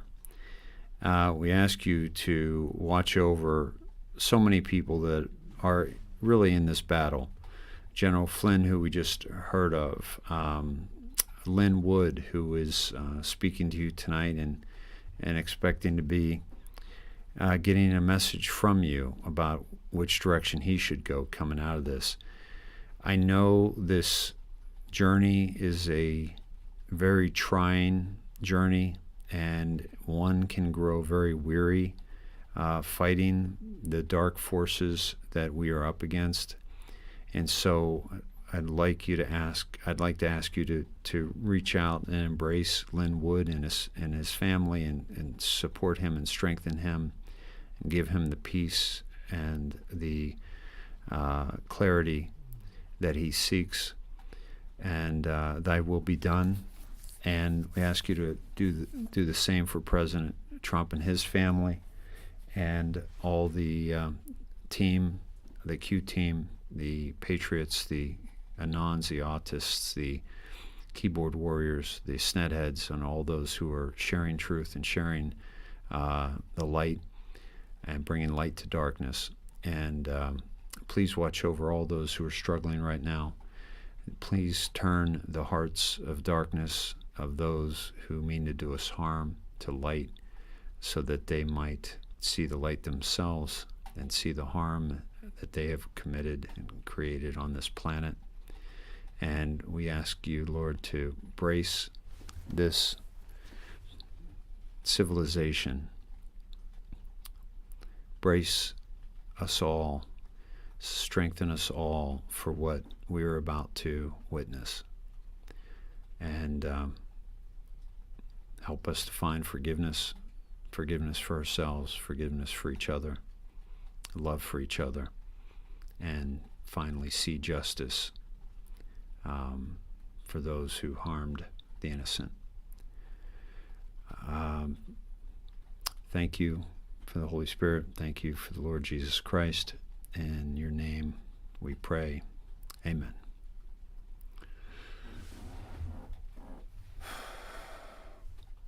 All right. We got some more stuff to go over tomorrow night, guys. Got a lot of stuff to wrap up the week.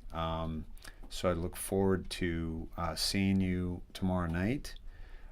Thank you for all who shared your information. We didn't get to, obviously, to everybody, but yes. Important updates, Philip. We jumped right into it pretty much. I had a short monologue, so if you're playing back the broadcast, I had a short monologue, and then we jumped into some pretty cool stuff. All right, all. Thank you for hanging. Thank you for your support of this broadcast. It is much appreciated. And I appreciate you, Judith, for your donation. Thank you very much. Thank you very much for... I want to just point out some folks here tonight. And here we go. Judith, Dora, thank you very much. Elton Harris, appreciate you. Deb D, appreciate you. Elaine, really appreciate you all and your donations, and also that was on PayPal. And thank you all on the Venmo side. Jenny, thank you very much, because I rely on you to save me every night. Thank you. Thank you, Trish. Thank you, Lauren. Thank you, Holly. Maria, thank you guys so much. Appreciate you all. Love you. You're awesome too. Thanks so much. Be well. See you tomorrow night.